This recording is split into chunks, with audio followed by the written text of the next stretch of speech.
Okay. Good morning.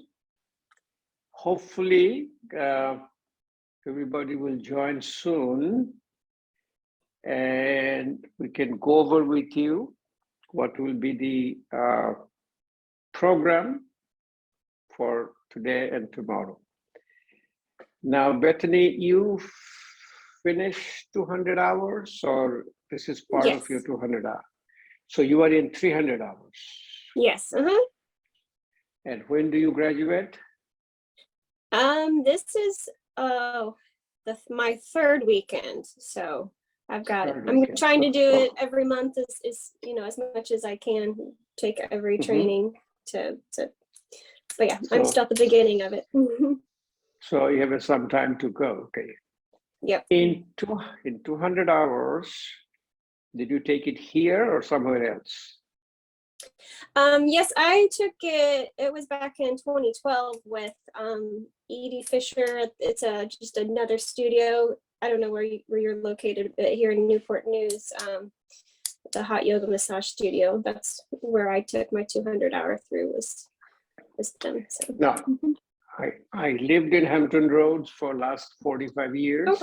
Okay. Also, I lived in first in Suffolk area. Then I was in Newport News. I was in Norfolk, and recently I moved to Washington D.C. area. Oh, okay. It's called Bethesda, and the reason being, my children were born, raised in Hampton Roads. They moved to Washington D.C. They settled there, and we have two grandbabies, one grandson and a granddaughter. So they were a powerful magnet, and uprooted us after 45 years. Now, who else has joined here? Let me see. Is it Melinda? I see Melinda. Yes, hello, how are you? Hello, as long as you hear me and I can hear you. And who is she came and gone. Who was that third person? Was it Dawn? No, okay. So what we are talking about today, we will be starting a called Ayurvedic Yoga Therapy. Okay, it is Casey, okay? Casey, I see you. And Koina, and we have one more who is to Dawn. Dawn is here too. 1, 2, 3, 4, 5. Great. So you're all here. Now, can all of you hear me? If you put your thumbs up, if you can hear me. Great. And during my conversation with you, you will keep yourself mute. And it is a very informal. You can interrupt me anytime. Ask me a question, make a comment. I've been doing this for years and years, and I'll tell you how long. Maybe before many of you are born. Anyway, so the plan today and tomorrow will be a very comfortable, relaxing, easygoing whole day. It is not 9 to 6. You will see. My one principle in yoga practice is called sitting kills, moving heals. We cannot sit down for too long, okay? You get your stretch break. It doesn't matter for me how you do it, but I'll show you how to get a stretch break. We will get a multiple breaks. And also we'll get a little long break after your lunch. And we'll talk about a little bit of a digestion after lunch. Now, all of you has finished 200 hours, or is still anybody in the 200 hours course? All of you finished 200, you are in a 300 hours. During your 200 hours, do you ever have any classes on Ayurveda? Anybody took a class in Ayurveda? One hand raised, two hands raised, three hands raised. That means you took a class here in Zenya or in Newport News. If you took it as Zenya, it should be me, okay? If you're not in Zenya, it's somewhere else. Let's first give you our schedule today and tomorrow also. Then I'd like to hear 30 seconds, your introduction, what brought you here, what you're going to do. And 30 seconds is very important. You know, 30 seconds is what 30 seconds is. 30 seconds is one television commercial. In 30 seconds, they express everything. So you have to express everything about yourself in 30 seconds. Think about it. Today, I'm going to just let you know initially what Ayurvedic yoga therapy means. And it's a long course, long process. So I gave you all the slides, all the presentations. Do you have all those? If you have, Linda should have sent it to you. If you have it, please save it in a file. Because whatever I'm going to talk to you today, half of them will go through over your head. But once you understand Ayurveda, you will see every slide, every information will be very valuable. And I'm not going to go over all the slides. I'm not going to go over all the materials in the slides. In fact, if you put all the slides together, it will be a book. First, introducing myself. As I was telling, I've been in Hampton Roads area for over 45 years. I am a retired vascular surgeon. I was practicing in Maryview Hospital and I was in the faculty in Eastern Virginia Medical School. I had an event in my life about 21 years back. And just one second.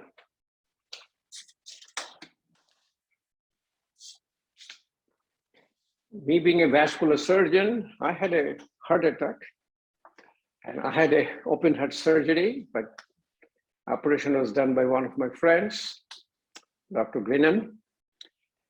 And following that, they didn't let me go back to work because I was probably under heavy stress in the operating room. And make a story short, I've developed a profound interest in yoga as a therapy from medical perspective. Then Ayurveda is the same root or where yoga came from. It's called Veda. Ayurveda and yoga have the same origin. Ayurveda provides the guideline for therapy. And yoga therapy primarily is nothing but Ayurveda. Ayu means longevity. Veda means knowledge. Knowledge which gives us longevity, and primarily it is a preventive medicine. You will see, and next thing you are going to ask me, why do I need to know about all this? You need to know about all this because once you finish, and if you become a yoga teacher, and if you want to teach yoga anywhere, in any setup, doesn't matter, in a yoga studio or in a resort, anywhere, your 75 to 80% people will come to you for health benefits. They will come with underlying disease condition. Why? Because the word is out. Somebody will come to you with a diabetes, with a chronic back pain, knee pain, hip pain. Hardly you will see these days people coming to your class that, yes, I want to learn a little bit, asana, a little pranayama. So you need to understand the therapeutic potential of yoga, which is primarily called yoga therapy. And I will go over with you if you want to be a teacher, or if you want to just to improve your personal, your daily experience, a daily routine, I will go over with your definition, how to define a yoga, how to define a yoga therapy, how to define Ayurvedic yoga therapy. Now, today at 9:30, I will start a Facebook Live practice session on Ayurvedic yoga therapy. If you receive my email, you should have a Facebook link, my Facebook link. And if any of you are not in Facebook, hardly we find any people who are not in Facebook these days, send me a Facebook request, friends request, or you can just go ahead and join me. But what I will do, I have the same computer, so I'm going to probably end this session, but with the same link, and you come and join me in Facebook Live for the practice session. That will last about hour to hour and a half. Then we'll take a little long break, half an hour, 45 minutes break. In that break, I will teach you how to do some, the stretching, how to get up, down, sit down, get up, in yogic and Ayurvedic stretching. And after around 12, I will start a PowerPoint slide session with you, because we like to do the practice in the morning. And around 1 o'clock, we'll take a lunch break. And whatever you eat, we'll come back after about an hour, hour and a half, maybe around 2:15 or 2:30. We'll talk about Ayurvedic digestion, and we'll understand what the digestion means from Ayurvedic therapy perspective. We'll finish the day with the practice of pranayama and meditation based on Ayurvedic yoga therapy. Tomorrow, we'll go over with you with the basic, what is yoga philosophy, what is Ayurveda philosophy, what is Ayurvedic yoga therapy, and I will give you a practice sequence of different body type. So if you know a little bit about Ayurveda, which many of you may have been exposed, Ayurveda basically is a balance between me and the universe, called microcosm and the macrocosm. And my balance is based on the energy I have in my body. It is basically called energy medicine. The way to look at the energy medicine is, when you look at a human being, you can clearly see that energy they have. First, energy is mobile. Somebody is very mobile. They cannot sit down in one place. They'll be always getting up, doing this, moving around. They will be continuously, they're talking. You cannot even shut them off. Both mind and physical body, they're mobile. They're very anxious, they're very creative. And in Ayurveda, body and mind is all together. There is no term, so the basic Sanskrit term, they call it vata, V-A-T-A. Vata is the mobile. And also it comes from our components of the universe. Universe is made of space, air, fire, water, earth. Before a Big Bang theory, it was all space. In the space came air. Air had a friction caused fire. Fire melted the cloud, formed water. Water froze into earth. And these 5 components also in our body. But the components are in different proportion, and also the components are varies due to our environment. This is also called environmental science. If you know anything about medicine, it's called epigenetics. It is not genetics which causes our disease or our problem. gene has to express. This is called epigenetics. In the same organ, there is a high component of the fire attributes within our body. People are very controlling, very demanding. They get angry very quickly. They're very organized. If you go to their home, all their clothes are in order, the shoes are in order. They're in, in like color-coded. They're called pitta. Pitta get a different kind of disease than the vata, and we'll talk about it all this stuff. And kapha is very grounding. They don't get up, they don't move. I mean, you need to kick them to do some work. So in practice, if you see it, let me give you a couple of examples. If you send an email to somebody, he sends an email, return your email back right away. It's a vata.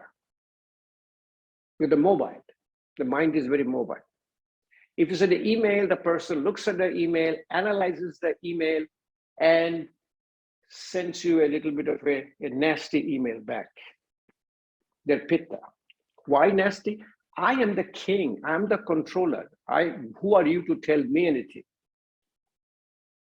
And the kapha, you send one email, you send two email, three email, there is no response. After third email, you see them, you say, hey, what happened to you? Oh, really? Did you send me? Send me another one. Fourth email, they wake up. Same way, like I have seen practically, I was in the airport, a flight was canceled. I tell it all the time to everybody. First person goes, hey, where is my flight? Where should I go? Am I in the right place? Am I in the right airport? Am I in the right gate? They're all moving around. Next person goes to the counter. He says, hey, when is my next flight? What is my flight number? What is my seat number? What time you want me to come? They're always in control, always in perfection. Third one sitting in the chair is, hey, call me half an hour before the next flight. They don't give a damn about what's going on in life. So we'll talk about all these three, and you will see the vata resides into the colon. So all the asanas we'll be doing will be below the belly button grounding asanas. Pitta resides our intestine, and we'll do all the asanas relating to your belly button. Kapha resides your stomach and high up, all the asanas standing up, and very powerful strengthening asanas. Cow face, Gomukhasana, spinal twist, Ardha Matsyendrasana. We'll do all this stuff during a practice, and then we'll come back, we'll discuss about them. Now, this is the time about almost close to 9:20.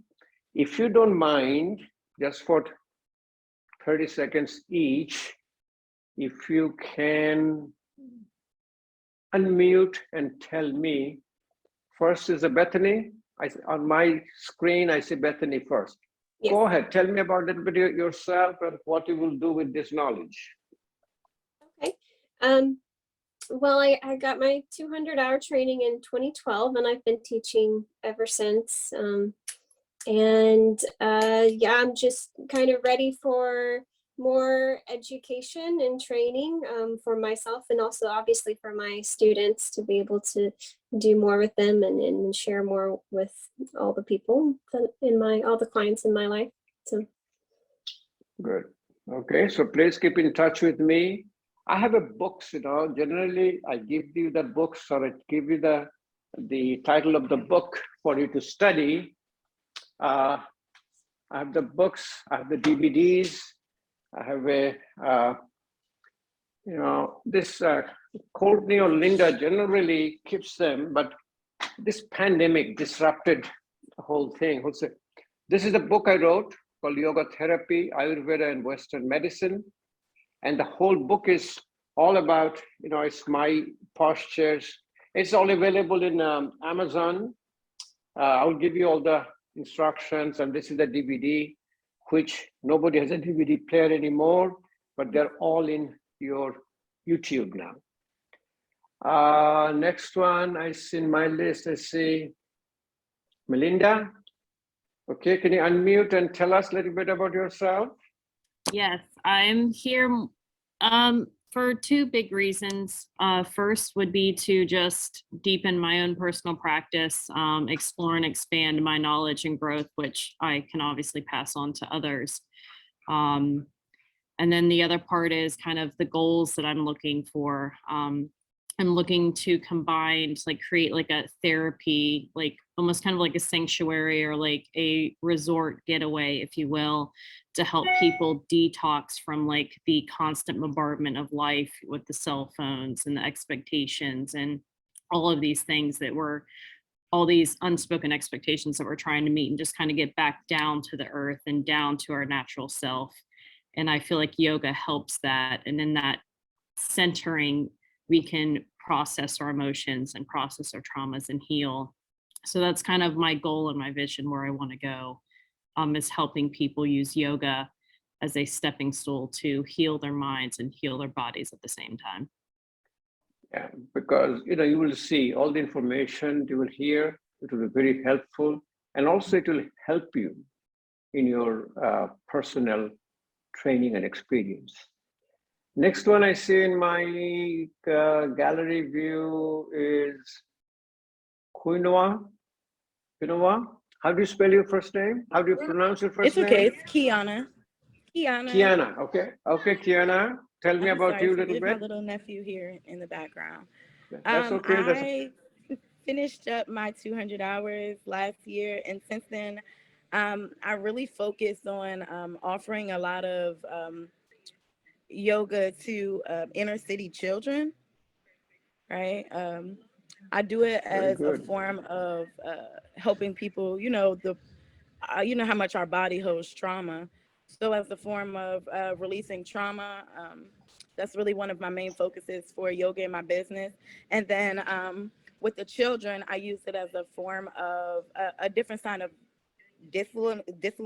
disciplinary action, instead of getting suspended or so have you.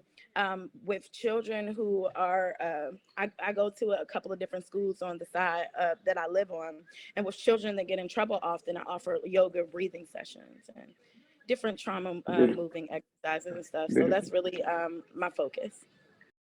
Yeah, really, we'll talk about yoga for social transformation. It's good, a personal transformation, also social transformation. Next, I see Dawn on my screen. Go ahead and tell me a little bit about yourself.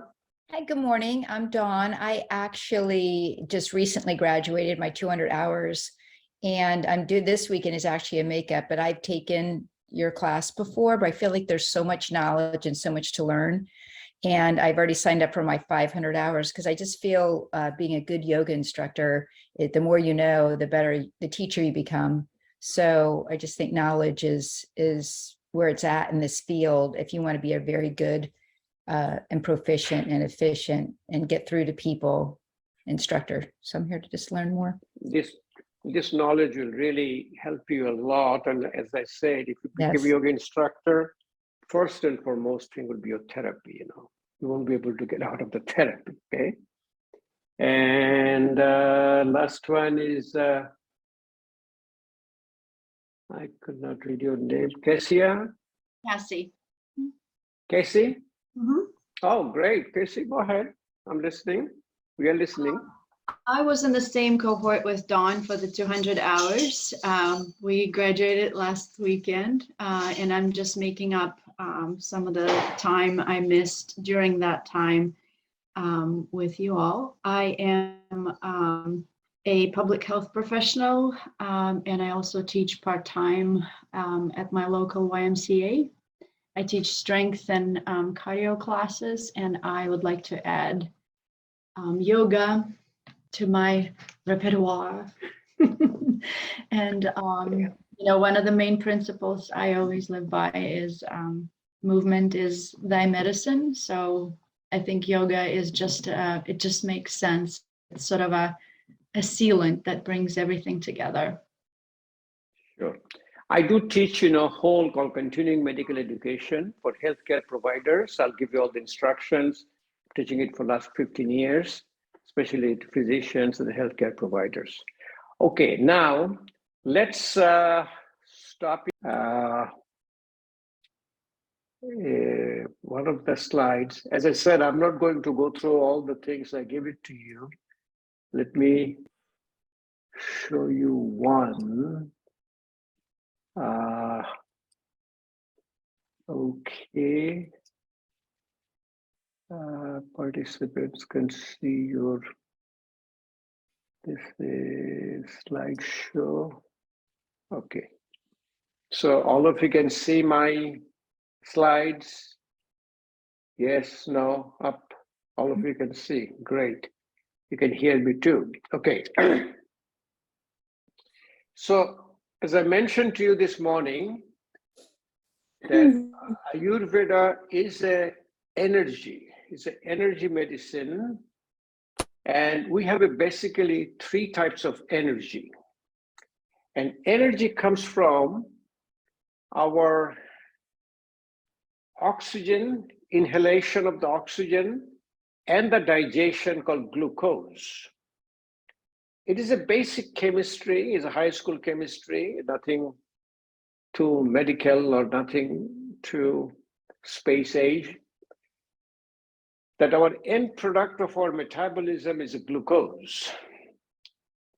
So all the carbohydrates gets converted into glucose.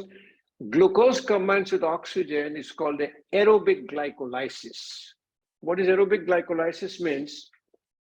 Oxygen with the glucose forms a carbon dioxide, water, and then it forms an energy. It's called ATP, called adenosine triphosphate. Carbon dioxide comes out through your lung, water comes out through your kidney, and this ATP, the energy, is 3 kinds of energies. One is called catabolic. Catabolic means breaking down. It's breaking down our body. And catabolic is primarily the people with vata. And you will see when I show you tomorrow the Ayurvedic philosophy, you'll see vata is very slim, very skinny. They can eat throughout the whole day, but they're still 90 pounds with the boots on. And you get jealous looking the way they eat, the way they manage their life. They're also called ectomorphic. Next energy is called a metabolic energy. Metabolic is building up. It's called mesomorphic, and primary is called pitta type. And third energy is called anabolic. Anabolic means building energy. And anabolic is your kapha. And based on 3 energies, we have our psychophysical body type. I give these slides to all of you. And this slide, I have my cell phone number, my email address, my website. What else they want? They want your account number, mother's maiden name, last 4 of your social security, everything is there, My ID is being hacked many times, so I don't care. I have a lot of feathers in my hat. I've been to, you can name it, I've been there. I'm now a faculty member of the first yoga university in the United States. It's in Los Angeles. It's called VAYU. As a chairman of integrative medicine, Tucksh Institute is in Hampton, Virginia. I was associate professor in Eastern Virginia Medical School. In American Heart Association, I was the director. I've been a fellow. I was the past president of International Association of Yoga Therapy, the National Ayurvedic Medical Association. Anyway, it goes on and on. I have a lot more. So let's go and see what we talked about, or what the practice, since we have gone through the practices. The vata is mobile. They're very dry, they're mobile. We'll talk about all the attributes called gunas tomorrow. So the opposing attribute, that means the attributes we have, called the law of, sorry, I have to call a law of opposite. If you continue the same attributes, you get into a disease. Remember, dis-ease, we spell, if you see, all my disease will be D-I-S space E-A-S-E. When the is become dis, you get a dis-ease, and the therapy primarily we call it effortless ease. So opposing qualities will be calming, consistency, grounding, slow, steady, strengthening. That means you need to keep these people grounded. And grounding means throughout the whole life. Means grounding means they'll be eating heavy food. Their mind will be grounding. And we'll talk about in yoga and Ayurveda, the body and mind is considered as the same. You digest your food, you digest your thought process. There's no difference. Initially, it's very hard, but by the time you finish, especially I teach a one-day Ayurveda, introduction to Ayurveda. In the morning, everybody is nowhere. At the end of the day, they're all looking into their body, they're looking into their mind, what is their body type, what is the doshas, how much imbalance they have, how can we go to balance it. So all the asana practice are stabilizing, grounding poses below umbilicus. That's what we did. There's a breathing called Ujjayi breathing. Ujjayi breathing is your constricting the larynx. We call it your ocean breathing.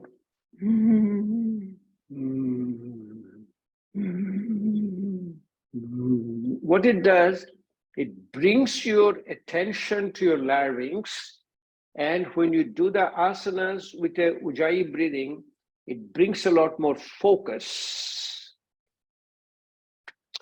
So this is a picture of Vata balancing poses. It comes from an Ayurvedic book. The Ayurvedic book we see today. Let me see if I have it here. I don't know if I told you, I just moved recently to Bethesda, Maryland. Okay, his name is called Vasant Lad, L-A-D. His institution was in Albuquerque, New Mexico. Now he has moved to Asheville, North Carolina. So if you look at all the poses here, okay, so this is called Thunderbolt, Vajrasana, very grounding. Even when you get into like Cobra pose, it is grounding. Locust, called Shalavasana, grounding. Even headstand is very grounding. Knee chest is grounding.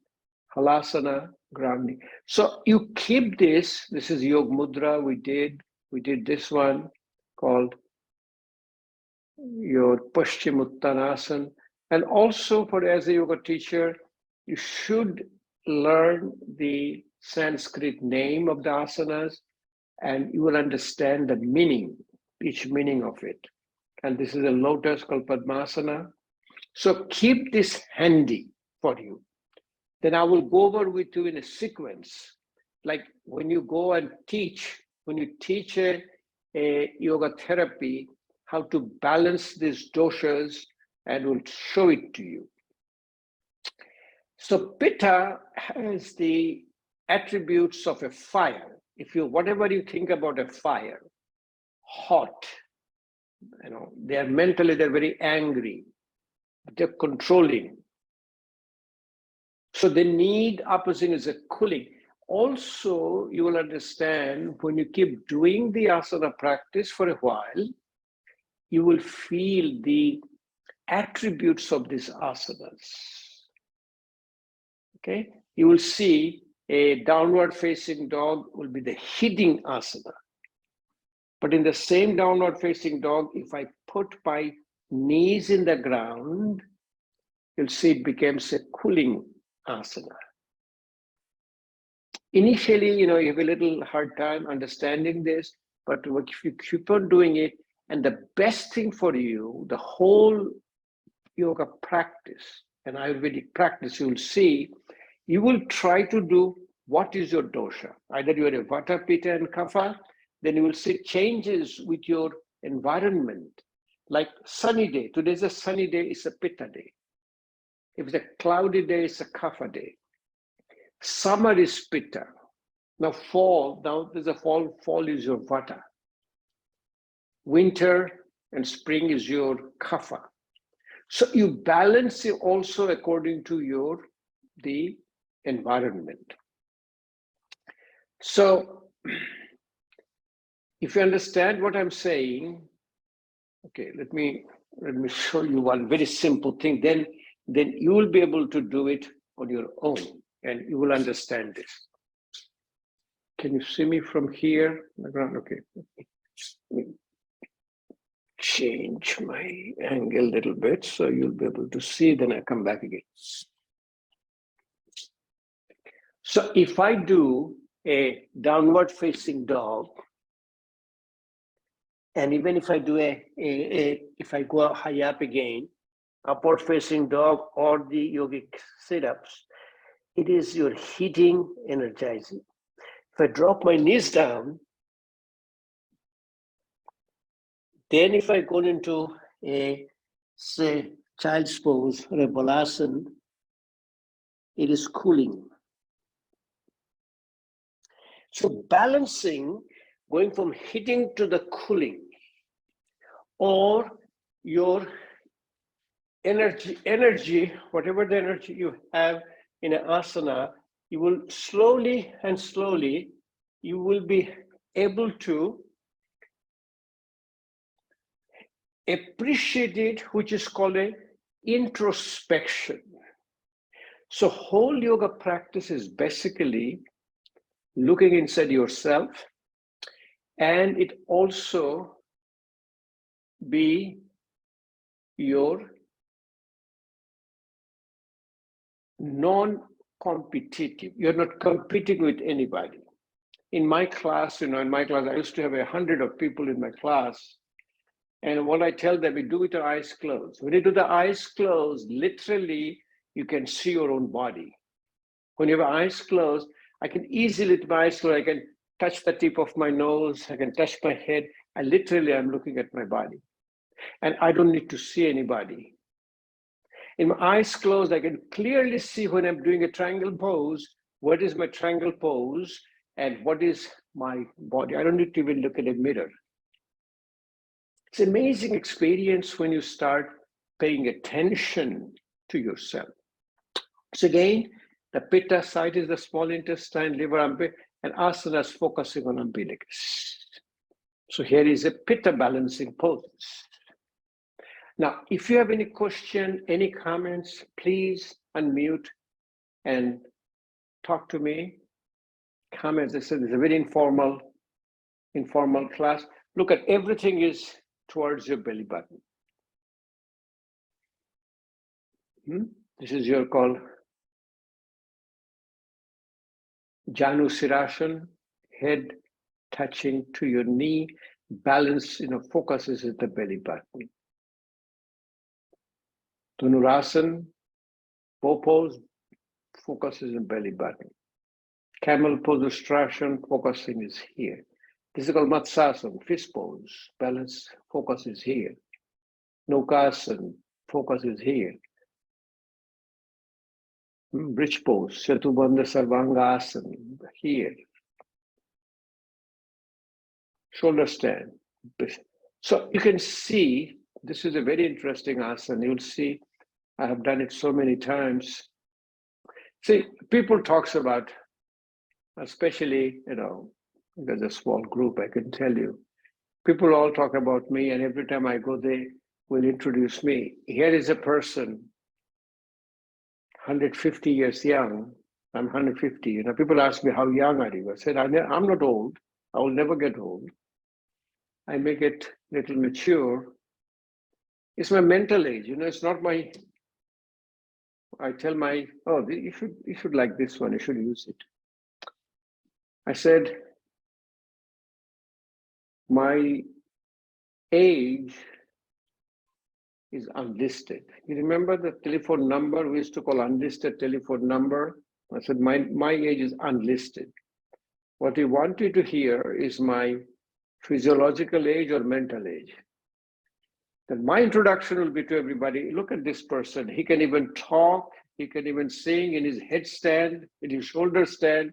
Every asana I'm doing, I can talk, and I can even keep on talking. So this is a very important. And I gave it to you for you to keep, especially if you are teaching.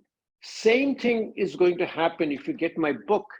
My book, every asana, every pranayama, if you look at my book, will be a why you do it, how you do it, and what is the therapeutic benefit.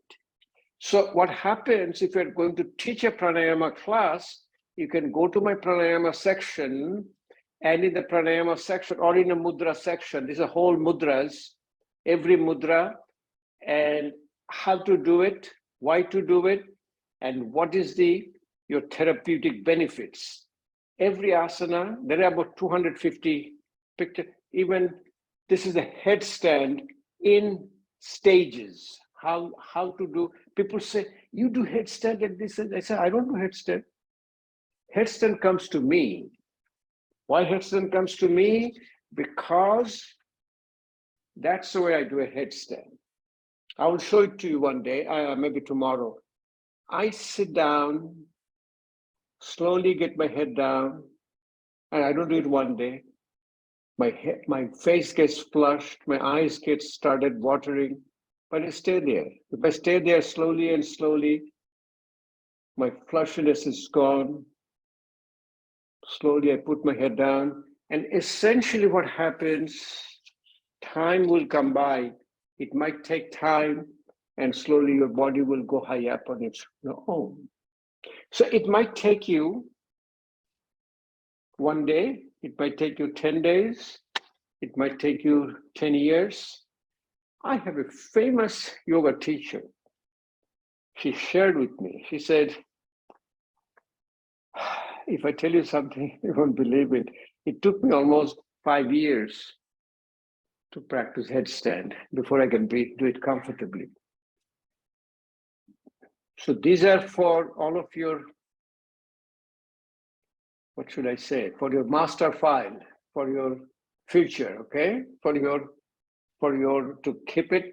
And these are in one place. One more important thing, you will never find it anywhere. You'll never find it in a book, never find it in one place. These are all my lifelong collection, and I'm sharing with you for only one reason. Because I want you to use this for your own benefit and for the benefit of the community and humankind. Kapha. Kapha is grounding, it's cold, they don't move, so they need challenging asanas. They need dry, energizing, moving, stimulating, warming, sweating, which Vata doesn't need. The site is in the stomach and upper, so all the asanas related to the upper part of the body.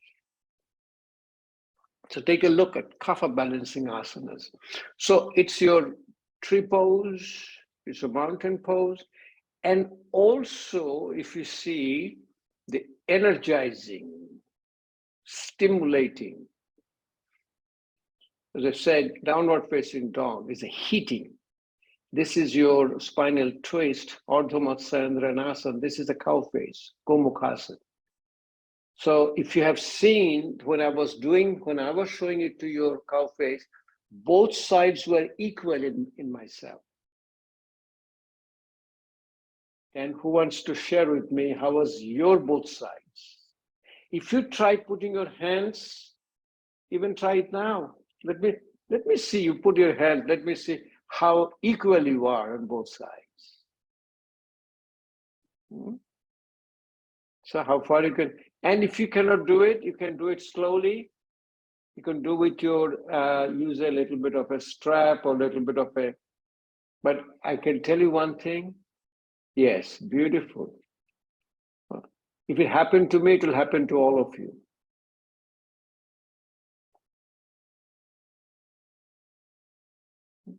In my mental age, I'm younger than all of you. You know that. Who cares about your physical age? So if you look at this, this is absolutely very important for the kapha balancing. You know, if you put a kapha for your corpse pose, they'll be gone, you know. You maybe hear snoring on them when they're in the ground. And I see it in my class, you know, when I have a variety of people, I can see I'm doing it. The vata people will get up and start rolling their mat, and they wanted to get out of the class, you know, because they cannot be in grounded. And that's why they need to push it in. This is called tridoshik. That means this is for all the three doshas. And primarily when you get into a Mayurasana called peacock pose, people say one of the most difficult asana. I said, nothing is difficult, you know, just a balance. You learn how to put your hand in a balance. So tomorrow we'll do it, huh? All together. Tomorrow we'll do a headstand, we'll do a Mayurasana. You guys are all advanced practitioners now, but I will teach you. I'll teach you how to get into this position. So this is not going to happen overnight, but this is going to happen to you. It'll happen to all of us. See, all you have to remember, there is no counter asanas. There is no cooling asanas. You don't need to do, you know, you can do a shoulder stand, and people say shoulder stand, you should do a fish pose, counteracting pose. To me, every asana you do is your savasana. That means corpse pose. Every asana you do, if you do a triangle pose, you are so relaxed, so comfortable, and you don't have to go all the way. You start doing a triangle pose wherever you can talk and you can breathe. Could be here, could be even here. But eventually it will go high up like a triangle pose because of this relaxation response. So when you look at this pose, you know, which is your savasana corpse pose, this is the kapha people will love it, but it is not recommended for them because you have to do law of opposite. For the vata people, this is recommended because they're mobile. They cannot lay down. And you will see it in your, you know, now if you understand this, you'll be watching, then you're watching every family member, you will be watching everybody and find their doshas. In a pranayama, when you do the breathing, which you will be practicing this afternoon, we'll be doing this afternoon, vata has a very erratic, because vata is mobile. There is no stability in their mind and the body. So they have to learn how to increase and smooth inhalation and exhalation effortlessly. And most important pranayama is called Anulom Vilom, called alternate nostril breathing. And we'll show it to you this afternoon. And generally what we do after our meal, we practice both asanas and pranayamas and meditation in empty stomach. So in the morning. And if you have to practice, if you have a small amount of food, it doesn't matter. But if for a big meal, we generally try to wait 2 to 3 hours, because that's the time your food passes your stomach. Now, people used to come to my class and said, I have to have a cup of coffee in the morning, or I have to have this medication, or I have to have a little bit of tea, you know, whatever. I said, please go ahead and have it. If you don't drink that cup of coffee in the morning before coming to the class, what will happen when you close your eyes and you do the classes, only thing you will see, the cup of coffee is going in front of you. The mind will never be settling down. Same thing I say for your cell phone. If you are expecting an important call or expecting important message, please keep the cell phone next to you in silence. And when you get the message, take a look at it and answer. If you're not expecting anything, then turn off your cell phone for the period of when you are in the session.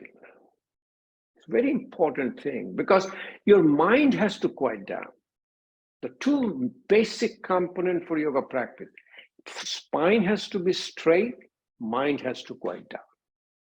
See, here I am, I don't know, I showed it to you. I'm still sitting in this, my called kneeling stool. Have anybody heard of kneeling stool? Have anybody seen a kneeling stool before? This is probably my number 4th one. I've been sitting on kneeling stool for, and also your table, it's motorized. So I'm just looking straight at you, you know.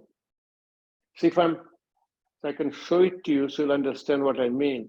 I'm going to raise the table high up and my vision is going slowly high up here. So I don't need that. So I can bring it down. I can bring it down to the position where my spine is straight. I'm straight looking at on my computer screen. So alternate nostril breathing is for Vata. Pitta has a shorter exhalation. Pitta will breathe, and they're also very hot. So their practicing will be longer exhalation and called Sitali and Sitkari. Sitali is called cooling, is through your tongue. You don't breathe through your mouth. You always breathe through your nose. And somebody told me one time, I have to use my mouth. If you have to use your mouth, you can breathe out. That is more physiological. But if you breathe in through your mouth, you don't have no idea where the air has gone. It could go to your stomach, go to your lung, but if you breathe through your nose, all the air goes to your lung. And left nostril breathing is cooling, right nostril breathing is heating. So do a left nostril breathing called Chandra Vedi Pranayama. Will you do it in the practice? You'll see it. Kapha has a heavy breathing, the congested, the mouth breathing. Most important is your effortless, rapid breathing like Bastrika. Bastrika is a bellows, and I'll show it to you how to do the bellows. Bellows, I don't know if you know what bellows is. Anybody has seen a bellows? You're all called city dwellers, city people. A bit of countryside, you know, they use the bellows to, inflate the, what do you call, the blacksmith uses it, you know, and also the fireplace, blow the fireplace. You know, I have a real bellows. You know, one of my, actually, a person was in my class one day said, I have a gift for you. So she gave me the gift. It's a real bellows. So bellows basically is, is like a rapid inhalation, rapid exhalation.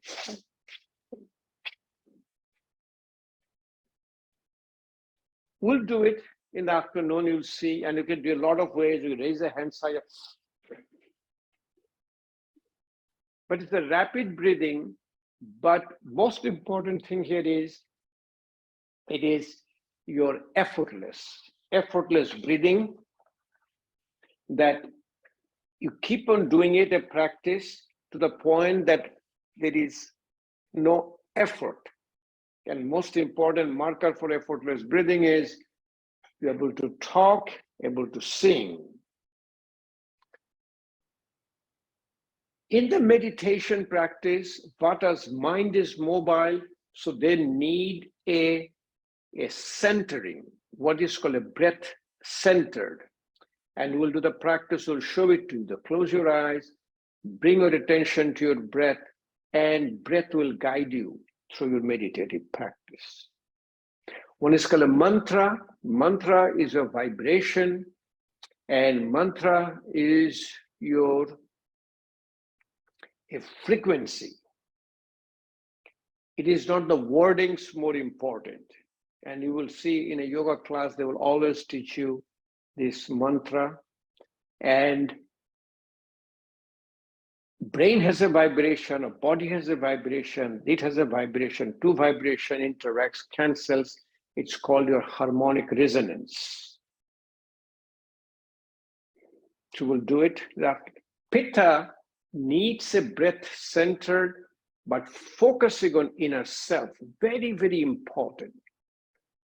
Pitta doesn't care about anybody. They're the king. They're called RYS. RYS, they're their quality. It's called a, prana, teja, ojas. Another term, so we'll show it to you tomorrow. They're the tejas. They're the fire within you. They're your digestive fire. Their eyes has a fire. They have an aura around them. And kapha is no sitting down meditation. They do the moving meditation, walking meditation. And it's called a tratak. Tratak is a movement of the eyes. We'll practice maybe tomorrow. You'll see tratak, that you move 4 different directions. What happens to the eyes? Eyes are supplied by 4 cranial nerves. We have the nerves coming out from our brain, called a brain stem, and the nerves comes out from our spinal cord. One is called a motor nerve, they're called sensory nerve. Sensory nerves bring all the information to our central nervous system, and motor is the nerve coming out of your central nervous system. So all the movement, muscle contraction, everything from the motor nerve. So you will say eye is supplied by the 4 nerves coming from your brain, and controlling the movement of the eyes and relaxation of the eyes. We'll do it. It's called pumping and cupping. We rub our hands, when you get the heat, we put over our eyes, and we'll show it to you. That is called a tratak practice. Now, when you will be practicing or will be teaching, it is a very common in yoga session or yoga setup, is called the sequence. And don't ask me what sequence means, because it's everywhere. Every yoga studio I go, I need a sequence to teach. If you go to yoga journal, you will have a sequence. If you go to any yoga sequence, do you guys have a sequence when you teach? You do. So I'm not behind the schedule then. Huh? So I give you a sequence. This sequence, starting from one end to the other, the Vata balancing sequence. The laying down is the knee chest, Pavan Mukta Asana. This is your sit down, easy pose. This is your sun salutation, very slow sun salutation. That is your hand touching feet, Padahasta Asana. So again, all these asanas, I give it to you as a sequence. So there are about your 19 asanas for the Vata balancing sequence. And you keep it in your, I don't know, wherever you want to keep it in your purse, keep it in your mind, and keep it in your folder, keep it in your computer. The best place to keep these days is called a device which is part of our body called a cell phone. Keep it in your cell phone. You'll be able to see it when you are having a session. Same way, Pitta balancing. In Pitta, we start with called a moon salutation. It's the same as the sun salutation, but you take out some hitting poses called when you do the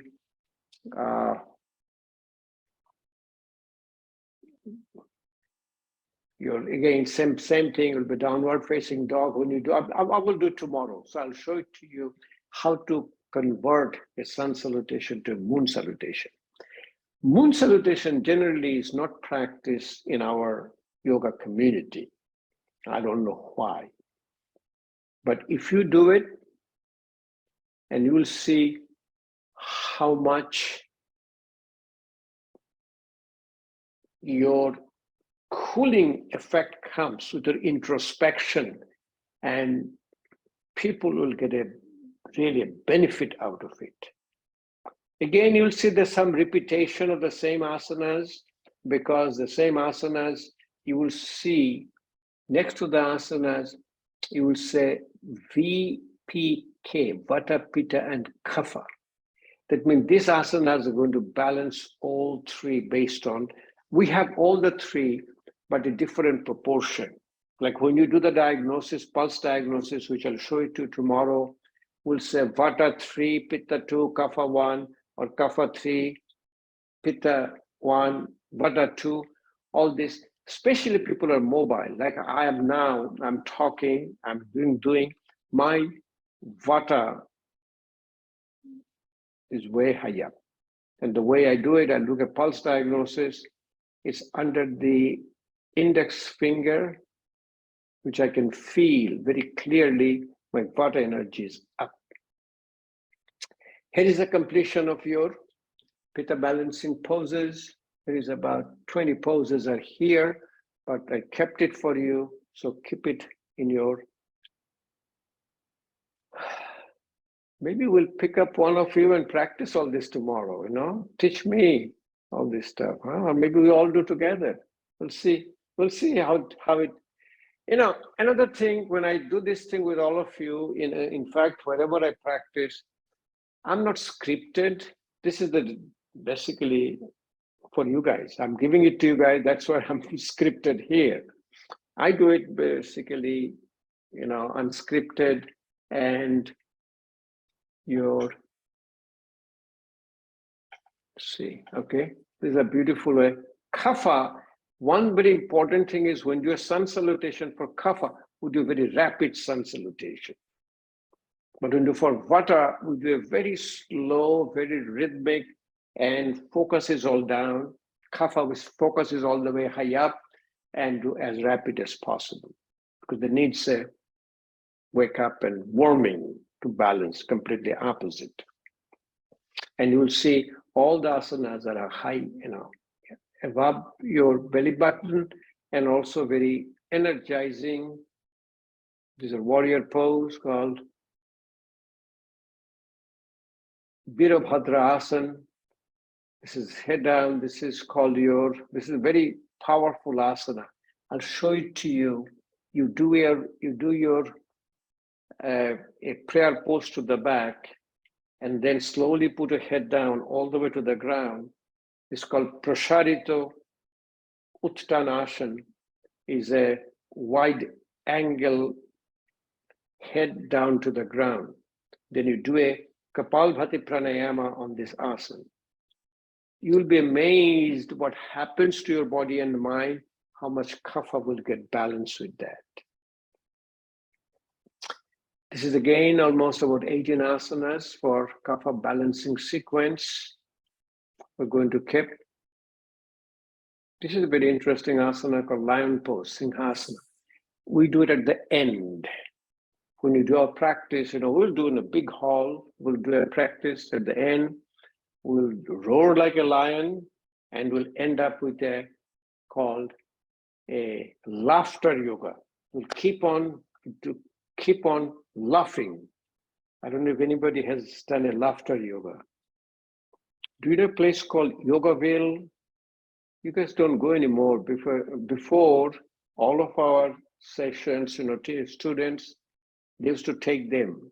So pre-pandemic, it's not too far from here, from your place, little south of Charlottesville. maybe 3 hours from your place, Hampton Roads, 3.5 hours. And it's a wonderful place. They have a whole session.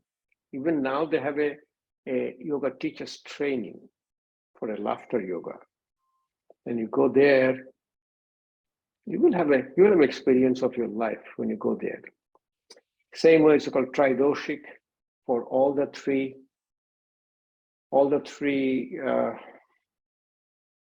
doshas. But what we have done here, that one in the top, two below, that this is it balances primary this, it also balances this too. This is also primary. See, it is a very, it's called that's the Bharat Bajrash. Anyway, this is called a spinal twist. There's a name for it, maybe Ardha Sandranasana. It will be primary balancing kapha, but also balancing pitta and kapha. Same way, when you do a fish pose, it'll primary balancing pitta because it's centered in the belly button and also vata and pitta. Very, very important concept. Say in a corpse pose, it primarily will do vata because vata is mobile, but it also balances other three, pitta and kapha. And when I come to your basic, you'll see how you derive these doshas. They're very important. In a sun salutation, it'll be 12 asanas and with your breathing, and also with a mantra, quite down. So here, what we do when you start, we'll be starting with your hand together, call your pranamasana or together, and then we'll be breathing out. Breathe out, then to breathe in, breathe out, breathe in, breathe out, breathe in, breathe out, breathe in, breathe out, breathe in, breathe out, breathe in. So if you start with the breathing out, you'll end up with the breathing in. When you come to the transition, you'll see the transition is in we call it the Ashtanga Namaskar, laying down, it's from your Parvatasana to Ashtanga Namaskar, Bhujangasana, then you go back to the same sequence. Opposite, from here to here, Parvatasana is called your Ashwasancharanasana, Padahastasana, hand raising, Hasta Uttanasana, Pranamasana. So same sequence goes by, and what we do many a time, we just keep on repeating the cycles. I don't know if you know, many of your yoga studios do this day 108 sun salutations. Any of you have done it yet or no? They will come up. The Zenya does it. You know when they do it? They do it on June 21st. June 21st is good for? It is your longest day. In the June 21st, if you look at your shadow, I don't know if anybody has seen your shadow on June 21st, you'll see your shadow doesn't move even. The sun is very close to the earth. Stillness in your body and mind. In a moon salutation, Chandra Namaskar, what you do, you get all the same as a sun salutation, but when it comes down to your, like a Parvatasana or a downward, you put your knees down in the ground and you include a child's pose, Balasana, and hand supported your called Bhujangasana or a cobra pose, go back to the child's pose, and it takes out all the hitting poses from here. And that becomes very balancing for your pitta, moon salutation.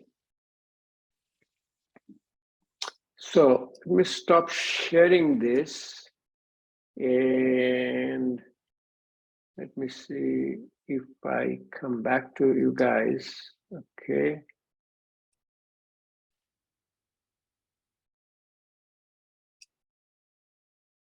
Now, first question to you is, do you have any comments or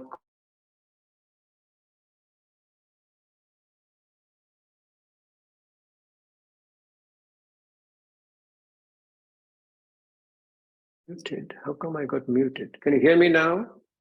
Somehow I got muted. Okay. So if you have any comments, questions,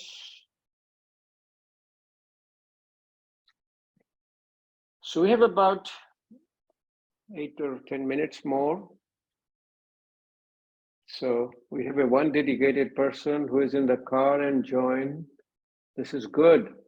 That's so the yoga is your life. People ask me, how long do you do yoga?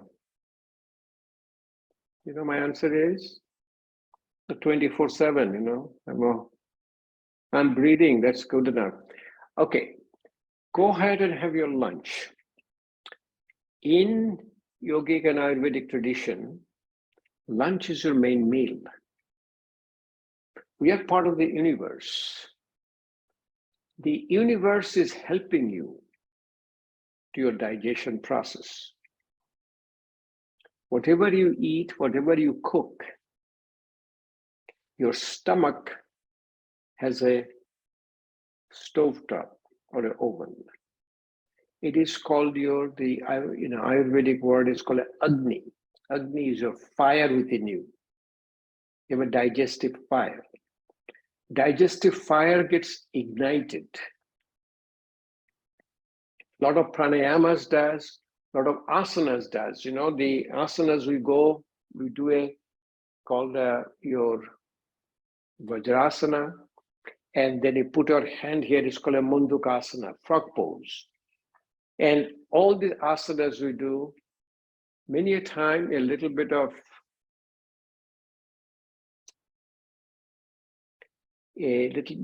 ginger, lemon, and honey. Anybody tried that with a little water? Honey is a wonderful addition to your meal, you know. You're going to a little ginger is called a dipana. Dipana means ignite. It ignites your digestive fire. Food is being described as state of your mind. State of your mind, there's 3 states of your mind called Sattvic, Rajasic, and Tamasic. Sattvic is the purity of your mind. Rajasic is your activity of your mind. Tamasic is your dullness of your mind. Food is regarded as controlling your mind first, then controlling your body. Food is being regarded in Ayurveda as a 7 coloring fruits and vegetables. Not only green, not only red, nothing, all 7 rainbow. And you will see more and more now, a lot of discussion in the Western world about called rainbow food. There are 6 tastes in Ayurveda. You know, we have our 4, excuse me, we have a standard 4 taste, bitter, salty, sour, sweet. Then Ayurveda has one called astringent. I don't know if you can appreciate astringent. If you put something in your mouth, you'll feel like the mouth is puckering. If you put anything tannin, if you put a strawberry, in your mouth, you'll feel there is a sense of contraction in your mouth. There is an Indian product called Indian gooseberry. It's called amla, A-M-L-A, amla. If you put amla in your mouth contracts. It's called an astringent. Japanese has one called umami. Umami is also the same as it. And then another one in Ayurveda has called a pungent, which is the heat of your chili. If you put a hot pepper in your mouth, I don't know how many of you put a hot pepper in your mouth, you will see you're perspiring from your head, from your whole body, your body has a tremendous physiological response. So Ayurveda says that you should have a food with all 7 coloring fruits and vegetables and the 6 tastes. And if you look at that, when you put it together, whole your protein, fat, carbohydrate, everything will be balanced. And I will show it to you tomorrow when I do your Ayurvedic digestion. In fact, a friend of mine is a good chef, and he tells me all the time, I had a piece of meat, I have a piece of fish, a piece of veggie. What I'm looking at, what taste to put it in. I'm putting all that, I'm marinating with this. So I want to put a multiple taste in it. I don't make it only sweet. If I make it a sweet, if something is sweet, I put a little salt, make it salty, balancing. And all my, my grandma, my mother, all of them are doing always. I have seen them cooking. If they put a little sugar, they'll put a little salt. If they put a little bit of a sour, always make it a balance. Every dosha has their own taste. Vata prefers your astringent, bitter, pungent. So ask them to eat salty, sour, sweet. Kapha prefers salty, sour, sweet. So somebody says, I have a sweet tooth, I like very sweet. They're primarily a Kapha dosha people. People says, I like bitter. I don't know how many of you know, but I know a lot of people who says, yeah, I love bitter, a little bitter taste. Chocolate is so good for you. And every taste has a physiological effect. When you put a bitter in your mouth, bitter initiates your digestive fire. You get a better digestion. So in all Ayurvedic cooking, it's all about the bitter. Then in Ayurveda, the whole food is converted into your body tissue. It's called 7 tissues. First, the food converts into plasma, liquid. Then it converts into a red blood cell. Then it becomes a muscle tissue. Then it's a fatty tissue. Then it's your bones and joints, nervous tissue, reproductive tissue. Then it becomes what is called your ojas, which is your immunity. And all 7 names, a Sanskrit name called Rashadhatu. Dhatu is your Rashadhatu, Raktadhatu, Mamsadhatu, Medodhatu, Ostidhatu, Majjadhatu, Shukradhatu. If you have a good digestive fire, which will show it to you, your food will be digested and converts into called ojas, which is the immunity. Exactly what we call food as a medicine. We're talking about movement as a medicine. Food is also a medicine. And yoga said, if your food is not right, medicine is not going to work. Even if you take a medicine, food has to be right for the medicine to work. Then it says, if your food is right, you don't need any medicine, because food itself is a medicine. Undigested food causing a toxic substance called ama, A-M-A, ama. Ama blocks your called channels. We have a channels in our body called nadis. Through the channel, our life force called prana flows through there. Prana keeps us healthy, alive.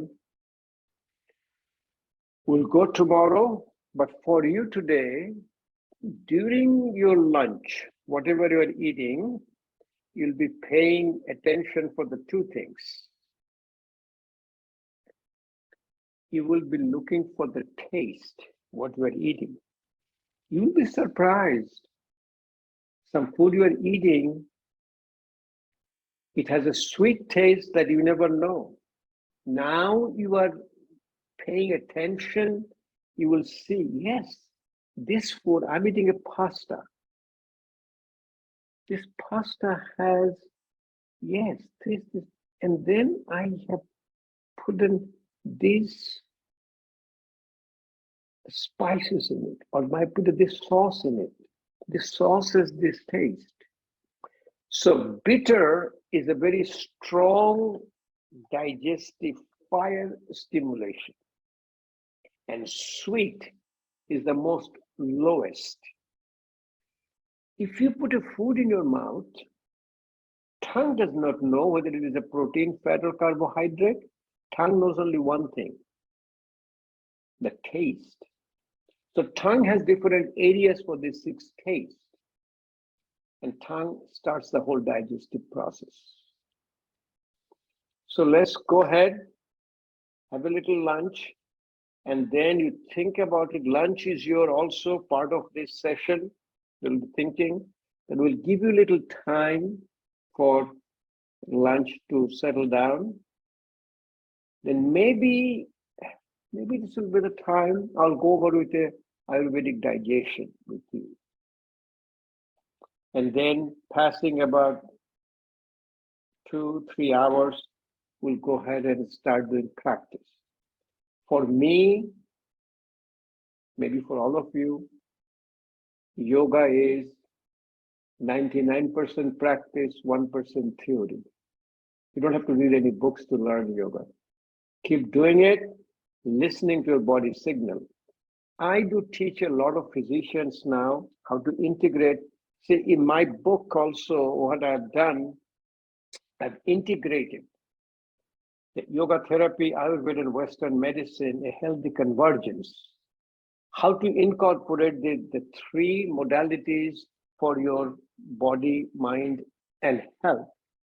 And the physician likes it because whenever they're practicing, they can see the physiological changes. It doesn't have to be physician. You know, we have one healthcare provider here, cases here, but when you pay attention to your, what you call introspection, looking inside your body and mind, you realize it. So if you don't have any question, that means you understood everything. And for myself, whatever I said, I don't understand anything, you know. I'm kidding. The first time I read Ayurveda, I said, oh my God, what it is, you know, I had no idea. But when I start reading it, I find it out, wow, it makes so much of a sense. Wake up in the morning, I know exactly what my dosha is. And I wake up in the morning, I know how to balance my doshas. I know exactly what practice to do on that day. And it's a daily whole process, which I'll show it to you tomorrow, called daily routine. Okay, so I may keep this thing on so you can come back. I will, let's see, how can you do it? No, I will end the session, okay? Otherwise, you come back in an hour, no, we'll come back 1.5 hours. How about come back around 2:30? Is it okay? So,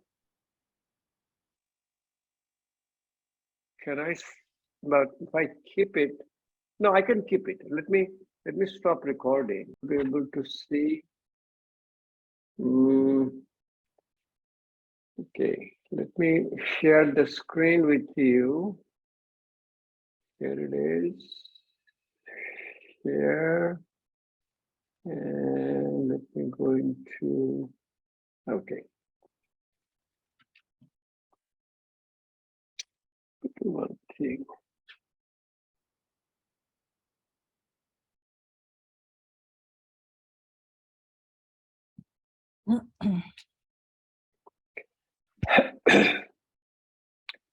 So we'll talk about a little bit of Ayurvedic digestion.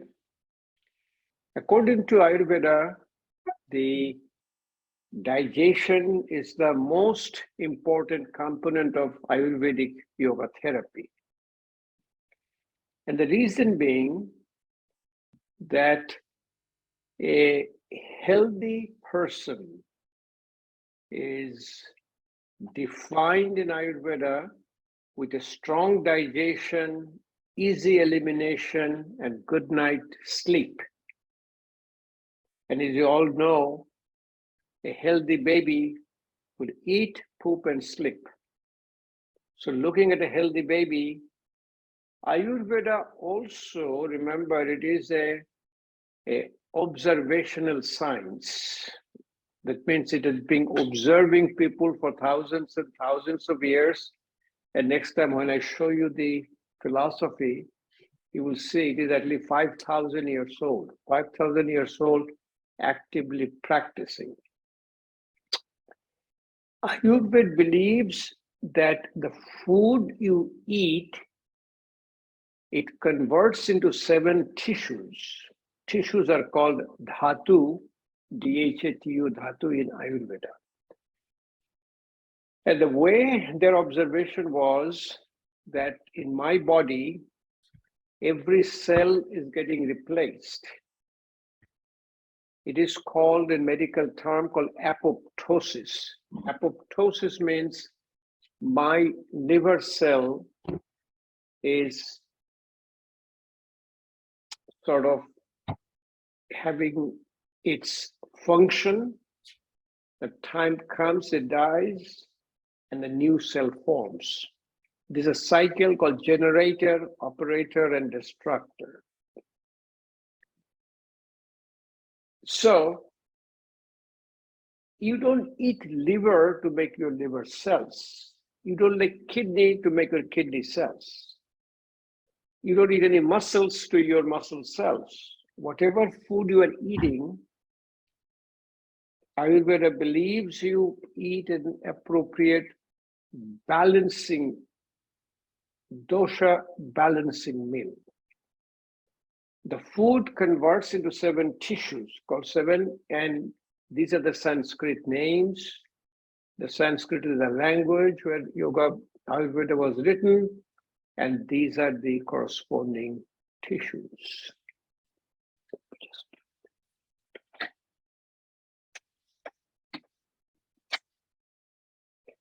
So there are 7 tissues which are formed after a meal and after a food, and we'll go ahead and come and see how it takes about 5 days to form each tissue. So 7 tissues takes about 35 days. And after 35 days, a substance is produced called ojas. Ojas is primarily our vitality, immunity, fight against aging, decay, and disease. That means, as I mentioned to you, that Ayurveda is a preventive medicine. It provides your health. Health is defined as a balance of your body, mind, and spirit. Health is defined as a proper digestion, easy elimination, good night's sleep. Health is defined as they call prana. Prana is the life force. Prana is moving. Teja is glowing. Teja is our fire within us, and ojas is forming. Generally, we have noticed that after 35 days, the people starts to have a decline in the body tissue mass. So in people who are fasting, suppose we know from, it was in Irish, when there was a conflict between the Irish Republican Army and the British forces, some of the Irish, they fasting until their death. If you don't drink water, you will not going to last too long. It's maybe hardly 7 days. You will last because you need the water to perform. If you drink a little bit of water without any nourishment, according to this yogic principle, probably you will not last more than 2 months, maybe 3 months. The digestive changes in all the tissue takes place through a phenomena called digestive fire. It's called Agni. Now, we as a scientist, we as a Western trained physician, we said, are these measurable, or these are your and a philosophy, something we have been watching for a long time. It may be between half and half. It is a science and the wisdom of the philosophy combined. And what you have noticed that food, if we eat when there is no active fire, we call it a fire in your stomach. The word is called a Jathar Agni. You have a lot of digestive issues. Now, if you look at it, you will understand. When the food is properly digested, that means our stomach has this fire. This is called Jathar Agni. The qualities and function, first, there is some you can observe in your body and mind. Clear tongue. We do not pay enough attention in our Western medicine about tongue, but the tongue is the window of your digestive tract. The tongue is coated, something is not right with the digestion. A fragrance. Fragrance means if the food is not properly digested, all the excreta in our body will have a smell. What does it mean? Your urine will smell, your stool will smell, your perspiration will smell. So the people have a perspiration, which many a time we don't see it as a grossly, as a perspire, but it is called insensible perspiration. That means our body water is getting eliminated based on outside humidity. If outside humidity is very low, our body fluid will come out, body water you will lose without seeing the perspiration. If the outside humidity is high, then we'll see the perspiration. So it's very important to pay attention to your excreta. Even if your stool smells, that means that food was not properly digested, that was not part of your body. Same way as the urine, same way as your perspiration. Freshness. When the food is properly digested, you feel a lightness in your body and mind. There's a lot of signs you look for when the food is properly digested. The moment you feel a little bit of a heavy, drowsy, we call it a food coma, that food was not a part of your body. The food was not properly digested. Again, the strength, clear channels, clarity, those things you will understand slowly that a proper digestion of the food, you will feel within your body and mind. So when this digestive fire is not properly present or not properly ignited, and what is the worst thing you do is that before your main meal, if your main meal is a lunch or dinner or a breakfast, but we'll show it to you. Ayurveda says the lunch has to be your main meal based on your daily routine. When I come, I'll talk to you. The drinking a glass of ice cold water will shut down your digestive fire. So the tradition we follow, we're drinking a glass of ice cold water before your main meal or even during meal is not recommended in Ayurveda. Ayurveda says if you want to drink water before meal, drink water in your body temperature, which is primarily a room temperature or a little lukewarm temperature. Do not drink water when you are eating. Large quantity water. You may drink little bit of water because you don't want to dilute your digestive juice and all the digestive mechanism. So when the digestive fire is not properly ignited, you get a foul smell. As I said, foul smell primarily in your excreta, in your stool, urine, and your perspiration. Now, when you know this stuff and you will take a look inside your introspection, you will understand what Ayurveda is talking about. That come, is called a staleness, weakness, clogged and confusion, which generally we call it a food coma, or mind is totally out. You know that food was not part of your body.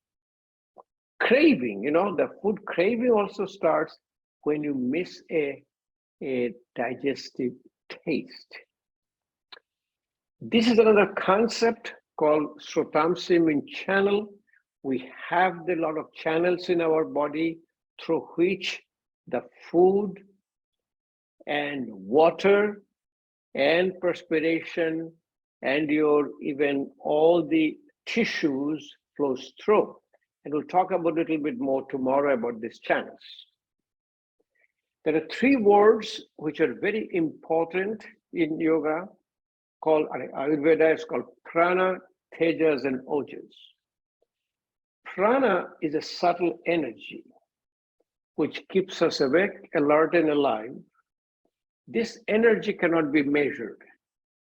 And breath is the carrier of the prana. Breath is not the prana. People always say, the breath. Metaphorically, prana is like an electricity, breath is like an electric cable. Tejas is a part of your cellular intelligence.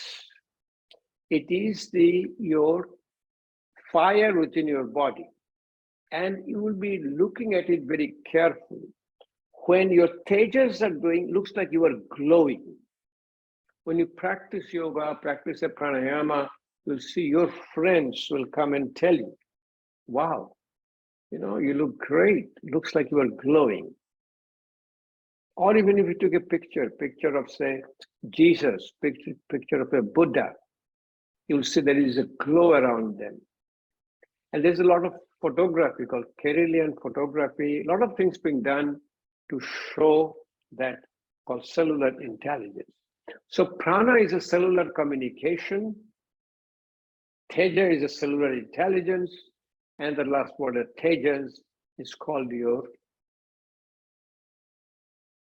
cellular immunity, which really protects us from any disease, gives us the younger look and disease-free life. A balance between prana, teja, and ojas is also a health.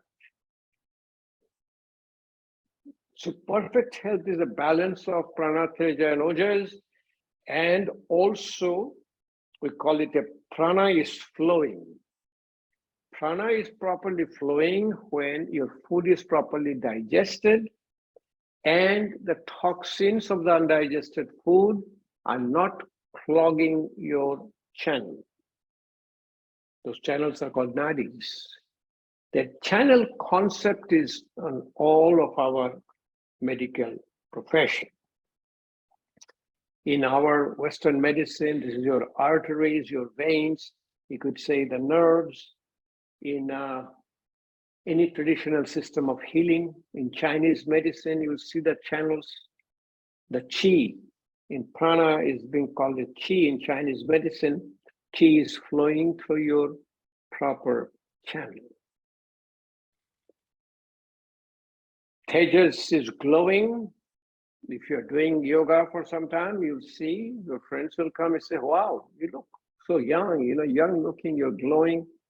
Or did you get a facelift done? Let me see the scar. When did you get a facelift done? They say, I see it, hear it all the time. It's amazing practice when you do it. So diet in Ayurveda calls that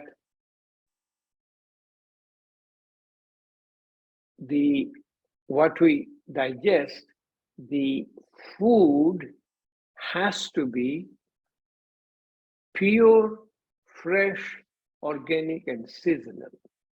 What does it mean? And there's another one, I forgot it, I didn't put there, is a local. Local means you are part of the universe. And we know that the local, your environment helps you. But let me give you an example. So it's very simple. Japanese women has a very low incidence of breast cancer when they live in Japan. If they get migrated to United States, they live in San Francisco, they live in a Japanese neighborhood, they eat the Japanese food, but after 20, 25 years, in the same life expectancy, they develop breast cancer, same as the incidence of breast cancer as your local people. There was a fantastic experiment. There was a twin brother, just forgetting one name, I think Mark Kelly, I think. A twin brother, one of the brother went to International Space Station and he stayed there 6 months. Generally, that's the time they stay in International Space Station. When he came back, his even genetic changes look different than his identical twin brother, which never happens when they are even local. I don't know if you know anything. A twin brother will get same kind of disease. Twin brother will get same kind of reaction to a food. Even they're not in the same area. But for him, staying in the International Space Station, it was a change. Ayurveda says very clearly that if the diet is wrong, the medicine is not going to work. But if the diet is right, the medicine is of no need. That means food as a medicine. It's a very, very important concept. So diet in Ayurveda prevents disease and enhances your spiritual life. What is a spiritual life? Most of the people don't have any understanding, but spirituality means a belief in a power above me and surrendering. What does it mean? The spirit, the word spirit comes from a Latin word called spiritus. Spiritus basically means breath. Breath connects us. So basic spirituality means not for me going to a church or going to a temple or going to a synagogue. Basic spirituality means a believing on you and surrendering. Here I am listening to all of you, I'm talking to all of you, I'm very much connected to all of you, and this connection is a spiritual connection. So people make a confusion on that, and then you will see when you come to the anatomy of the yogic anatomy, we'll see we have 3 bodies: gross body, subtle body, and causal body, based on our body, mind, and spirit. We have 7 sheets called koshas. We have 5 sheets or koshas. We have 7 chakras. We'll talk all about them slowly. So this is the thing you need to take home. But when you eat a food, like you ate a food lunchtime, what you're going to look for now. If the food is properly digested, you will have an appropriate hunger and thirst. I hear it all the time. I'm always hungry. I always need to eat. What can I do? It is a simple process of breaking the cycle. we have a healthcare provider here, so she understands, so probably all of you will understand. When you eat a food, the food gets absorbed, and primarily the end of the food is called a glucose or a carbohydrate. Body releases insulin to digest the food. Insulin digests the food, and some insulin stays. That insulin then goes to the brain, it acts on the brain. The brain thinks, I'm hungry again, I need to eat more. So the culprit here is we call it a refined carbohydrate. What is the refined carbohydrate? All the white in our blood, in our food. White rice, white flour, white sugar. So what we do here, we convert into, so when you take something white, it's suddenly called a sudden spike in the blood sugar. Suddenly it gets raised and body starts to secrete insulin. That also causes a hunger. That's why people say, I'm always hungry. If you eat something as a whole grain means if you eat a brown rice, whole wheat flour, or a brown sugar, or just a raw sugar. There's the sugar which comes from your sugar cane. I don't know if anybody has seen, the sugar which comes out from the sugar cane is not white, it's brownish, comes in a block. You can get it you will get in the Whole Food or get a lot of Indians it's called a jaggery. Jaggery, jaggery, call it gourd. But what it is, instead of a spike, you'll get a slow rise and a slow fall, and there will be no burst of insulin to make you hungry. So very, very important. So again, there is no smell in your excreta, including your belch. Okay, that even somebody who said it comes out both from the top and the bottom, but generally there is no smell. Enthusiasm, you're very, functional, lightness in the body and mind, no smell in mollusks called excreta, sweat, urine, or stool. Normal natural urges. There are 13 natural urges we have. We have a hunger, we have a thirst, we have a sneezing, we have a coughing, we have blinking, we have the teary, anything, I have a urination, stool, and they will have a normal. There will be no you are not going to have a constipation, you are not going to have a bowel movement proper. You have a proper bowel movement, which is called bowel movement at ease. People say, your passing urine and passing bowel movement should be same. What is should be means there will be no pressure. You are not putting pressure for your stool to come out. You're not putting pressure for the urine to come out. It will be as a coming out as a natural process. And also there is a lot of things we see. People have the vata dosha. They're very dry and the stool is very hard and small. It's almost like a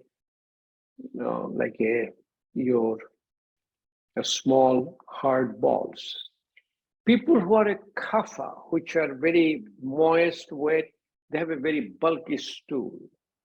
In animal world, you will see, suppose you see a goat and a cow. Both are eating grass, but the goat is always jumping, always mobile. Goat stool will be like a small hard ball. And cow, on the other hand, eating same grass, cow is like a kapha, doesn't move, doesn't turn. They will have a huge, big, your bowel movement, and which you call a cow dung. We say cow dung all the time. So again, coming back, pillars of health is a strong digestion, smooth, regular elimination, sound sleep. Sleep also, if we heard that what I was saying, is not the time, how long you sleep, 6 hours, 7 hours, 9 hours. Sleep is a deep sleep. Sleep is like charging your cell phone. Sleep causes all the repair of your body and mind, what we have been damaging throughout the whole day. Sleep are two types. One is called REM, called rapid eye movement, another called non-REM, non-rapid eye movement. It goes in cycle. 25% of the sleep is REM, or rapid eye movement. At that time, our mind is still awake. At that time, our physiological changes does not take place. Our heart rate may be still a little high up, respiratory rate is high up, but in non-REM sleep, which is 75% of your sleep. And non-REM sleep has 4 stages: stage 1, stage 2, stage 3, stage 4. Stage 3 and 4 is the deep sleep. That is about almost half of non-REM sleep. So if you look at, I don't know how many you have, if you have a health tracker, I have the health tracker, I have the Apple Watch, but you can have anything. What are the other? I forgot all this stuff, but you know, if you put a health tracker for your sleep, you will see they will give you a one portion of the deep sleep. That deep sleep is the time your body causes proper repair. So if you think you need to sleep 6 hours, and in 6 hours you will need to repair your body, of his 6 hours, 1/4, so hour and a half will be your REM sleep, and 4.5 hours will be your non-REM sleep. And half of non-REM sleep, that is means about say 2 hours, 2.5 hours, the sleep you need as a deep sleep, the body is repaired. So if you are in a state of relaxation response, if you're practicing yoga every day, if you are in a meditative state, you are in the stage 1 and stage 2 of non-REM sleep all the time, throughout the whole day. And most of the yogis I met, I stayed with the yogis, I ate with them, I said, they don't sleep too long. 2 hours to 4 hours. 4 hours is the max. That includes all the spiritually active people. You know, Dalai Lama, if you know, he's a Buddhist monk, he doesn't sleep more than 3 to 4 hours because they are already in a state of sleep because of the meditative practice.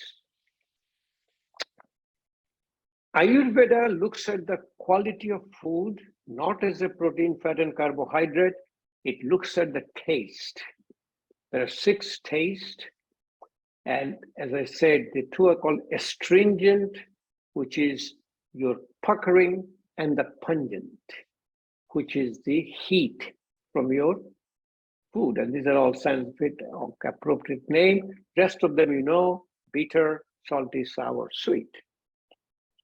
Food could be your heating or cooling. There are a lot of other concepts, you know, post-digestive effect, but the most important thing what you see, that when you put a food in your mouth, the tongue responds to your taste. And these are the areas of the state, astringent all the way to the back, sweet all the way to the front. Salty on both sides, bitter, pungent, and sour. So most strongest digestive fire stimulator is bitter. So you will know many a time, people who have diabetes, yoga and Ayurveda feels that your diabetes is because your body cannot digest sugar. It's all the insulin resistance, all the site of your receptors, we know all about it, but simplest way of thinking, body cannot digest sugar.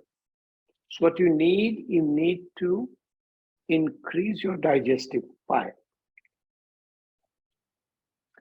So for diabetics, a lot of Ayurvedic prescriptions are done, which primarily the test is the bitter.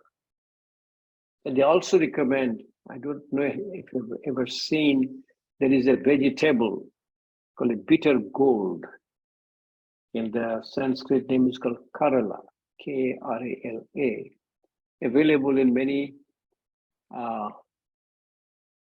a little high-end supermarket like maybe in Wegman or Whole Food, and many Indian grocery stores do they have that.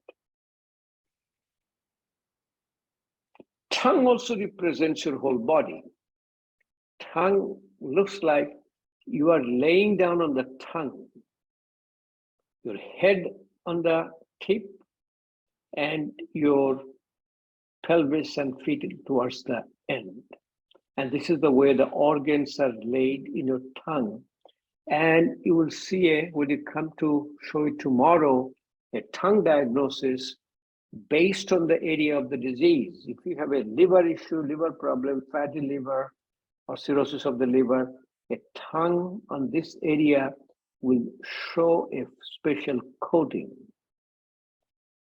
If you have a problem with the stomach, it will show up here. If you have a problem with your colon or intestine, it will show up in this area. And we'll show you the pictures that you will understand. According to Ayurveda, the tests are related to your doshas. Astringent, bitter, pungent, the vata is attracted to them. This is called a law of attraction. To balance, vata has to eat salty, sour, sweet. Kapha is attracted to salty, sour, sweet. So kapha people should be eating astringent, bitter, pungent. Same way pitta is pungent, salty, sour. So we'll be doing other three tests for the pitta.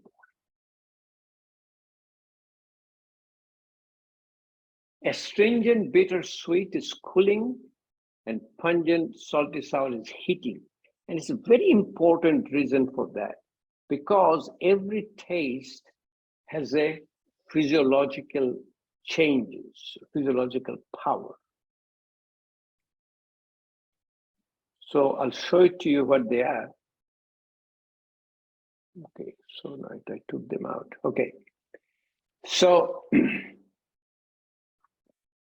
like your bitter is healing, because bitter, in fact, your sweet is very nourishing, very loving. It also has the effect on your body and mind. So Ayurveda says for a diet in Ayurvedic awareness, it's very important how you eat. So eating, according to Ayurveda, is a spiritual experience. And every faith, if you look at every faith, they always start with a prayer before a main meal. Doesn't matter what faith you are from, Christianity, Judaism, Muslims, Islam, Hindu, all of them starts with a prayer before they eat. So eat in a settled environment. And most important thing Ayurveda says, don't eat when you are upset. Because food creates your mind, and food is not going to be digested when your mind is not quiet. And see it all the time. If we eat in a rush, if we're hurry, we get an all upset stomach, or you get a burning in the stomach. Sit down to eat. Very, very important. We are eating, driving our car, In fact, Ayurveda says if you are sitting down eating, you can digest so-called undigestible food.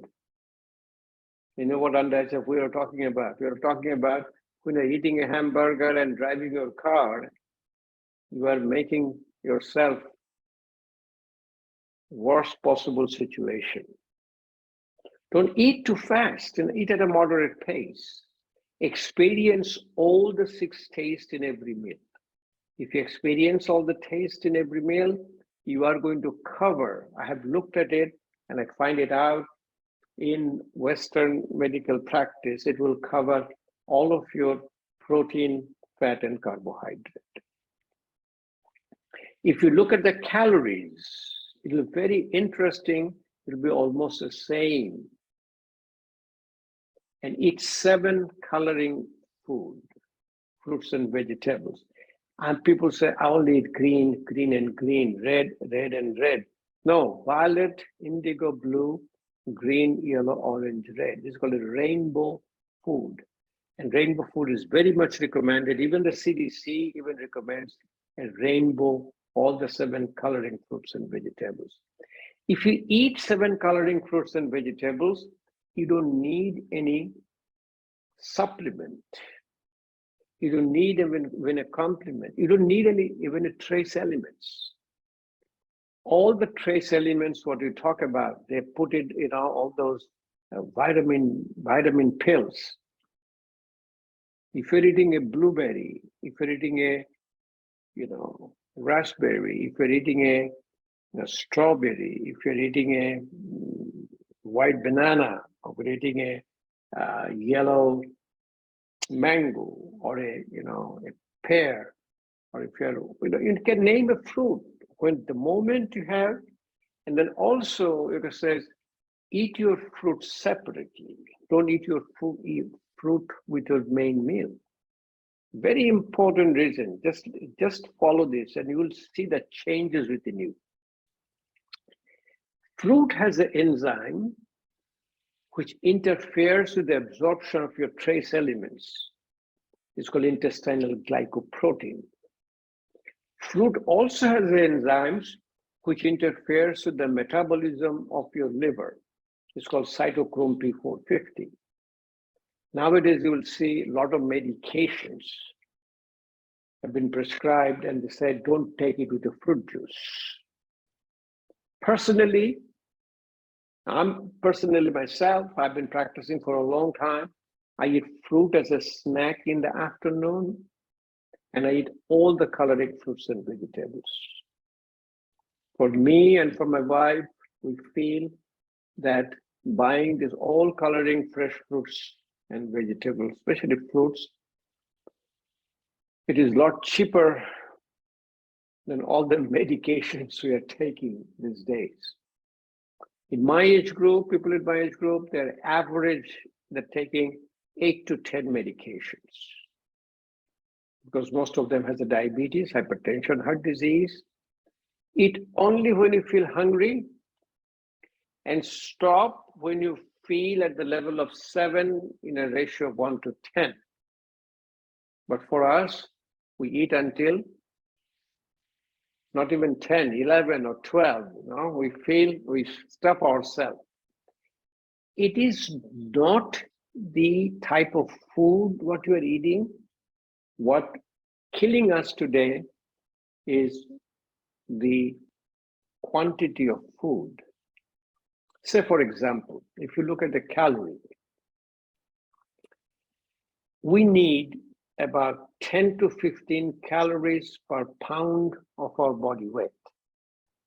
So if I'm 150 pounds, I will need 150 to 2200.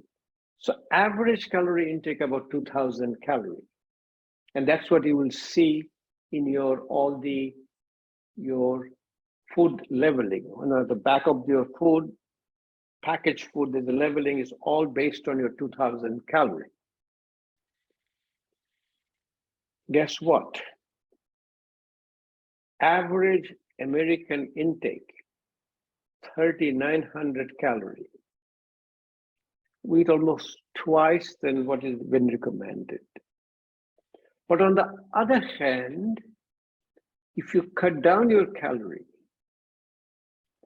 you increase your longevity based on exactly the percentage of calorie you cut down. If you cut down 20% of your calorie intake, then what is prescribed calorie for you, you will increase your longevity even 20% more. That's what the fasting, intermittent fasting, or the fasting becoming so popular in this country. But yoga will say you are always, every day will be fasting because your last meal is just after sunset, about 6 to 7, you're anything until next morning between 8 to 9 or around 9 o'clock. So 12 to 14 hours of fasting is integrated. Stomach, you keep about 1/3 full, 1/3 water, and 1/3 empty. It's like a washing machine. It's turning, churning. So you cannot keep your stomach completely full for proper digestion. Just eat or sip little water because you don't want to dilute your digestive enzymes. And wait always 3 to 6 hours before starting the next meal.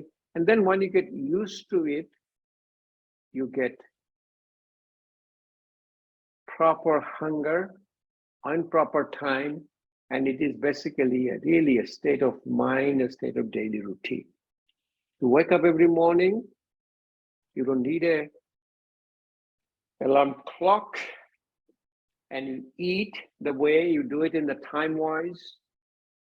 And Ayurveda always recommends cooking the food a little bit. I've been to say a lot of Ayurvedic centers, even in India, even here. We have a lot of good Ayurvedic centers here. One is in Iowa. It's called Raj, R-A-J. It's called your Vedic City, Maharishi Mahesh Yogi. We have one here in Massachusetts called Kripalu Yoga Center. We have here Yogaville. Yogaville is a very nice yoga and Ayurvedic center. Who else have in East Coast? A bunch of them in the East Coast, you know. In Poconos, there is called Himalayan Institute. And upstate New York has one. Anyway, so they always cook the meal a little bit. The salads, I don't see too much salads in Ayurvedic meal. That's what they said, reduce raw food, reduce ice cold food, because ice cold, Ayurveda thinks it shuts down your digestive fire, it prevents your proper digestion. Drink also milk separately, and also drink or eat fruit separately. So a daytime meal, like a midday meal, is the main meal in Ayurveda. Because Ayurveda believes that we are a part of the universe, even sunshine is helping in our digestion. My activity, my movement helps my digestion. Worst thing Ayurveda says, you eat a main meal or a big meal as a dinner, then you go to bed and sleep. When you bed and sleep, your body function has already gone down considerably. Your digestive function has gone. So their recommendation is main meal, either lunchtime, and we'll show you tomorrow what is exact lunchtime. That is also based on the Ayurvedic doshas, Vata, Pitta, and Kapha in your timing of the day.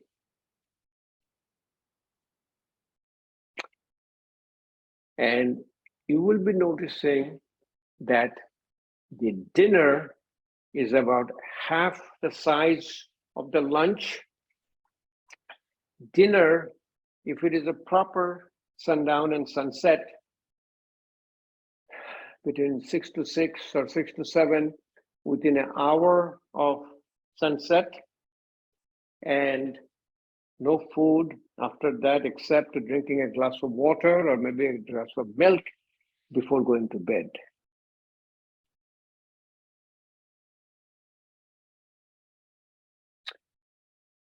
So what I like to do, we'll talk about Ayur Yoga again a little later.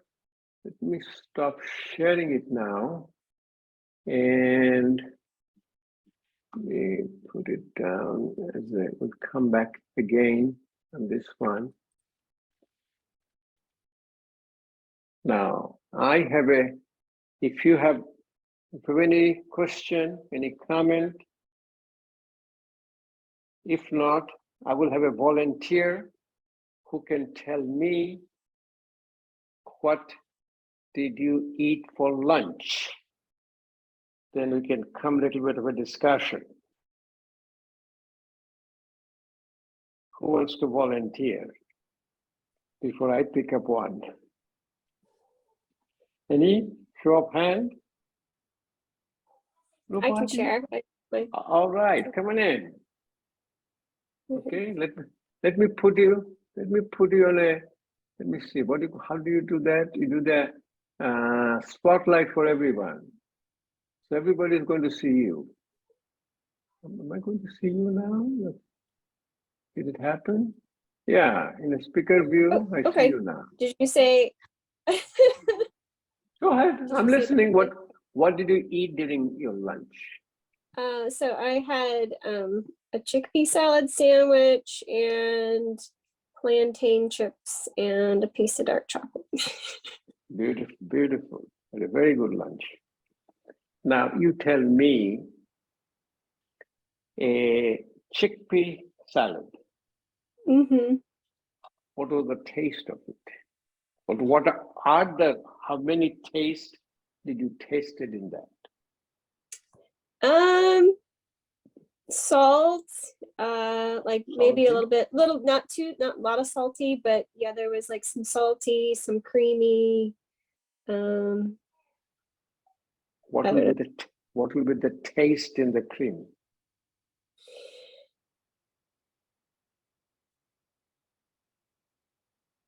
Maybe, I guess if I'm thinking of like the categories we talked about, maybe more bitter, maybe. Give a little better. How about a little bit of sweet? So this is the people really don't understand. It's a creamy tasting. Yeah. Even okay. You had a bread. You had a sandwich. Yeah, I guess maybe I didn't really notice any sweet in the sandwich, but the bread, I mean, it was whole wheat bread. I'm sure there's some sweet, I guess, maybe in the bread. Tomorrow when you eat, you'll pay attention to your taste, and it will be different tomorrow when you eat. Mm-hmm. Also your taste is also based on your outside ambience. What does it mean? Mm-hmm. People with a different doshas, body type, they can take a glass of water. Water is generally tasteless. Now, if you pay attention, in a cloudy, rainy day, if you sip a little bit of water, that water will taste a little sweet. Now you pay attention, you'll see. I have done it so many times, this same way, like that is a fall now. Why? A rainy, cloudy day is called a kapha. It is a primary attributes of kapha, even in the daytime, outside. People who are primarily a kapha, if you give them a blind tested, put a wraparound or put a shield in their eyes and give little water without knowing. So what you are drinking? So I'm drinking little sweetish. They may say, I'm drinking a little sweet wine, You will be amazed. People who are a vata,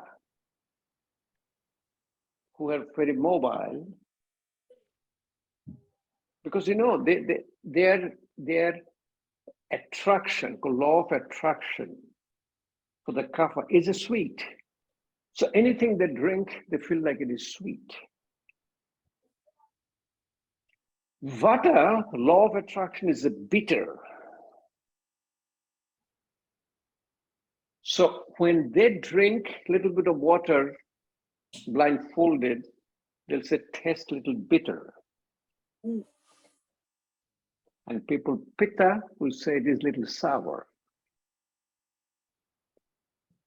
This is all based on your self-realization and introspection.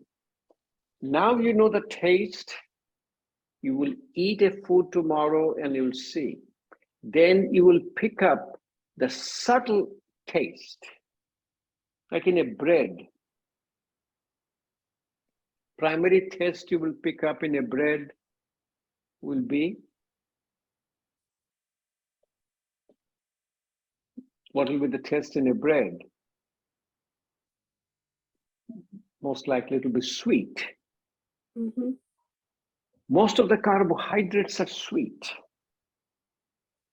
Then when you do even in the vegetables or even in the fruits, you will know the different taste in it.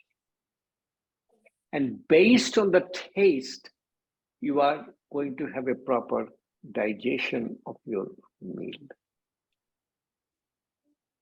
So now if you understand a little bit of a Ayurvedic digestion, you will prepare your meal based on the taste of the food. If you're in out of balance, then you add. And you know what you add? A good chef will add. A good chef knows this thing very well because it is from their self-realization, introspection, living at all these people.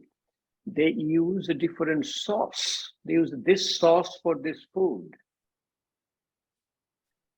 Have any of you have any Japanese food? Have you ever been to a Japanese restaurant? You will be amazed what the Japanese do.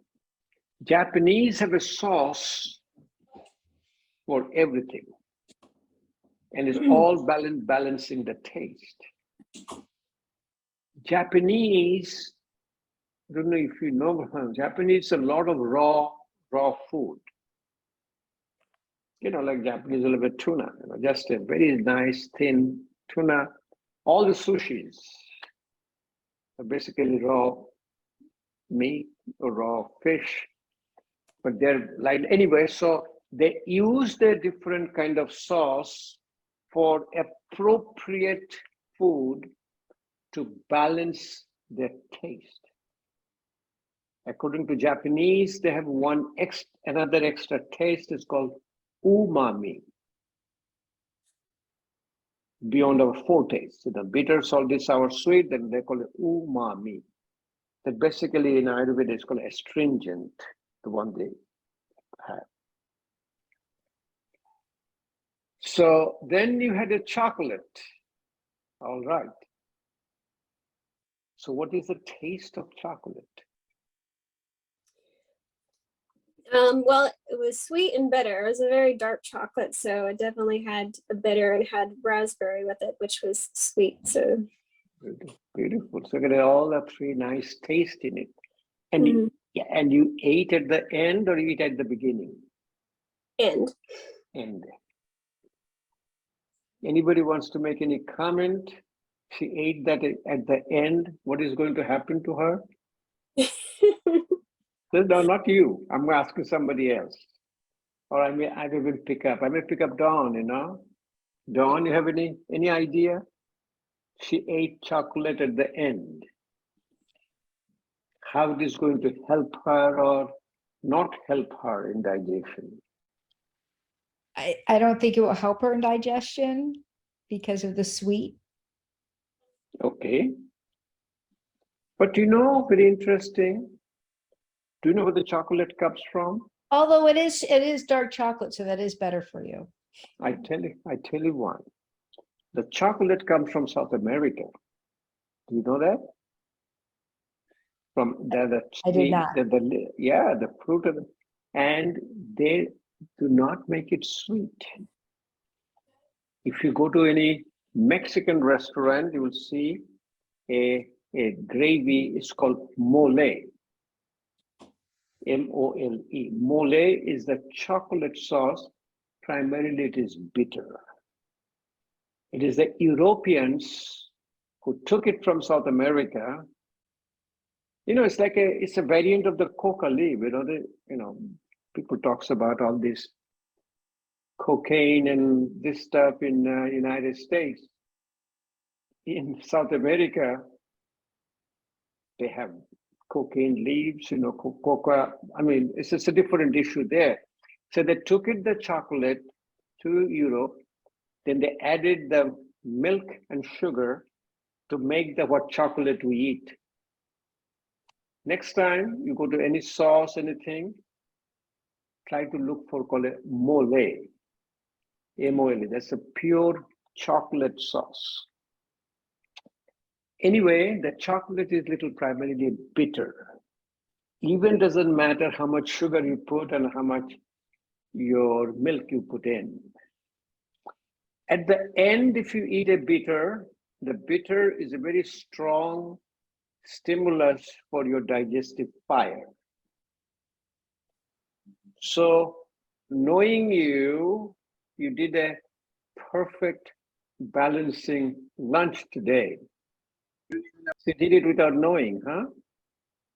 You could have eaten the chocolate before. Sometimes I eat chocolate before. I said, yes, I want to start my digestive fire before I eat a heavy duty meal. If I'm eating a piece of meat or piece of fish, I might eat. Many a time, this is totally opposite of your thinking. You'll be surprised to hear this. We eat sweet first, but sweet has a very low digestive fire stimulus. Finish sweet, come. So we'll go to a restaurant, and you guys probably have never seen him. We had a Ayurvedic practitioner in Newport News. His name was Stalling, Vijay Stalling. He practiced, and he was born, raised in New York. He's a local American guy. He went to Ayurveda school in New Mexico, St. Claude. Then he was practicing in California. He came and practiced in Newport News, I would say almost 15 years. But he passed away about, I'll say 3 years, 2.5, 3 years back, before the pandemic, he passed away. Anyway, so I will go to a restaurant with him, or we have few other people. There is a center in Portsmouth called Sattic Space, Sattic, Sattic Space. Then Google it. They were a little bit for going down during the pandemic, but they're very nice Ayurvedic center they had. They have all the Ayurvedic, they say actually yoga and Ayurveda center. We used to do a lot of teaching for them, and it is a community, they do a community service. There is a person named Maury Cook. It was one of his, what was it? I think a tailor rental, one of his business, and he gave it to the community. So you can Google it, called SATTVIC, V like a victory, Sattic Space, Yoga and Health. Then we have here, who else is here? I'll do it a little bit. We have one in Newport News, I'm forgetting the name, but anyway. So coming back again, if you have a choice of eating, so we'll go to a restaurant, we'll order the dessert first.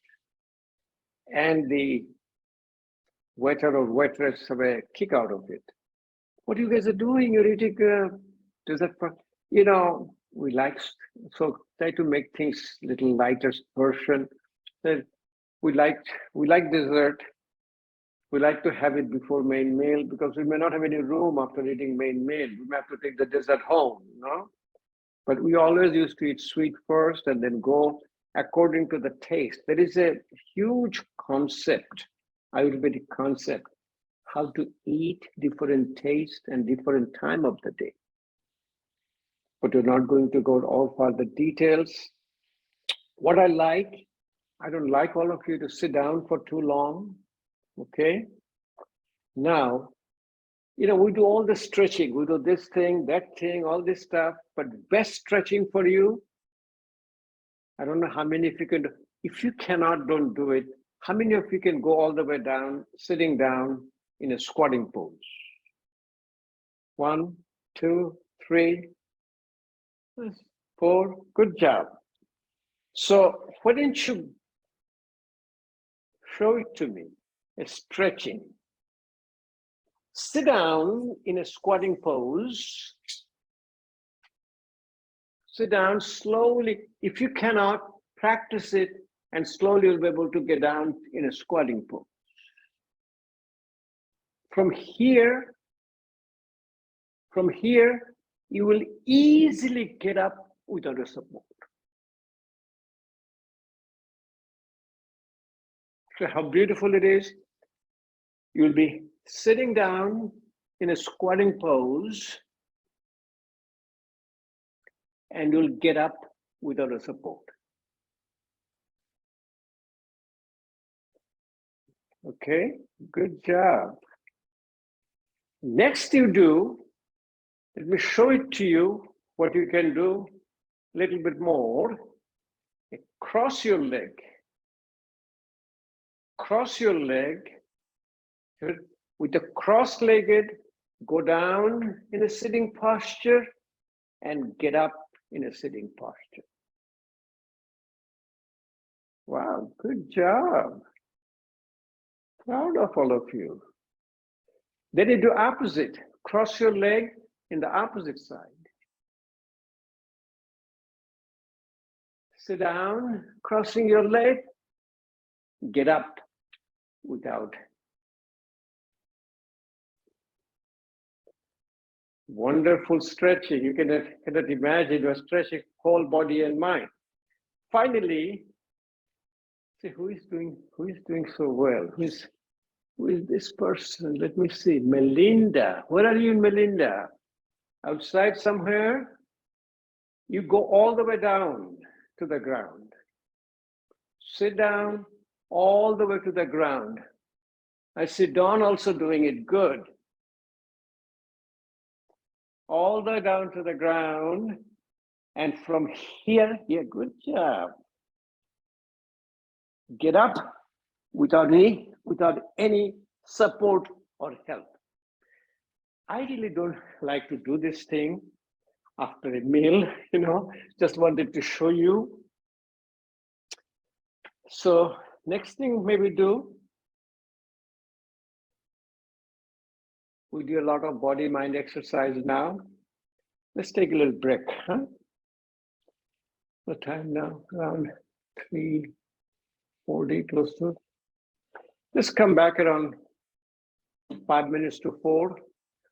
I don't want to practice too much because I ate a good lunch, but I'll show you all the pranayama and meditation techniques which we'll be doing. And if you have any question, any comments, you can. What did you have for lunch today? What did I have for lunch today? That is the best question you ever ask. I had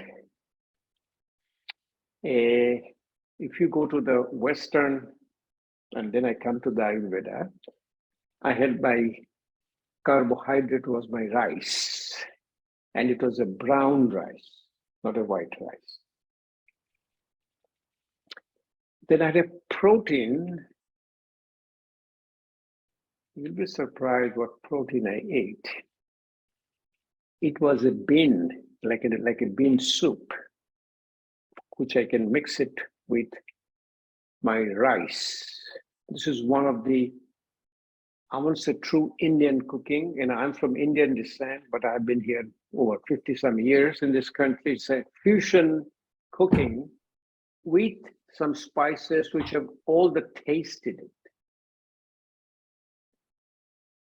If you go to any Indian restaurant, they do something similar. Who do you have in your area, Niput News? Nawab, I think NAWAB. Nawab is there, one on Jefferson. So, and that had almost all different taste in it. And it is made with some spices. Then I had a little bit of a bitter. And this is also a vegetable. It's called a bitter gourd. And I had that bitter. My bitter was first. Your bitter was last. I had a bitter. And then for also a little bit of a protein, I had some chicken nugget.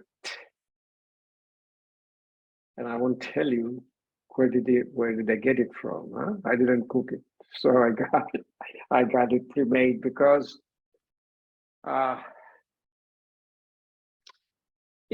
cooking, as all of you know, I'm sure most of you do it, it is a long, exhaustive process, especially putting attention to the cooking.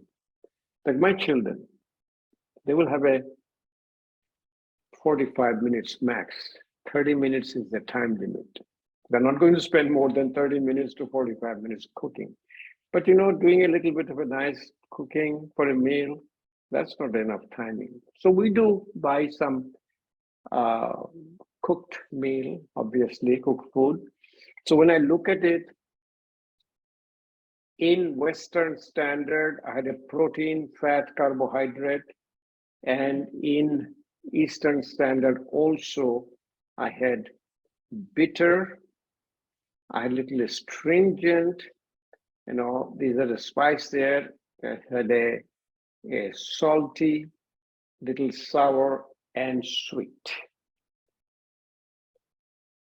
Afternoon, in between your lunch and dinner, I will have some fruit. And that will be my all multi-coloring fruit. I don't eat only one color fruit. And for me, my trip to Whole Food or Wegman, I don't know if you know the store called Wegman. Wegman just opened up a store in, I think, Virginia Beach. And Newport News has a Whole Food. My trip to the Whole Food and Wegman is for the fresh fruits. They do have a very nice fresh fruits. So, Don, did I answer your question, or do you have a more question for me, or more comments for me? Yes, you did answer it. Thank you. I'll answer. So you didn't make exact comments, what you're going to have for the dinner now, huh? We get 3 meals a day, breakfast, lunch, and dinner. And you'll be surprised. When I lived with yogis, I've been to India. Now, I came here in this country when I was very young. I've been trained here completely. I had a total Western mind. So I really did not expect what a yoga is. But then I got invited in India by multiple yoga and Ayurveda centers. I looked at the yogis. My gosh, the amount of food they eat, 1 meal a day, and as little as possible. I said, if I eat that much, and I may not be, I'll be vanished in a very short time. But they get used to, because that's what they eat when they're little child. Food is very much of a habit forming. Another thing is very important is people all ask me about the diet, what diet I should go, whether I go to a keto diet, I'm going to this diet, that diet, I said, there is no need for any diet. Only diet is going to help you. Everybody's ear perked up. Huh? What diet is going to help you? You really want to know? It's called portion size. That unless you have cut down your portion size, there is no reason that I eat very healthy protein. I eat, I don't eat any fat, I don't eat any butter. Look at the French food. 6 eggs, 4 sticks of butter is the average for your French food. But you know what French food is? French food is size of this much is your French food. If I go to French restaurant, I have to come home, have a dinner again, not that French dinner doesn't help any. Okay, let's get a little break and we'll come back maybe around 4 o'clock, huh? Then we'll do the practice for dosha-based pranayama and meditation. And if any question, if you do, you can also put in the chat, because with these few people, I can read the chat, I have to go to grab me a small piece of chocolate. All right. I should have seen this one before. Okay. Chocolate is great. Again, coming on portion size, huh? Let's come back around 4, huh? We'll do the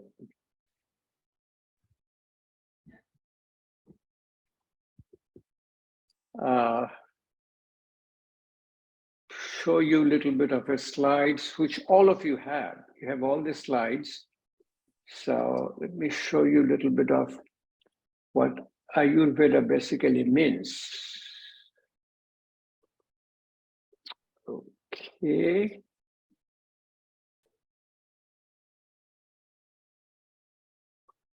You can hear me, you can see me, it's all okay? All right. As I said, the Ayurveda, the word means, Ayu means your longevity, Veda means your knowledge. Knowledge which gives us longevity, knowledge which gives us good health, knowledge which keeps us disease-free. And you remember all the diseases, what we have one disease which comes from outside, which we call an exogenous disease. Exogenous disease means from outside. Outside disease is like your, say this viruses, this is the COVID viruses, allergies, pollens, a lot of chemicals, or the air we breathe. But the disease which is killing us today, these are coming from inside. These are called endogenous disease. Coming from inside, diabetes, hypertension, heart disease, which many of us are talking about as genetics. My family have it, my father has it, my mother has it, I'm getting it. But we know very clearly these days that genetics is not the cause of a disease. It's called genetic expression. Gene has to express.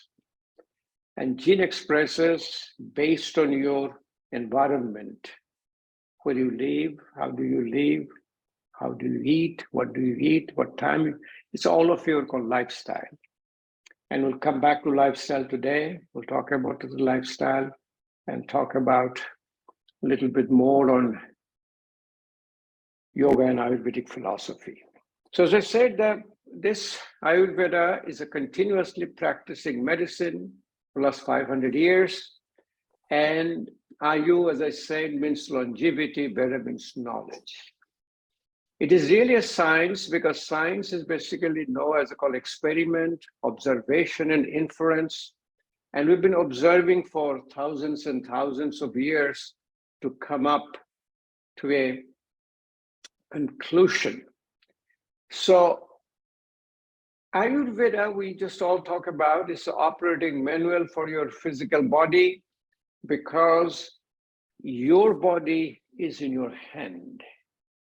I tell all the time, you take better care of your cell phone, better care of your car, better care of your house than your own body. It is really very sad, but you need to take care of your own body. And it's basically the way, metaphorically, we say your mind is a software, body is a hardware. If you can fix your software, and you know, the practice of yoga is like fixing the bugs in your software. If you have a cell phone, if you have a software, they will send you this updates to make it a bug-free, make it the software to function. It's exactly the same thing. And always remember, disease is the failure of Ayurveda. There are 3 basic scriptures, and when I look at it as a physician, the Sanghita means collection, Charak wrote the called internal medicine, Shushrut wrote the surgery book, and combining together is another book. I had these books for years and years before I started learning Ayurveda. Oh my God, it took me almost 5 years to finish all the courses, then take an exam. This yellow section, 7 volume, is an English translation. This is the oldest, we call it an internal medicine book. These 3 are the surgery books, and this to me the compilation of these 2. And at the time of surgery, they have all kinds of surgical instruments and different surgeries being described. This is the modern Ayurvedic textbook. It's written by Dr. Vasant Lad. He, as I said, he started actually, was almost the first Ayurvedic center in the United States in early 80s. He was in Santa Fe, New Mexico, now moved to Asheville, North Carolina. Basic concept of Ayurveda means it's a macrocosm and a microcosm. Our human being is a microcosm, and universe is a macrocosm, and keeping the balance between these 2 is your health. Universe is made of 5 elements. It is not a Big Bang theory according to Ayurveda. First, there was a space. In the space came air. Air had a friction caused fire. Fire melted the cloud from water. Water froze into earth. Space, air, fire, water, earth. 5 elements are also present in our body. If you look at carefully, the space, concept of space is already there. Stomach, colon, lungs. We have a lot of space in our stomach, colon. Air is the movement. Movement of the heart, movement of the intestine, movement of the muscles, movement of your sensory perception. Fire is the transformation, especially metabolic process like digestion, body heat, and also vision. Vision is also connected to your transformative fire. Water is a fluid, lubricant, but primarily it holds the tissues together. It's like your dough. When you have a flour, you put the water, you put a dough. Art is the framing and bones and teeth. When all of us has those 5 elements, when the main element is air, the attributes of air is called vata, and their main attribute is mobility.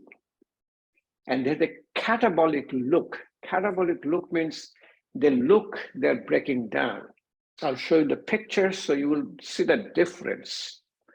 Pitta is the fire, and these names do not have any English translation. Pitta attribute is fire, and they look little mature, and it is the transformative power in our body. Kapha, primary attributes of the water, and it's the fluidity, and they have a very nice anabolic look, younger look. Like if you see a little baby, that's a kapha time of our life. And people in a mature phase, we don't say old anymore, we never get old, we get mature. When we mature, we get into the vata phase of our life, and our middle part of our life is the pitta. So if you look at a vata person, you will see they're thin built, they're tall, and they never gain weight. I mean, yeah, I mean, you get envy with them. They've been eating everything. They're not never get any weight, but they develop a different kind of diseases, neuropsychiatric disorders and musculoskeletal disorders. Pitta, on the other hand, they're called it mesomorphic. They're of an average build, and Kapha, on the other hand, it looks like a rounded, well-built body. And the difference of these three body types is they are not obese. There is no obesity. Kapha people will have a thick wrist, a thick arm. When you look at their wrist, Vata will have a very thin wrist, and Kapha will be well-rounded wrist. So if you put them side by side, that's the way they will look like. So looking at a person's body type, constitution, you know their doshas, and you will be able to balance them. Same thing, artistic presentation. This is Vata, Pitta, and Kapha. Then looking at different parts of the body, you will know. If you look at the eye, the Vata people have a very nice, sharp eyes. Pitta is moderate, and Kapha will be wide, open, big eyes.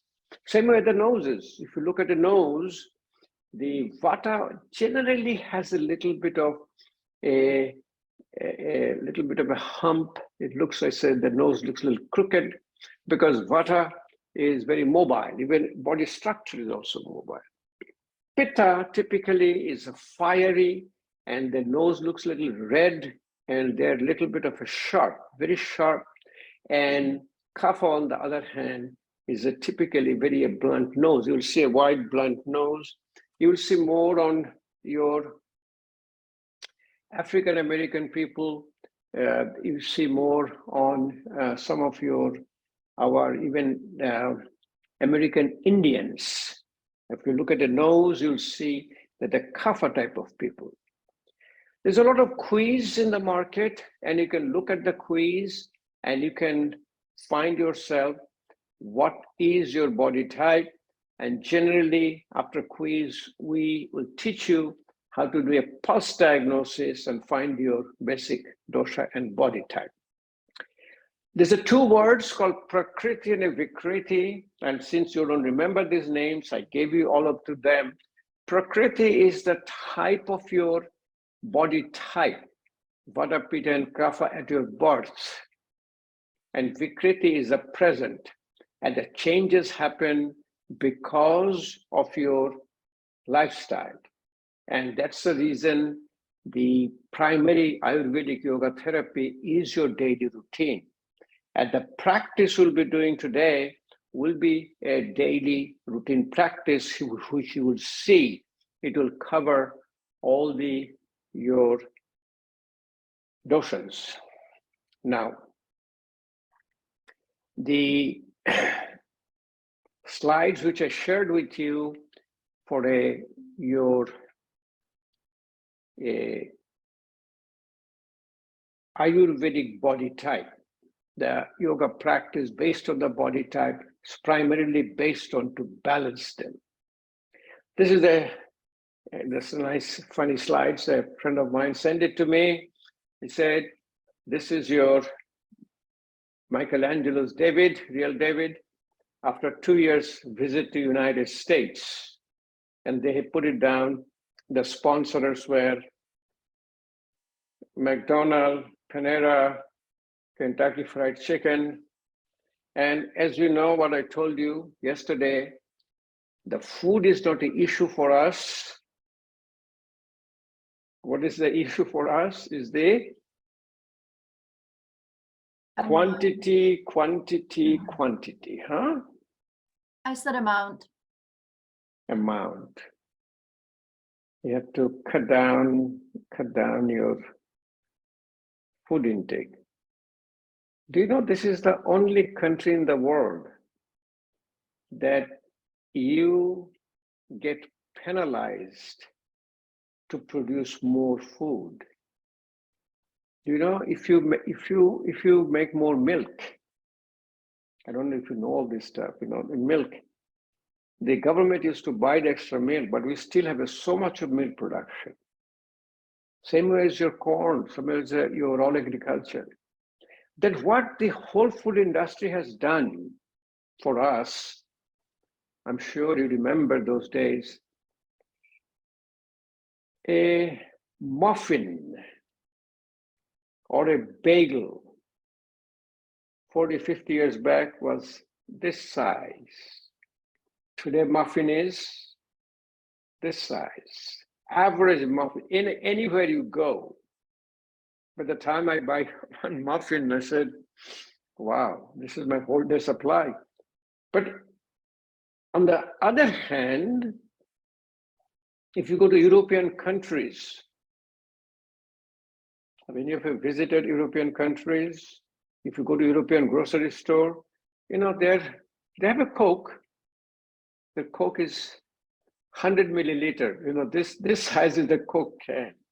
The butter. It was interesting. It was interesting when you said yesterday about the French food, or you go get French food. I have a favorite French restaurant locally, and it's, of course, it's not healthy what I'm eating. It's a lot of butter and a lot of, but I never leave there feeling disgusting because your portion size is just exactly the perfect amount. And yeah, you never feel bad leaving that restaurant. And even though it's not the most healthy food, but I love it. But as I said, healthy, unhealthy has no meaning until you go to a portion size. Because the French have shown, I can give you some other examples, which you'll be surprised. Okay. One of my friends, he had a Fulbright scholarship, and he was placed in Africa. And Fulbright scholars, you know, live in their host home. And he was from mathematics, and this scholar, Fulbright scholar, he came from a family who was raising animals. And she said, you know, only thing they ate is a meat and a blood and very little bit of veggies, you know, no carb, nothing. Then she says, you know, but the portion size was small and they look better than me. The skin looks better, they're glowing, the hairs are all back, you know, they have all the teeth. It's amazing. There are areas in Russia, areas in Eastern Europe, where their only food is dairy and meat. It's all about milk, all about your yogurt, all about meat. And average people lives there at least in 90s to 100. So I'm sure, you know, it's a combination of their mind being very content with what they have, but it's a portion size, probably their activity, like even in the European countries, if when you go, I mean, people don't have any car like what we have. They do walk every day. So anyway, exactly what I'm trying to say, that the sponsors here did this, and your job as a yoga therapy practitioner is to bring this person to this person. So the word is called, this is Vikriti, the present day of the imbalance on their doshas, a body type. They need to go back where they came from, called Prakriti. So Vata, as I said, they gets more disease of the bones and joints and the nervous system. Pitta gets more inflammatory disease of the liver, heart, solid organs. Kapha gets a water-related disease like your edema, congestive heart failure. And the area Vata lives in the colon, Pitta is in small intestine, and Kapha is in the stomach. So by knowing that areas, you will know that which asana, which pranayama to do the balance. Next term is called gunas. Gunas are called attributes. In Ayurveda, there are 20 opposing attributes, like a subtle, gross, soft, hard, slow, sharp. These are all we'll understand when you keep on doing it. And every body type, your doshas have a different, your attributes. And you try to balance those attributes. And the attributes you will see, some attributes are hot. Pitta is hot. Hot is digestive fire. Hot is a strong appetite, higher body temperature, sharp, sharp nose, sharp eyes, sharp teeth. You look at the people's even physical structure, you know there is a difference. And looking at that, looking at all of you, I can tell you what is your body type and doshas, huh? But I want you to learn how to do that. So, law of attraction, whatever is your attributes, you're going to hurt yourself, and to balance you have to do law of opposite. These are all tissues which have gone over, and that diet we have gone over with you yesterday. What I want you to do now is that to see what are, these are also we went over, and we'll come back to this called daily routine and the timing of the day and timing of your doshas. And we'll talk about after this. Now, the diagnostic is called 8 limbs, which we use to diagnose your doshas. Now, the first is a pulse diagnosis. Normally, in a pulse for healthcare providers, we put our fingers, we get a rate, rhythm, then you call your volume of the pulse. Here, we do put our 3 fingers and put it over. If you look at your hand, you follow your thumb, at the bottom of your thumb, you will see there is a pulse. And when you put the 3 fingers in the pulse, like this, index finger, middle finger, and ring finger. We generally do the pulse on both sides, but in Ayurveda, your left side of the body has a feminine energy, right side has a male energy. So for the men, we do right, and the women, we do left. The quality of the pulse is that under my index finger, it feels like a fast and slippery. It feels like almost like a snake or a sharponari. So first one is a very, pulse is fast and slippery, which will tell me if it is more prominent that I have a more vata dosha. In the middle one, which is called a pitta, it will jump at you. This is a middle finger, index finger, middle finger, no. Middle finger will jump at you. And the third one, ring finger, it's a very slow, steady, we call it like a swan. It looks like a swan is flowing under your finger, which is called your kapha. Now, for us, we can tell you from today onwards, you'll be start feeling pulses of everybody you know. You'll be feeling pulses yourself, feeling pulses to your family, your neighbors. And after feeling hundreds of them, you'll be a little comfortable. It's basically a practice. In a pulse diagnosis, they also diagnose the organ dysfunctions. And I had a pulse diagnosis done by Ayurvedic practitioners. They even told me my present state of health. They even told me what is my future state. And initially, I had a lot of reservation on that, but eventually I find it out.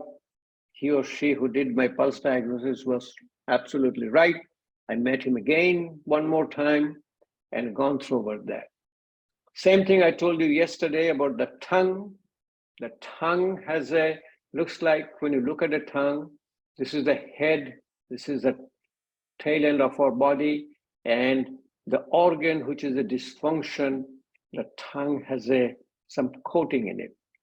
So when you look at the tongue here is, if you have a colon disorder, when you look at the tongue, and these are basically is all of our personal practice. We look at our tongue, make a diagnosis. When you get a vata disorders, it looks like there is some cracking. You will see some indentation in your tongue. And there's a lady last class, she shared with me her own observation. She said, a little cloudy day, rainy day, she looks at her tongue and there is a more dental indentation. Like here is a dental indentation on the tongue. And the way to explain to it that when there is a rainy day, cloudy day, body has the characteristic of a kapha. In kapha, there is a little swelling of our body. You get a little fluid retention. And when you have a little swelling of the tongue, you get a more indentation of the tongue. It's also the 5 elements which is formed our universe also represents in our hand. Middle finger is space, in the air, fire, water, earth. And connecting these, space and air is the vata. So when you touch your index finger to the thumb, you balance your vata. So vata is in the air index finger. So we put index finger down and put your thumb. You balance your vata, and it is called a Vayu Mudra.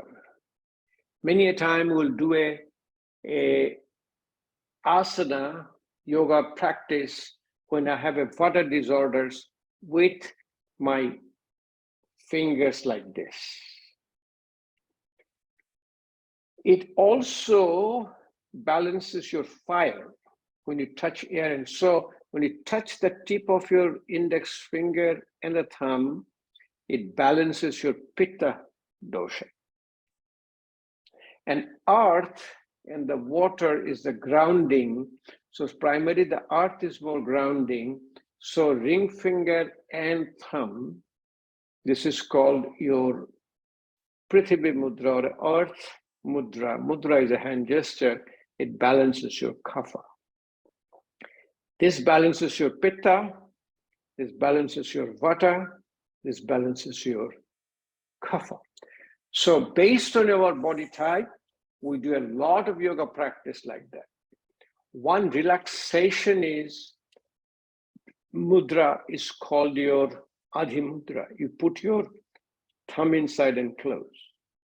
When you put your thumb inside and close, many a time I practice both my asana and pranayama with my hand like this, and eventually I do it without knowing it. That it became so spontaneous that I don't even know I'm doing it. Now looks like we're all here. If you have a place with a mat or in a chair, whatever you prefer, if you can put your camera, or we can go over with you a little bit of practice session now. And the practice we'll be doing is your daily routine. Remember one thing, yoga practice is not once a week, 3 days a week, 7 days a week, 10 days a week. It is your daily practice. And we'll go over with you what time to wake up, what to do when you wake up. And let me see if I can see all of you. Let me put a full screen. I can see all of you on the screen, so I don't have to put myself. And do you guys see me? If you can go into your gallery view. If you're in a computer, I don't have a real space to do. That's all right. You just watch us, and well, to share, I can. Okay, that's fine. You know, as I said, this is a very informal session. You do the work. Yeah, doing yoga with the dog is fantastic. No, all right. Don is in the right place. You know, who do you prefer to do yoga with? You'll be surprised if I tell you. With the babies, you know. Babies do yoga from day one. Have you ever noticed every posture? Baby will get up in downward facing dog. Baby will get up into cobra pose. And one of my friends who's a radiologist, he said, the babies know how to do yoga inside the mother's uterus. All the posture, he's even done an ultrasound. Finally, he made such a one funny remark. He said, the babies are so good in doing yoga when they come out with the head first, like a headstand, you know, they get a head first and a headstand. My daughter, she's an attorney and she's a certified yoga teacher. She took a yoga a long time, 15, 20 years back. She recently had a baby 1 year old. From the day one, she's teaching yoga to her daughter. And now she does. And the one interesting I noticed about the babies, they prefer, I don't know if you have noticed it, they prefer the head down, downward facing dog. Always put the head down and try to, so I help them. I have another grandson, he's 3 years old. The moment he'll head down, I'll put his feet up and he gets into headstand, you know. So the wonderful headstand. Another thing I noticed that they like your back bends. You know, like a cartwheel, you know, put your hands in the back, and that's what they like. Either back bends or the headstand. Well, I gave my 2-year-old niece, I was babysitting her. I was just playing around with her. Her alignment and happy baby and the back bends and the downward dog was amazing. I couldn't believe it. And they always do the happy baby, you know, they lay down, yeah, they hold their feet and they will do all the feet, you know, all the time. Okay. Now, for a daily practice, what you will do that first, when you wake up in the morning, you will sit down in a squatting pose. So the way to do in the squatting pose will be that, you know, slowly you start again, you start at a slow pace at a time. And then when you'll be able to sit down, you will be able to sit down with a very comfortable, we call it a malasana or a squatting pose. In this pose, you will have a glass of water. You will hold the glass of water, and you will be drinking in a gulp. So you'll be drinking in a gulp, and you wait a little bit. And the best way to wait is that you put your hands together, separate your fingers, and extend your wrist. This is the way your wrist gets relaxed, your hands gets relaxed. Then you put one elbow in your knee, other elbow in your knee, and slowly bring it close to you and keep your spine straight, eyes closed, breathe out longer than breathing in. And this will be your money back guarantee. No disease will dare to come close to you.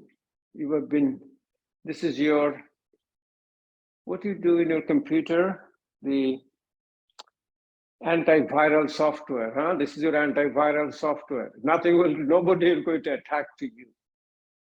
From here, slowly you will get up without a support.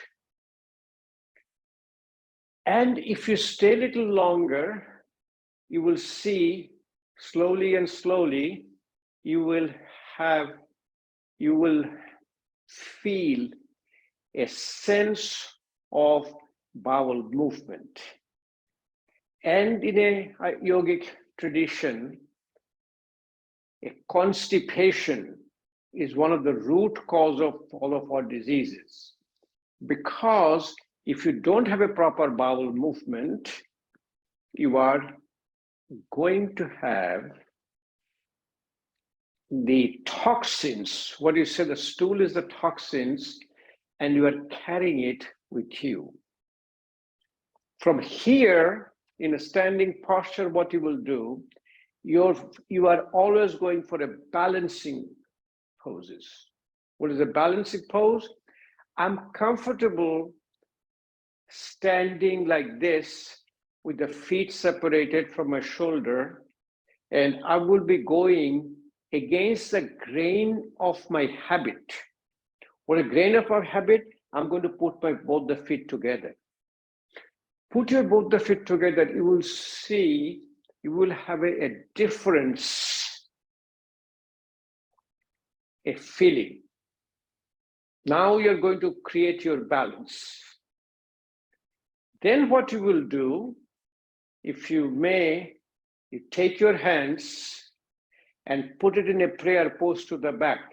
Put your hands to the back. That will open up all of your muscles of respiration. Now, you start doing another impossible task, which will come to you slowly. If you're right-handed, right-footed, see if you can stand on your left foot, 1 foot at a time. Very nice. 10 seconds, 20 seconds, 40 seconds. By the time you can balance your opposite side, it is going to bring the health back to you. Remember, health is a balance of your body, mind, and spirit.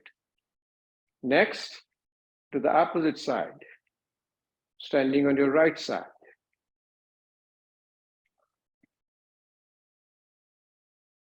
Initially, maybe a few seconds, and essentially you'll be a long, long time you can do. Bring it back. Next one, you will do one impossible task initially, but you will be able to do it. Close your eyes. Close your eyes and see if you can stand on your left foot. You'll be all wobbly, you know. Close your eyes, see if you can stand on 1 foot. And I'll tell you the reason what to do. Eyes are the marker for your balance. When you take out the eyes, your balance comes all from your mind. It quiets down your mind. When your eyes are closed, if you can do this thing for a little longer time, you'll be almost guaranteed disease-free and healthy person. Do it on the right foot now. Close your eyes if you can stand on the right foot.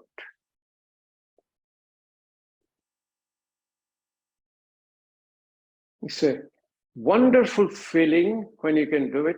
I do it every single day, and still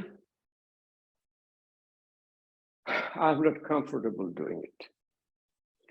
Now, with the hands in the back, there is another interesting thing you can do. You can use a Bhastrika pranayama, the bellows, and with the sit-ups. So these are called combination for your, separate your feet, breathe out first, Take a deep breath in and breathing out, slowly you can sit down. Get up.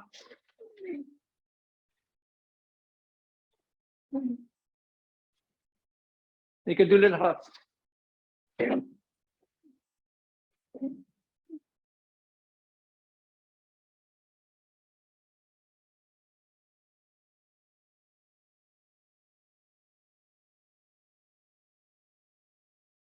Do it 10 times, 15 times, 20 times.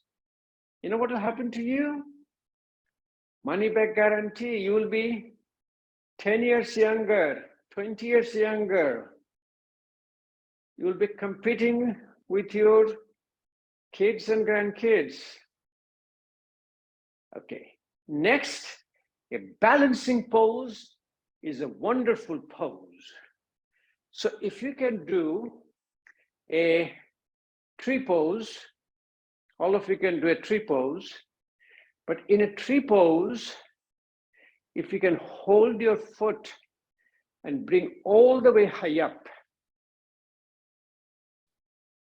and hold it.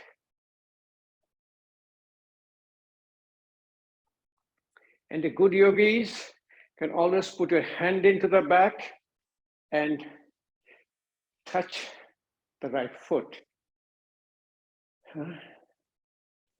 Christmas is coming, New Year's is coming, hand is coming towards the foot.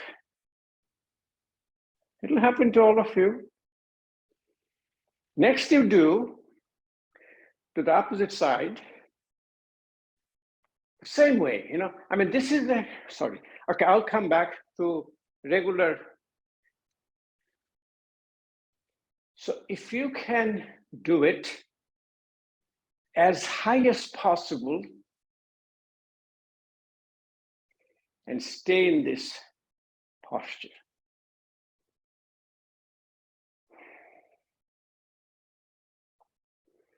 Try to put your hand, if it left foot, right hand behind. So if it comes close to you, your foot. Sorry, these are just slippery. Okay. A relaxation response, a pranayama we did yesterday is called a breath of fire, the Kapalbhati pranayama. When you push your belly button to the back, we like you not to do standing up, but if you do gently, you'll feel it comfortable. Now, you do a tree pose, put your feet on your thigh, and put your hands in the front. The way you feel your balance, now take your hands to the back, do a prayer pose. You will see a lot of difference when you tree pose with the hands to the back. So you're combining therapeutic, and if you can do a breath of fire, Kapalbhati pranayama on this posture,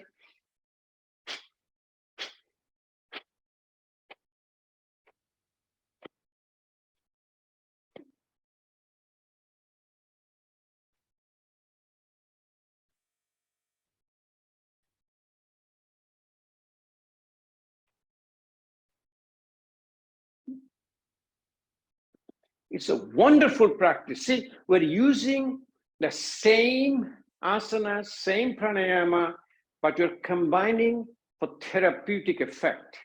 This is primary for all the neuropsychiatric disorders. Somebody comes with the neuropsychiatric disorders, you do, and then you do opposite again. Do it on the other opposite side.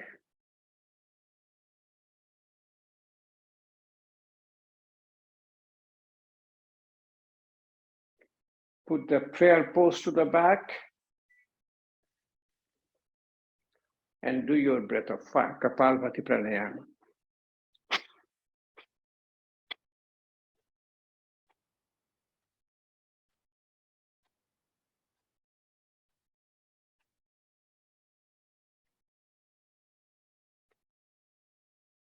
These are supposed to be yoga pants I have, but these are so slippery. I don't know, have to put some anti-skid pants, you know? Anyway, so from this practice, you are balancing yourself. Now you will do the changing of your health. The way you change your health is you cross your feet. Crossing your feet, see if you can sit down and you get high up. Beautiful. You guys are already disease-free, huh? You are disease-free. You are in an effortless ease. Opposite side. Cross your feet to the opposite side and go all the way down. Go high up. Final test. Cross your feet. Go all the way down to the ground. Sit down in the ground.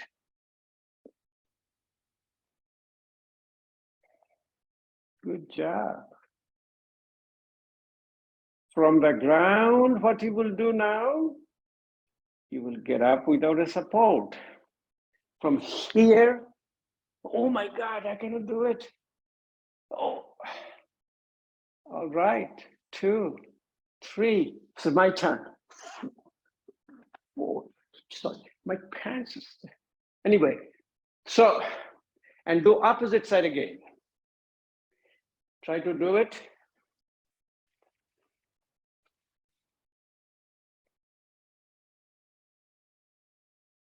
These are really the sign of your health. If you use your one hand,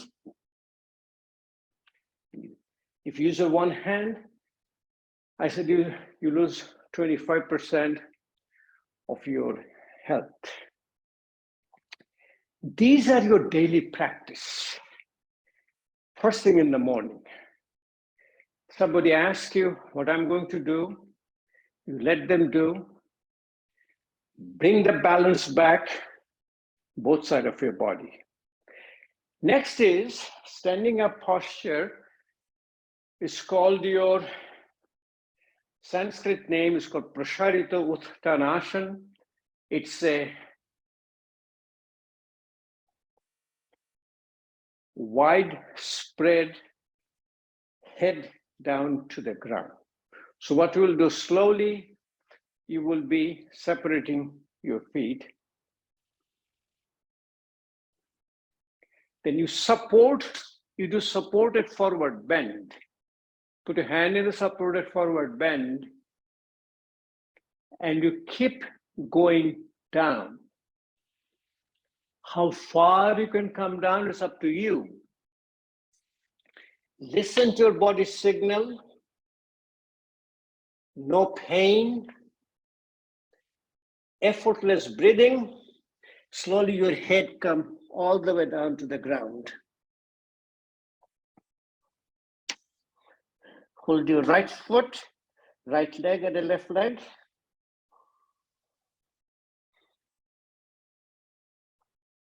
And in this posture, you do a Kapal Bhati Pranayam, breath of fire, like this.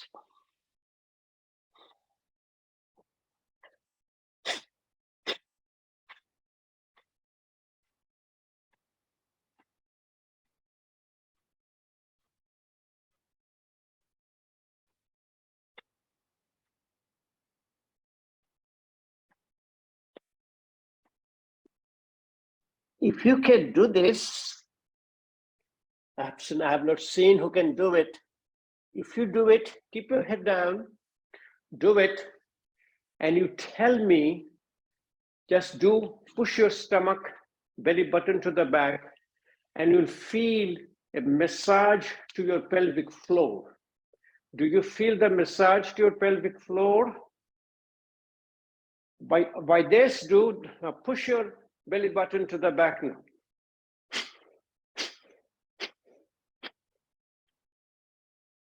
Do you feel that your pelvic floor is getting massaged.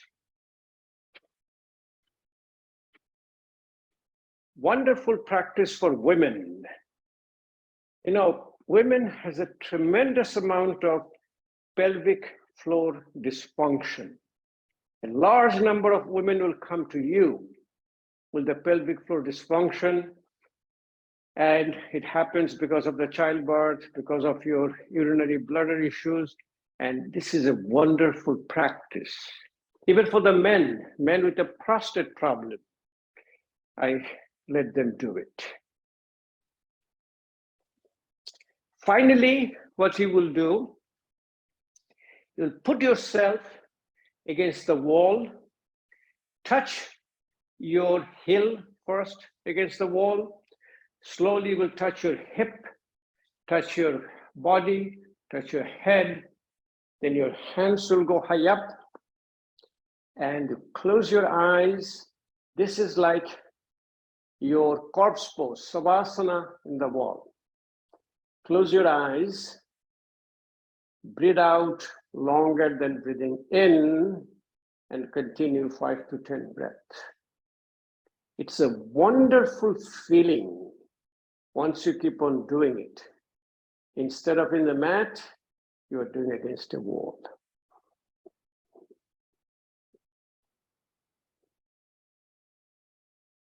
Always breathe out longer than breathing in. Put your hands here.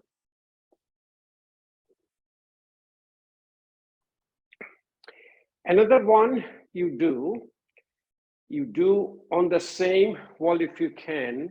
If you hold your one arm, hold the other arm, put both the elbows on the head. This is the way you do your lateral bend, side bends. Slowly you can do your side bends, but your hand gets literally fixed in your head. So you don't get too many movements. It's really your lumbar area of the spine. And then you stay in the pose at least 5 to 10 breaths. Breathing out longer than breathing in.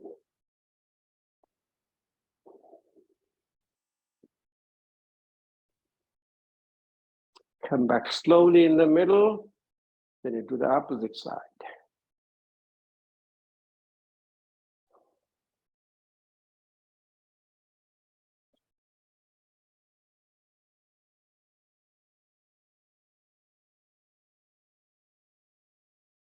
You guys are doing good. You are doing all very well. And finally, standing up for your daily routine is a hand touching to your feet. So hands will go high up, slowly. And when you come down, don't come down suddenly. You know, put your hands on your thigh as if you're supporting yourself and slowly come down. You know, yoga is not an exercise. Exercise is a muscle contraction. Exercise is sympathetic. Exercise raises your heart rate. Yoga is relaxation. It is your effortless ease. And slowly when it comes down, hand goes all the way to the ground. Hand will come to the side of your feet. Your knees are still straight. Then if you can do all the way, you can put your hands behind your leg and your head will come, it will touch to your knee.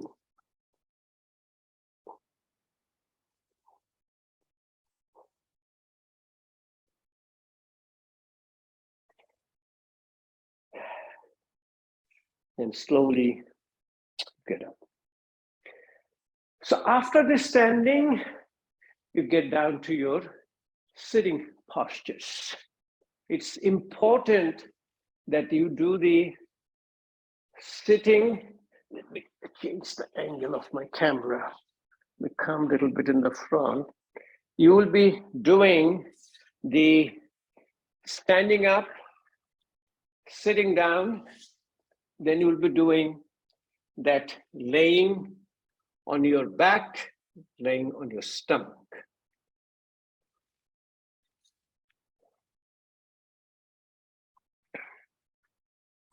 So the first asana you do sitting down is just cross-legged. This is called your easy pose. Sukhasana.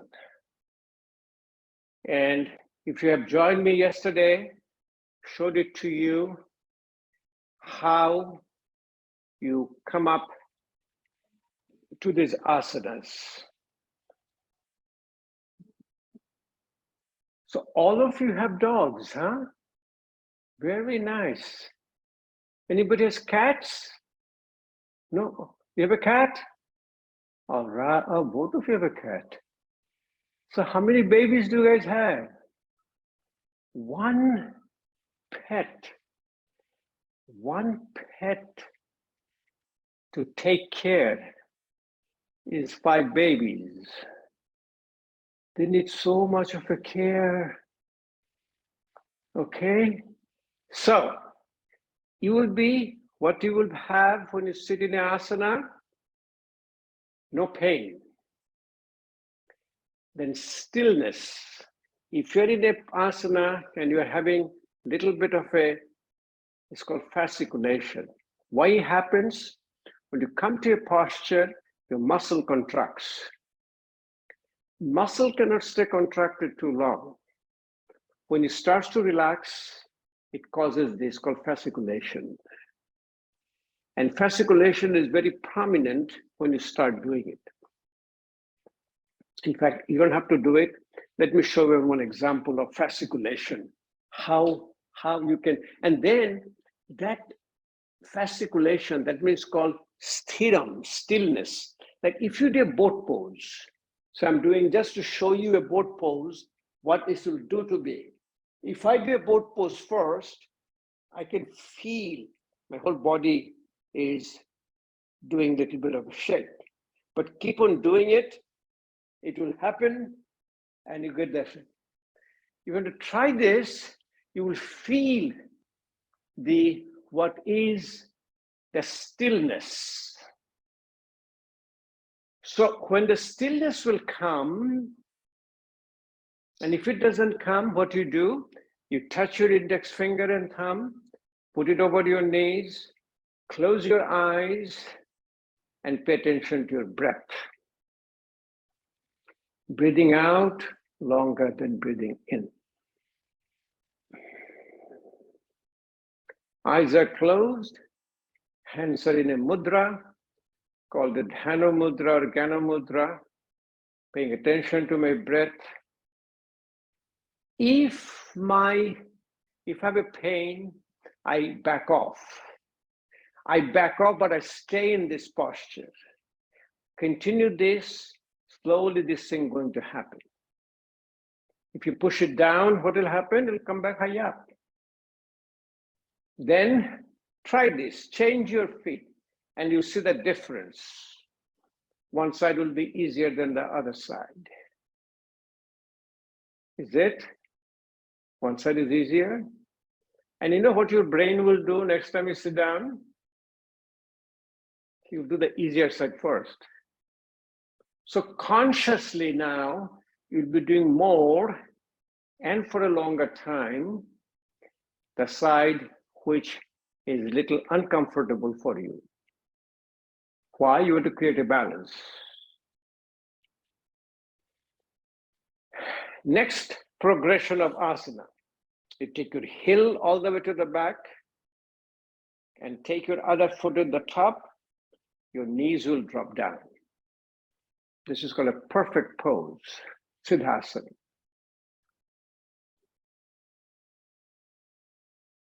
What a wonderful experience of life. You know, I'm 39 and holding, and I'm going backwards now. Maybe I'm 21, or no, maybe 29. It's 29 will be good for me, huh? Yeah, 29. Okay, so if you've done it now on the left, Now I have to do opposite side. Now get a right heel all the way to the back, left foot high up, left knee goes down. How much discomfort do you have doing the opposite side? Is anybody here left-handed or all of you right-handed? You know what the left-handed people call? Left-handed people are right-minded, you know. So they're the creative, they're right-minded. So if you sit down for a while with an effortless ease means you'll be able to talk, you'll be able to sing. There is no pain.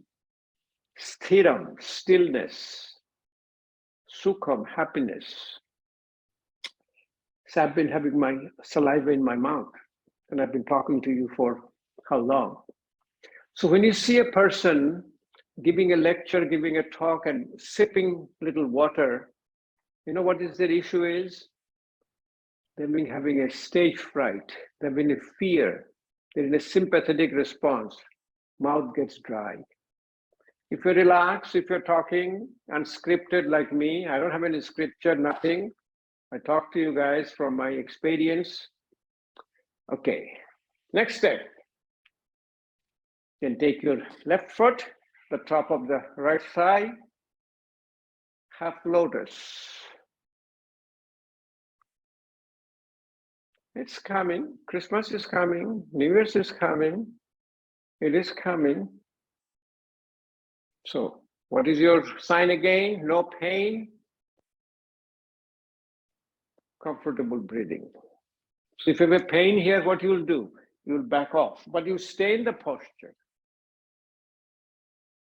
Even if pain here, you can go all the way down here, but still, the moment you say, I have a pain, I'm not going to do it. You know what my answer to is? It's fine.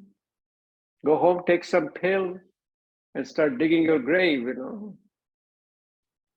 You took care of your cell phone. If your cell phone doesn't work for 1 minute, you get paranoid. But your body doesn't work for whole week. You don't even care. So this is called your half lotus, Ardha Padmasana, Swastikasana. Opposite side. Right foot goes high up. Half lotus in the right side. Okay, be careful, listen to your body. If you cannot progress, you don't have to. You stay in. So this is the thing you are going to teach in a group class.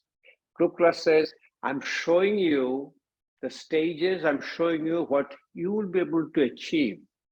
But if you cannot do it today, please don't progress. And also tell them to do with their eyes closed. When they do their eyes closed, they don't know who is doing what. So final asana from here. From here, you can take the other foot, put it high up. You can into a lotus pose. By the time you get into lotus pose, people say, oh my God, what it is. How could you do it? You know, how could you do it? It's a relaxation response, and you did it through your mind and not through your body. I cannot do it. You know, my answer to it is, my mind cannot do it. It'll come to you. If it came to me,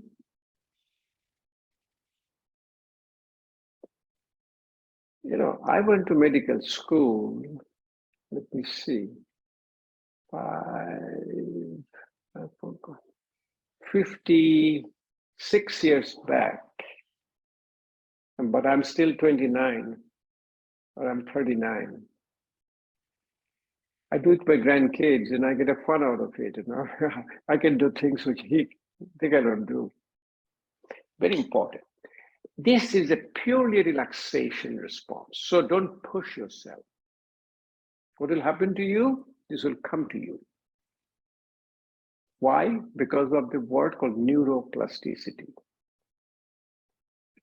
If you're sitting cross-legged down, sit down, it's called a yoga mudra. Keep your spine straight.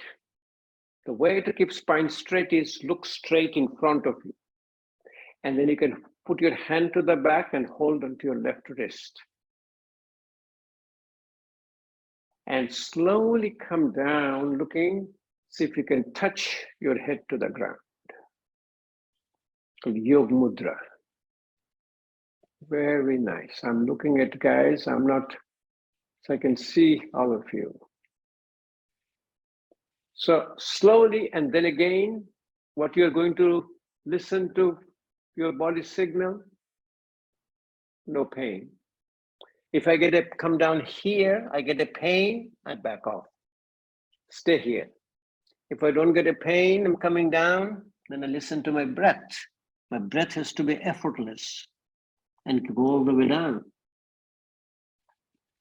You can go all the way down. When your head touches the ground, you stay here.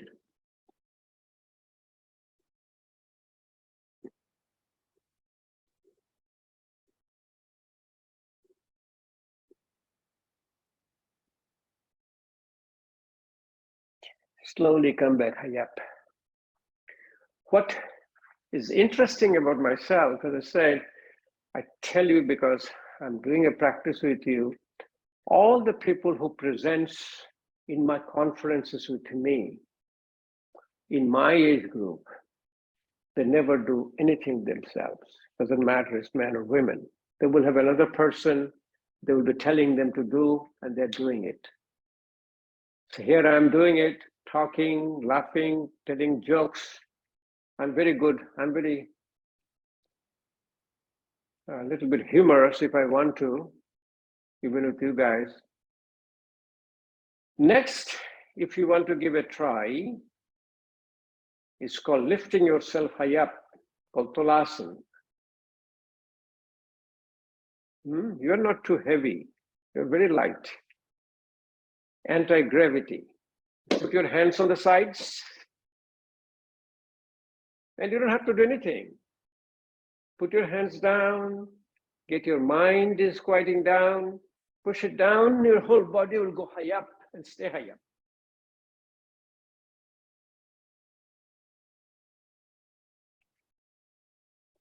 Okay, wants to give a try.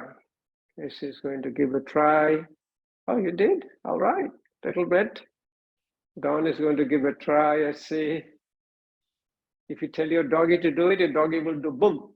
Doggy will do it right away. Have you ever seen dog doing yoga? Oh, that's good. Dawn is coming. Christmas is coming. Oh, almost there. Very nice. Have you ever done doggy doing yoga? Or have you done a human being doing yoga with dogs? It's wonderful. You should see. If you go to YouTube, you'll find a bunch of YouTube videos. This is a wonderful practice. You put your hand, go high up, stay high up, and you feel the lightness in your body and mind. Sanskrit is called a Tolasana. Tola means raise. Raise your body high up.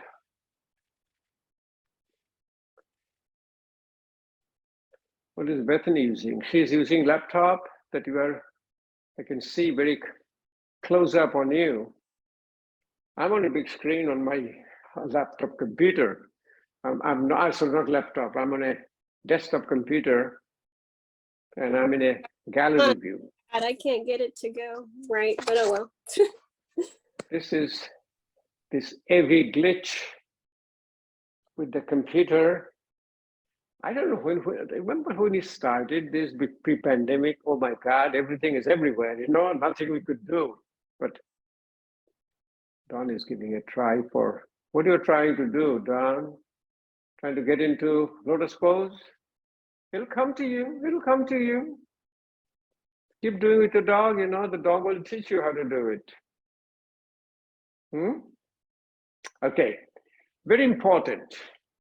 The grounding poses. Why? Because these are vata. We are all having, especially my age group, I'm all in the vata state. If you're able to sit down here, then you start relaxing your body part one at a time. I'm doing it very slowly. I'm talking to you, let you know, but when you do it, you will see, you'll be able to do it in 25 minutes, 30 minutes. It'll be, if you can, people always ask me, how long you want me to do daily? I say 1 hour. You know, the next answer is from that person.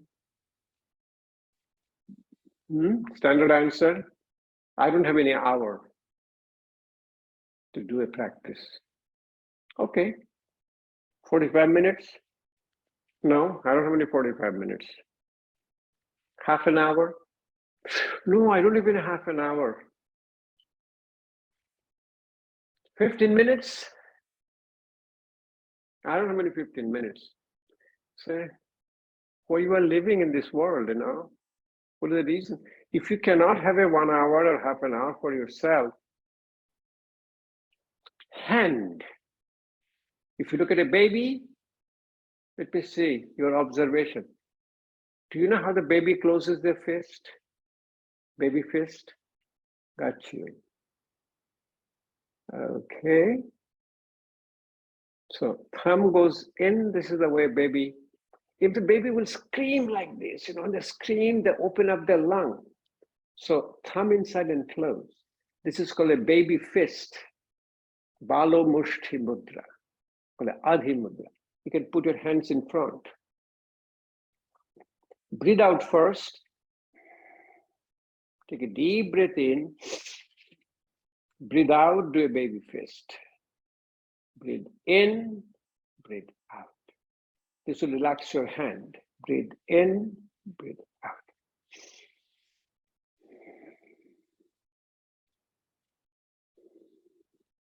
Again, in your daily practice, you can do 5 to 10 times.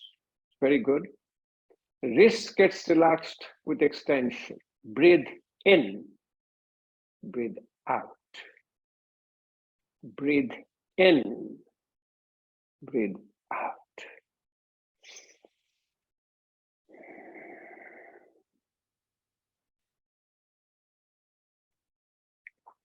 Elbow generally gets relaxed on turning inside. It is called internal rotation. And when you turn it outside, it tightens up. Tightness causes pain. You heard the word called a tennis elbow. Tennis elbow is when you're using tennis ball and putting your tennis racket, you get an elbow called tennis elbow. So you will see when you're doing a prayer pose to the back, you're turning your hand inside and putting it in the back. It is a relaxation to your elbows, hands, and the wrist. So in one asana, you can relax yourself. Is it a wonderful situation? Shoulder is a ball and socket joint. So what you need to do, you need to move your shoulder in your rotation. So you can put your hand in the shoulder and slowly bring your elbows close to you and listen to your body's signal. If it's too much pain, you can back off. But fine here, breathe out first with your breathing. Remember, you all do with your breathing.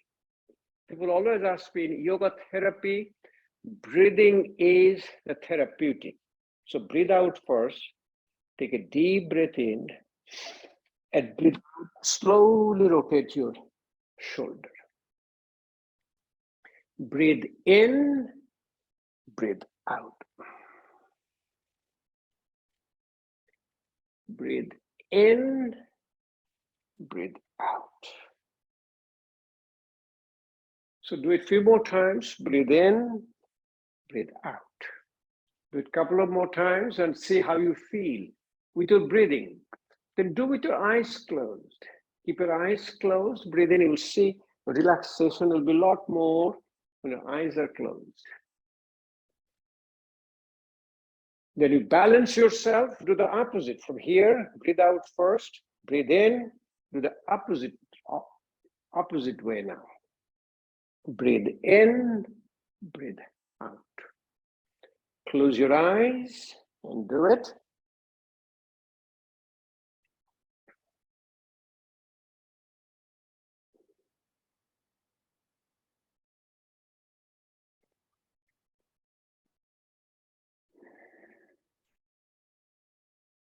So you're waking up your whole body now, huh? Your body says, wow, I feel good today. What did you do to me, huh? Also, you could just literally rotate your shoulder like this, breathe in. So turn your shoulder back in, back, up, in the front, back. When I go to the gym, I also go to the gym 3 days a week. I do yoga every single day and every other day, Monday, Wednesday, and Friday, I go to the gym. I will have some weights in my hand. I may weights down, and the weights I will do it. Rotate my shoulder. Go to the back, up, in the front.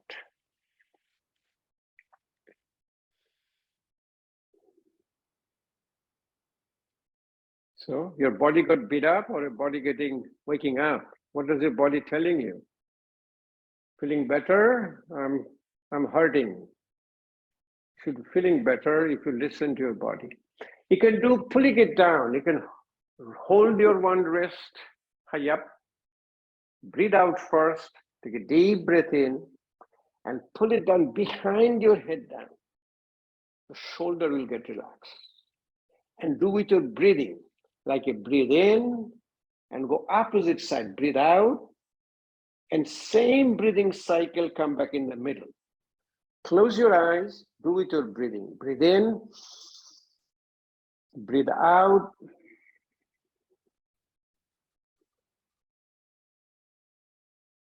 Same breathing cycle, come back. Breathe in, breathe out.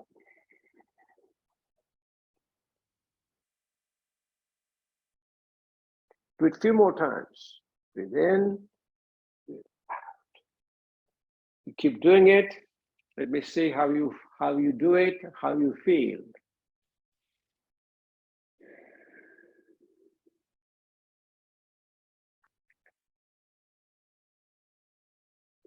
Very nice. Daily practice, huh? And you'll be teaching everybody at your home to do it.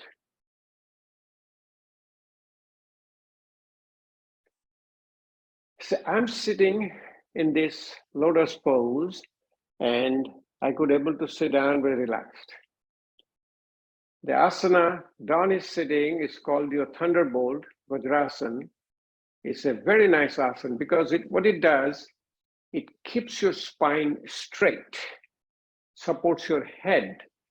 It is a powerful relaxation asana. In fact, it is so relaxing, it is called your calm and digest, called parasympathetic activation. And our whole digestion process from mouth to your anal canal is supplied by your parasympathetic nerve.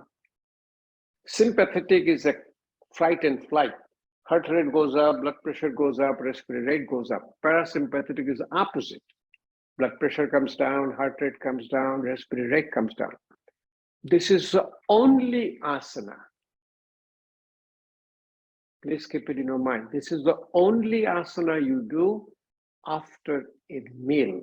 If you have a heavy meal, you sit down in this thunderbolt called Vajrasana or called hero's pose. The Sanskrit name is Vajrasana. You don't do any other asanas with a full stomach. You like to do an empty stomach, but this is one asana you do in a full stomach. And I have seen the yogis after meal, they'll sit down like this. Long time, 10, 15, 20, sometimes half an hour, 1 hour, they'll sit down like this. It helps in their digestive process. So, how far we came down, huh? We relaxed our hands, wrist, elbows, shoulder. The worst tightened part is our neck. So the word came up, the famous word, which all of you know is called pain in the neck. Huh? Whoever is pain in the neck comes from the tightness of the muscles. It is the herniated disc. Sometimes the disc, it irritates your nerve, but never put a pressure. So you will be doing a powerful, we call it a pain reliever in our yoga, is your Bhastrika breathing, bellows. Why? If you have enough oxygen, your glucose has a called aerobic glycolysis. That the glucose combines with the oxygen, carbon dioxide, water. But if there isn't enough oxygen, you will have a substance, you might have heard the name, it's called lactic acid, pyruvic acid, pain-producing substances. So what I will do, before I show you how to relax your neck, it's called a 4 postures. Suppose I have a pain in my neck, wake up in the morning, and pain is more when I turn it to my left side. So in this posture, where I have pain, I will go a little bit short of pain. Keep my face like this, then I will do bellows breathing, Bhastrika pranayama. I relax my hand, put my head like this,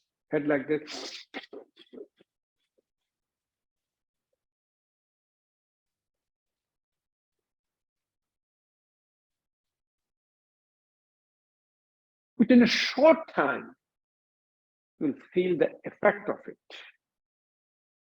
It's a wonderful practice, even if you do it on the right side. Do you know that I used to remember my grandma used to do the neck pain, my grandma used to take my pillow and put the pillow outside in the sunshine. Whole day of sunshine, the pillow gets warm. What the warmth does, warmth opens up your blood vessel. It brings more oxygen in. Same thing, you get a back pain, what do? You put a heating pad, the heating pad opens up that. So the neck relaxation is called a Brahma Mudra. 4 postures and do with your breath. You'll be doing back and front, both sides, looking all the way to the back and turning your head from the front to the left, to the back, to the right. So I sit down with my spine straight. I breathe out first. Take a deep breath in, slowly drop my head to the back. Breathe out and slowly drop my head in the front. You do it clearly. You sit down in a chair, sit down in the ground. What you are listening to? No pain, effortless breathing. Breathe in.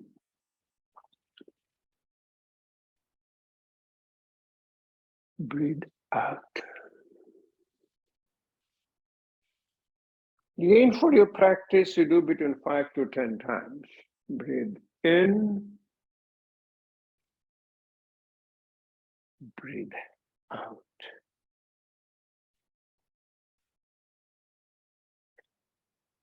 On your side, breathe out first, breathe in, drop your head to one side. I'm putting on my left side. And same breathing cycle, you come back into the middle. Breathe in, drop your head to the opposite side.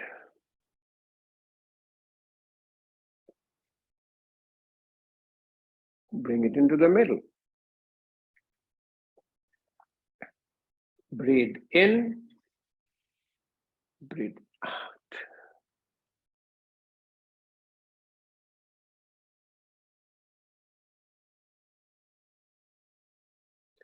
Do with your eyes closed. you'll have a lot more relaxation.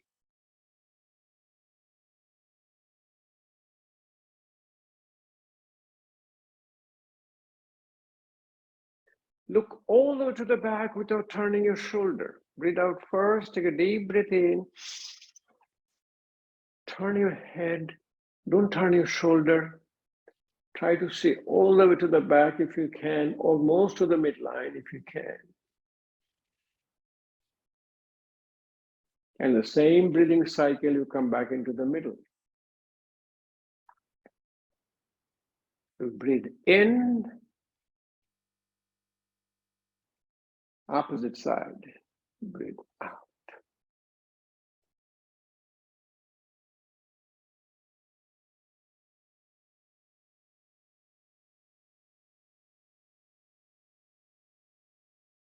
Breathe in, all the way to the back without turning your shoulder.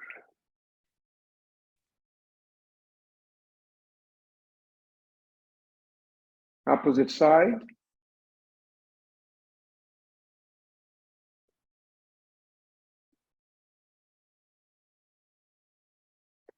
Finally, drop your head down. Breathe out first, take a deep breath in. Put your head to the left, to the back, to the right, to the front. Breathe in, left, to the back, to the right, and the front. To the opposite way down. Breathe out first, breathe in, to the right, to the back, to the left, and the front. Breathe in, the right, to the left, back, left, to the front. Have you noticing we're doing in the gradual process? And all of them will be together with a prayer pose to the back. So you can do a prayer pose to the back and see how wonderful this is going to be. Prayer pose to the back. And now we are relaxing your neck. Breathe in, breathe out.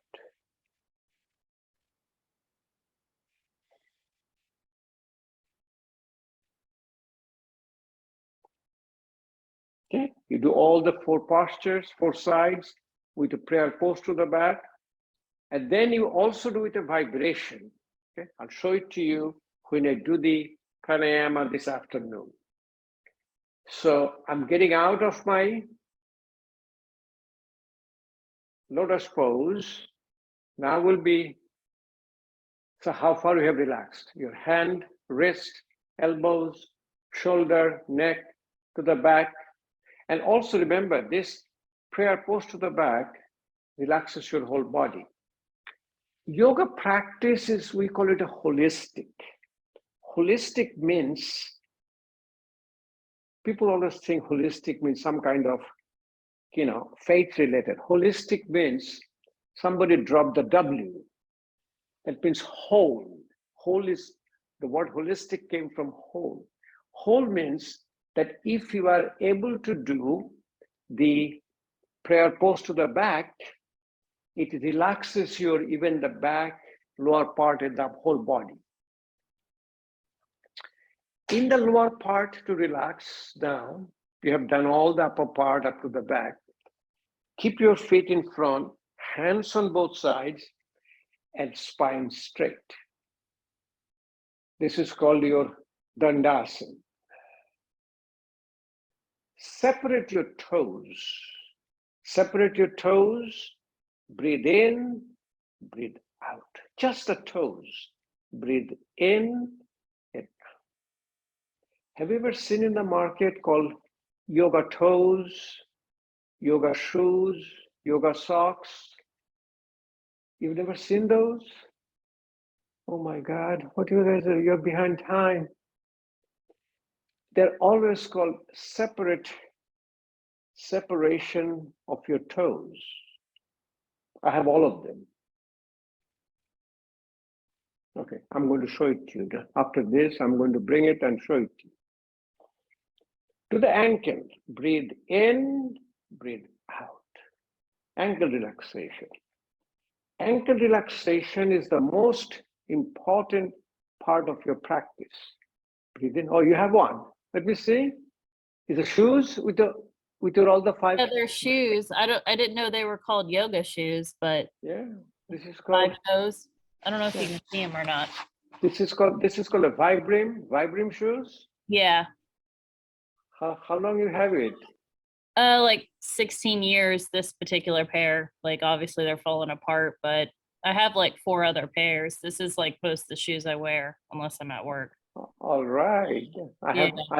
I also have it almost for 20 years. My one just falling apart. I just got a new one.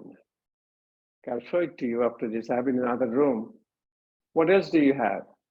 Do you have a slipper? Yoga slipper? I do have the like anti-grip slipper socks where your toes like come out the front for like hot yoga. You have a yoga socks too, which have a five toes goes into the sock. Then yoga slipper, you have a spacer in between. I haven't seen yoga slipper. You've seen that. Okay. Yoga toes it keeps your toes separated. When you keep your toes separated, you get a little relaxation. So breathe in, rotate your ankle. Breathe in, breathe out. Always do it with breathing. Breathe in, breathe out. But you will see what our yoga toes looks like. Our yoga toe is, you can bring your feet high up, take your hand, see if you can slowly put it in between your toes. It is very difficult initially, but once you're relaxed, wow, this goes in and out.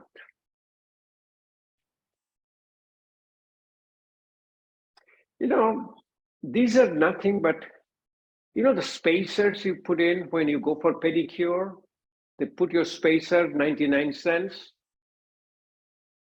They put the name called Yoga Toes and they charge $99. You know why? Yoga sells. If I tell you something probably you guys don't know yet, there is a yoga mat for $1,000. In New York, there is a fashion now with a, carry the yoga mat, like the bag, yoga bag. Every designer has a yoga bag. Armani has yoga bag. Zenya has a yoga bag. You name it. Why? There's a market. And who are the buyer? Amongst the women only, men too, a lot of men I've seen. Actually, that $1,000 yoga mat, who they're selling to? I'm surprised who they're selling to. It's the football players, basketball players. A lot of football players now, they do yoga. Because, when you relax, when you do yoga, you get into your running. You'll see when you're running, you won't feel anything.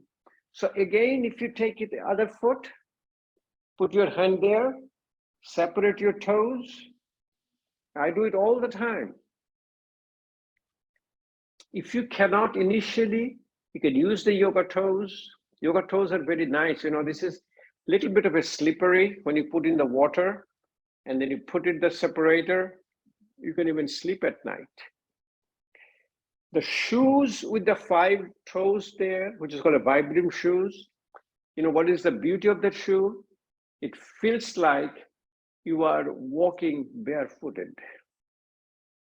I love barefoot. You know why you need a barefoot walking?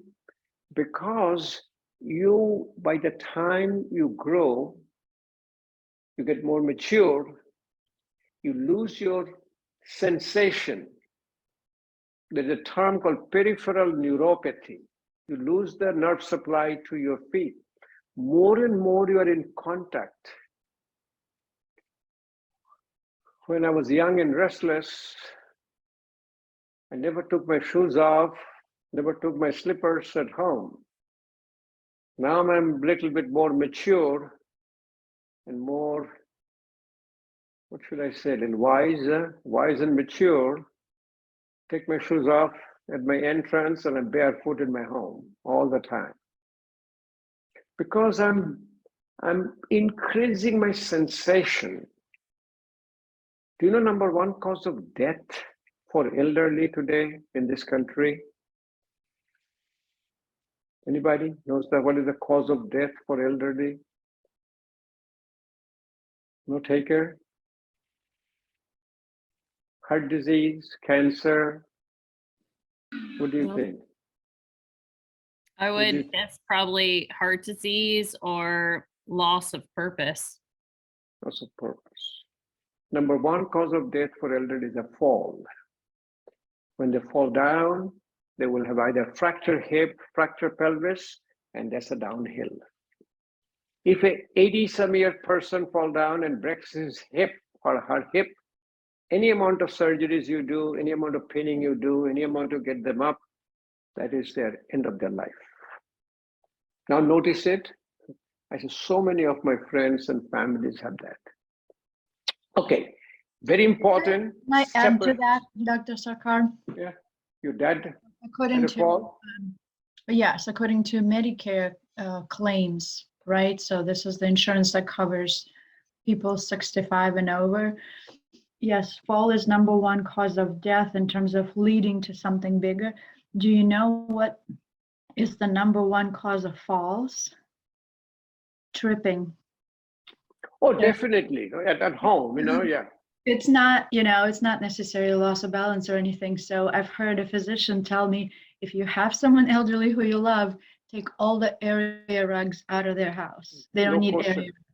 area. No question about it. Same thing happened for babies, If you have even a yoga mat, the trip. But on the other hand, if you look at a person, so-called, not elderly, I call it mature, it's a mature person, the way they walk is called fear of fall. They have a fear of fall. That's why, so we teach them, when you start, we say, go behind your chair, hold on to your chair, try to stand on your one foot.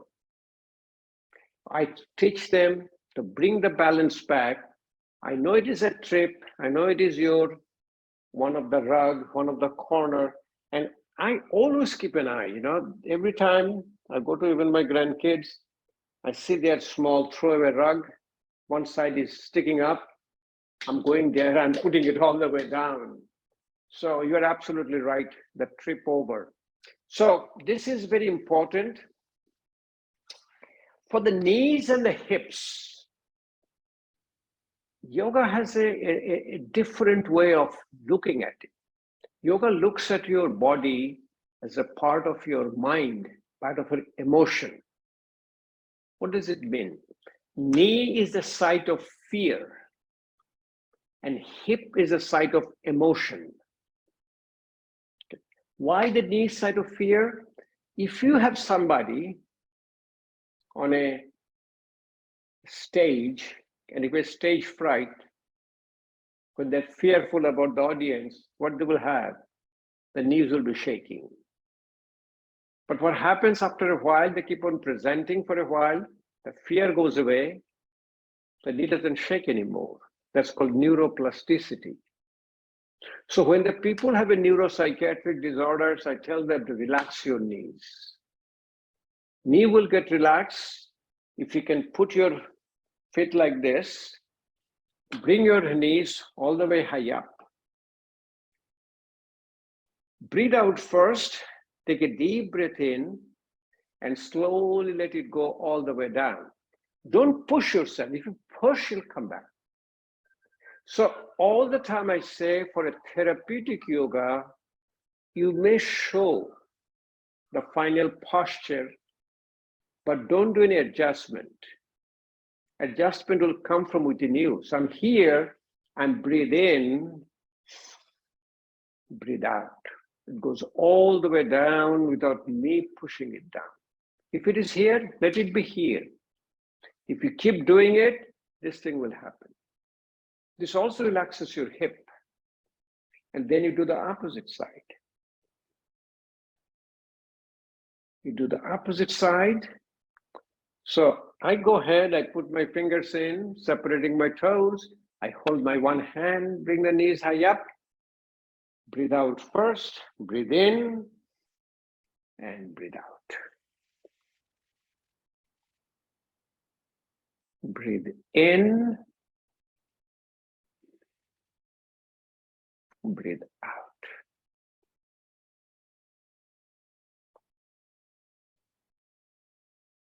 See, I've been doing this for what, over an hour, 15 minutes now.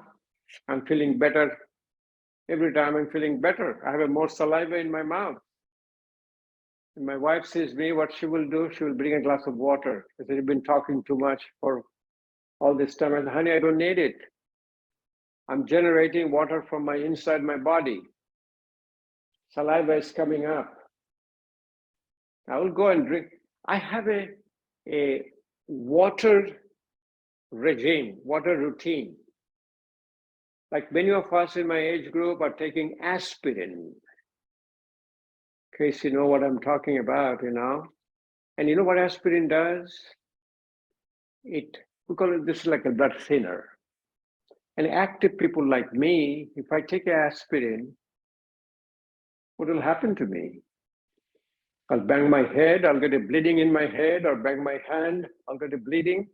So instead of aspirin, I keep my body fluid, it's called a viscosity, body fluid, which I don't get any blood clotting. And I'll go over with you when I go to the daily routine, what is the water intake schedule for me. This is your sitting, this is for your hips. So bring your feet together, slowly bring close to you. It's a butterfly. You could, yeah, beautiful. You could do a butterfly, and it's a hip relaxation. So what is the hip for? Emotion, side of emotion. What is the emotional disease you know today? Number one emotional disease is your high blood pressure. Why? You go to your teenage kid's room, your blood pressure goes high up, huh? Your boss is screaming at you, your blood pressure goes high up. You look at your mother-in-law, your blood pressure goes high up. Okay? If you can relax your hips, your blood pressure will never go high up because you're controlling your emotions. So remember this again, very important. Knee is the site of fear. And you know what stress is killing us? You know what stress is? Fear of unknown. What stresses me, my kid is going to school, I don't know what will happen. I don't know if there'll be mass shooting there, or I don't know whether he will come back from school. This fear of unknown, keeping my blood pressure up, heart rate up, is hurting me more than hurting anybody else. Same way, looking at the news in the television these days, you know. When you listen to the news, what happened? Your blood pressure goes high up. You're hurting yourself. Nothing happens to the news media. So this is a very important asana. Butterfly, or is called a closed angle pose. Sanskrit called your Baddha Konasana. So now you can think about any part of the body we have not relaxed. Every part of the body is relaxed. Started with the hands, wrist, elbow, shoulder, neck, upper back. Lower back relaxation was called Yoga Mudra, the one we went down.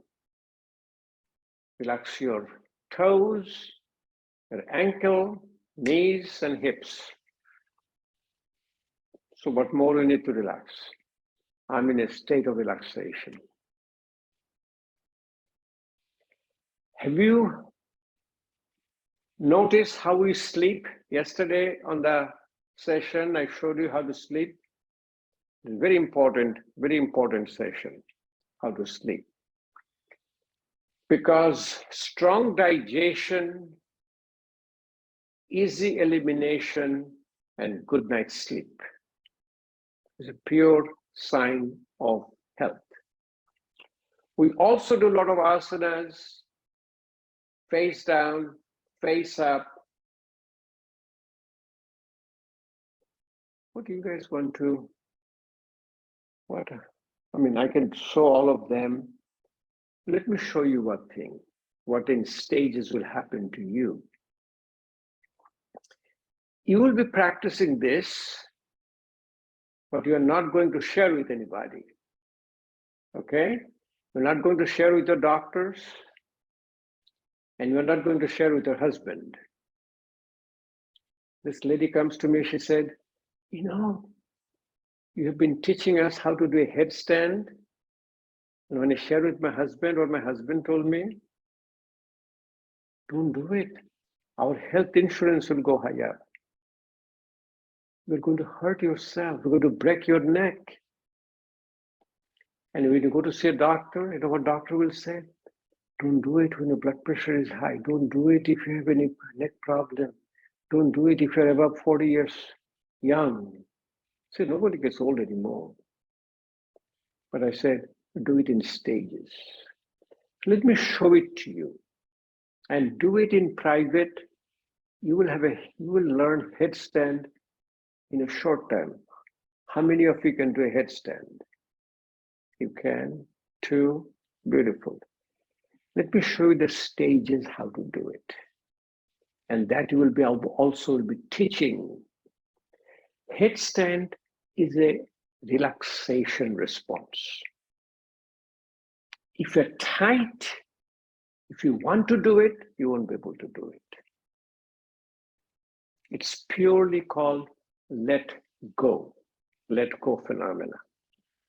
And how to bring the let go. You guys will be a wonderful teacher, you know, so you'll be teaching your friend. People always ask me, you do headstand at your age? I say, yes, I do every single day. What's wrong with that? You're going to break your neck. I said, then I die. That's what I want. I want to die. I want to die of standing up. Okay, she's going to do it. Okay, let's do it. Let me see how you do it. Go ahead. I'm looking at 1 and 2 and 3. Very nice. Okay. You know, next thing you guys have to do, slowly take your one hand off, take both the hand off. It's called unsupported headstand. And you'll be able to do it. You have to do it. You have to try one. Put your head down. Oh, here comes. Okay. Okay. If you go to high up, slowly see, just slowly see if you can take one hand off. Don't try all the way. Just take the pressure off. Okay. Here it comes. Dawn is almost there. Okay. Okay. Now see if you can take your one hand off slowly. All right. You fall down. You need to fall down. If you don't fall down, you don't learn how to do a headstand. And I'll show you how you fall down also. Okay, she's doing it, she's trying again. Okay. One more try. All the feet goes high up. And the hand, okay. First asana for a headstand is a relaxation. What is the powerful relaxation is your thunderbolt, Vajrasana. So sit down in the Vajrasana first. This is your first step.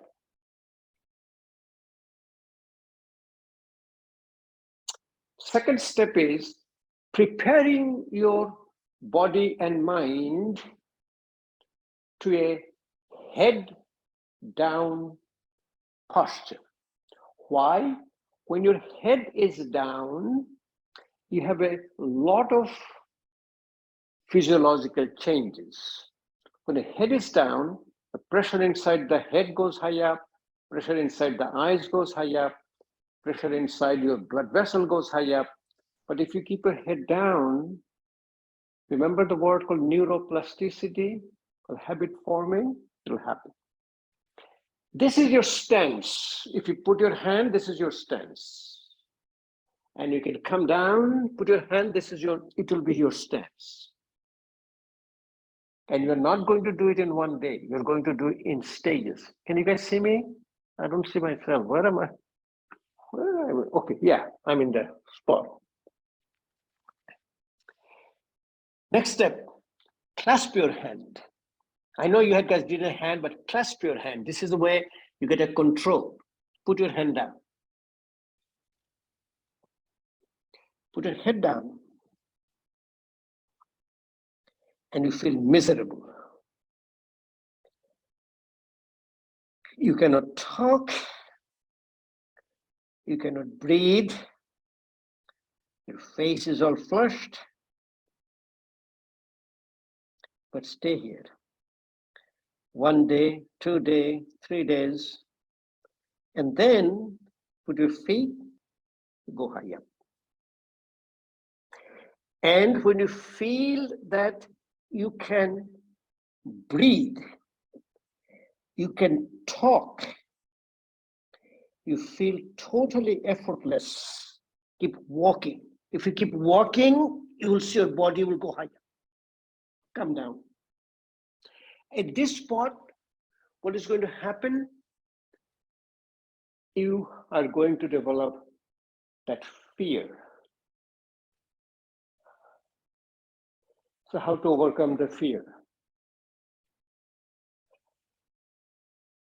Do you want to overcome the fear? Let me show you how to overcome the fear.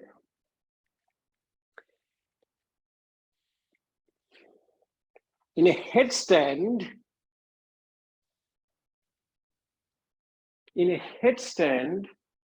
have you ever noticed if you fall down, you'll always fall down in the front. That is called proprioception. You don't fall on the side. So, how to get rid of the fear? You are a baby now. You are a little child. You know what the child will do? Let me show you what the child will do.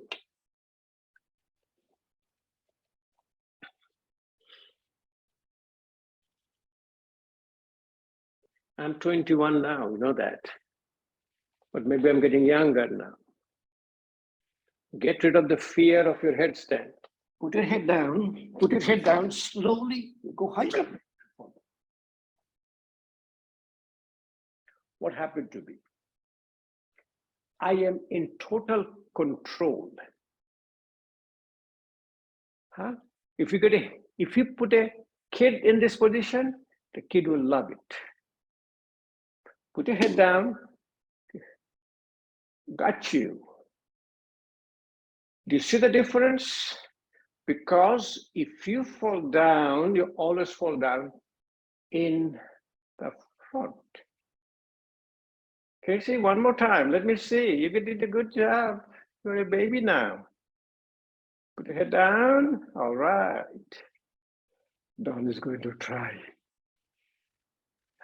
Amanda said no, huh? Bethany? My cat is worried about me. Cat is worried about you. He's scared. You're going to train your cat.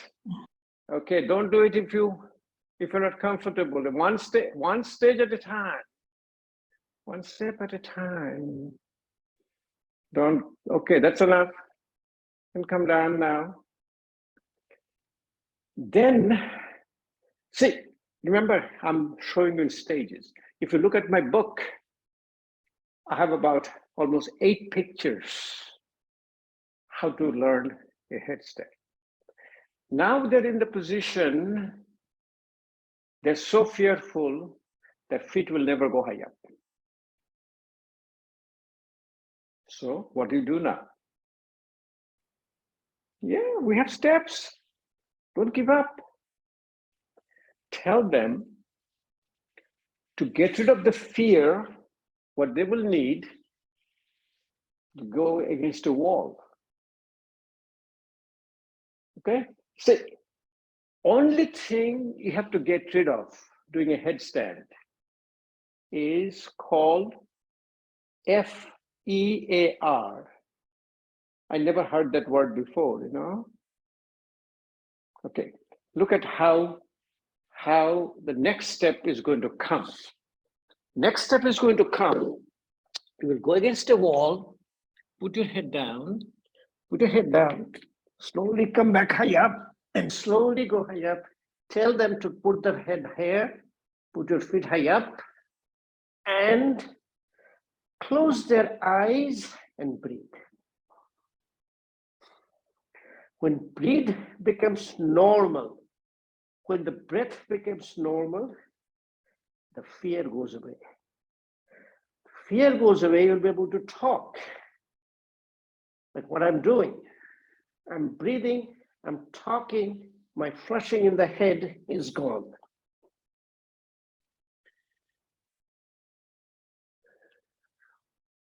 Any question about how to start a headstand, how to do a headstand? Did I show the pictures and exactly the way it is described? Yeah, Amanda did it. Very nice. Try with your, and then okay, listen to your breath and listen to.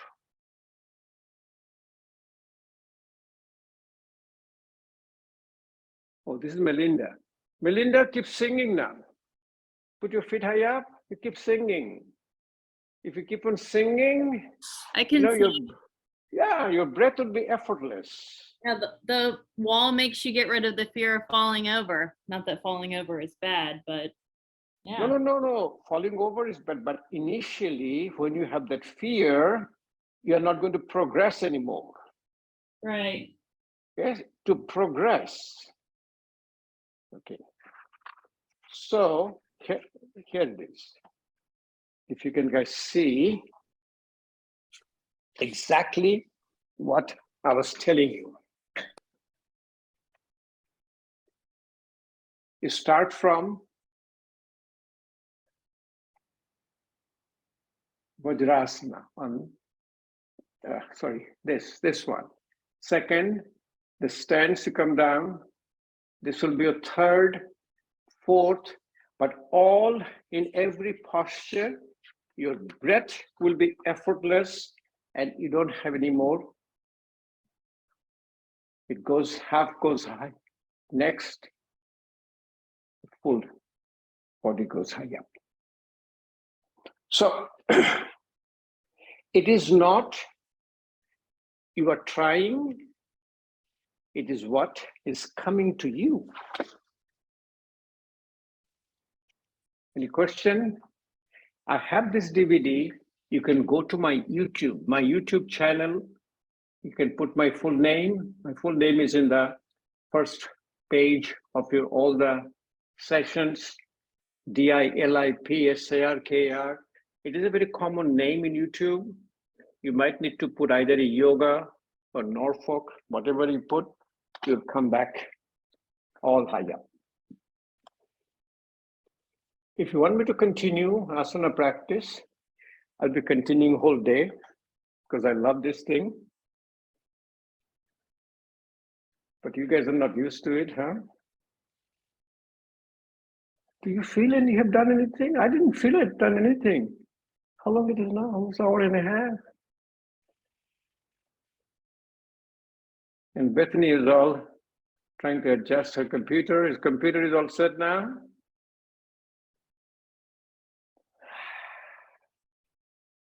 Maybe time to take a break, or no, not yet.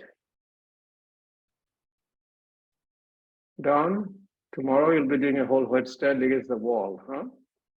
Actually, go against the wall and do it. And then, okay, oh, sorry, I didn't say the next steps. When you have against the wall, then slowly come out of the wall. You understand, Melinda, what I'm saying? You know, you have your feet against the wall. Okay? You look pretty fresh to me. Why don't you do it one more time? Put your feet against the wall, so against the window you've been doing. Okay. Yeah, and then slowly, okay, put your, what is your cat or a dog? Who's helping you? It's Dog a is cat. helping? Your cat is helping you? That's very good. Okay, get your feet all the way high up, touch it to your wall or the door, okay? Okay. Now slowly come out of the wall, okay, but still have a wall in the back, okay? So Okay. if you have any fear, you can always go back to the wall. You will never fall on the side. It's amazing. It's called proprioception, unless you want to. Okay, you see the difference, Belinda? Yep. You can always go back. You can always bend your knees and be in a headstand. Okay, good. That's pretty good. Pretty good. Yes. And I tell you what it does. Remember what it does? It increases your pressure inside your brain, increases the pressure inside your eye, increases your pressure inside your blood vessels.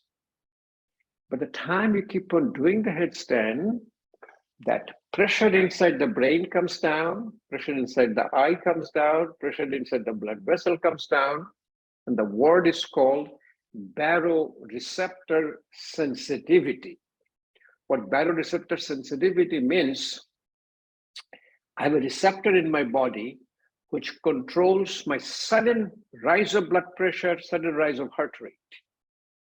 And when the sensitivity goes high up, I don't have a sudden rise in heart rate, sudden rise in blood pressure. So now, person who gets a heart attack, they have a small blockage in their blood vessel arteries to the heart, called coronary arteries. Is not a complete block. It is not a high-grade blockage. Our body is so adaptive. Our body is so, we call it a homeostatic. Homeostatic means our kind of homeokinetics. Any changes happens to our body can correct it. If your blood sugar goes high but now, blood sugar will come down by the time you do. So when you have the blockage in the blood vessel, body produces another blood vessel around. It's called a collaterals. That small plaque or small hardening in the arteries, in a sudden rise in blood pressure, sudden rise in heart rate, they rupture. It's called a plaque rupture. It's called having a explosion of your volcano. Blocks the arteries and a portion of the heart muscle dies and you get a heart attack. The person will say, no, I was not doing anything. I said, yes, I was playing tennis. You know, I was running. I was pushing, 200 pounds. So I got a heart attack. It is obvious that we are putting a physical stress.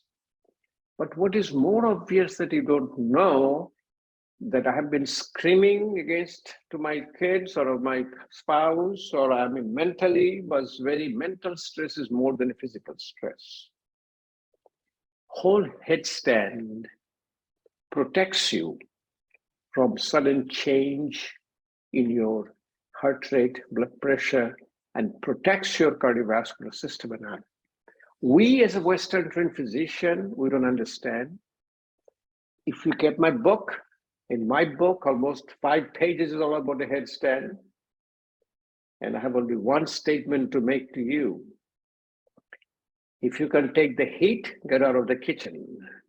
I can take the heat. Shoot me about a headstand. I just stand up in front of the doctors. You shoot me, I'll give you the explanation. But anyway, but you understood what I'm saying.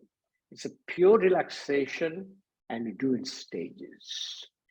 Don't push this thing and don't let anybody do it right away. Any question?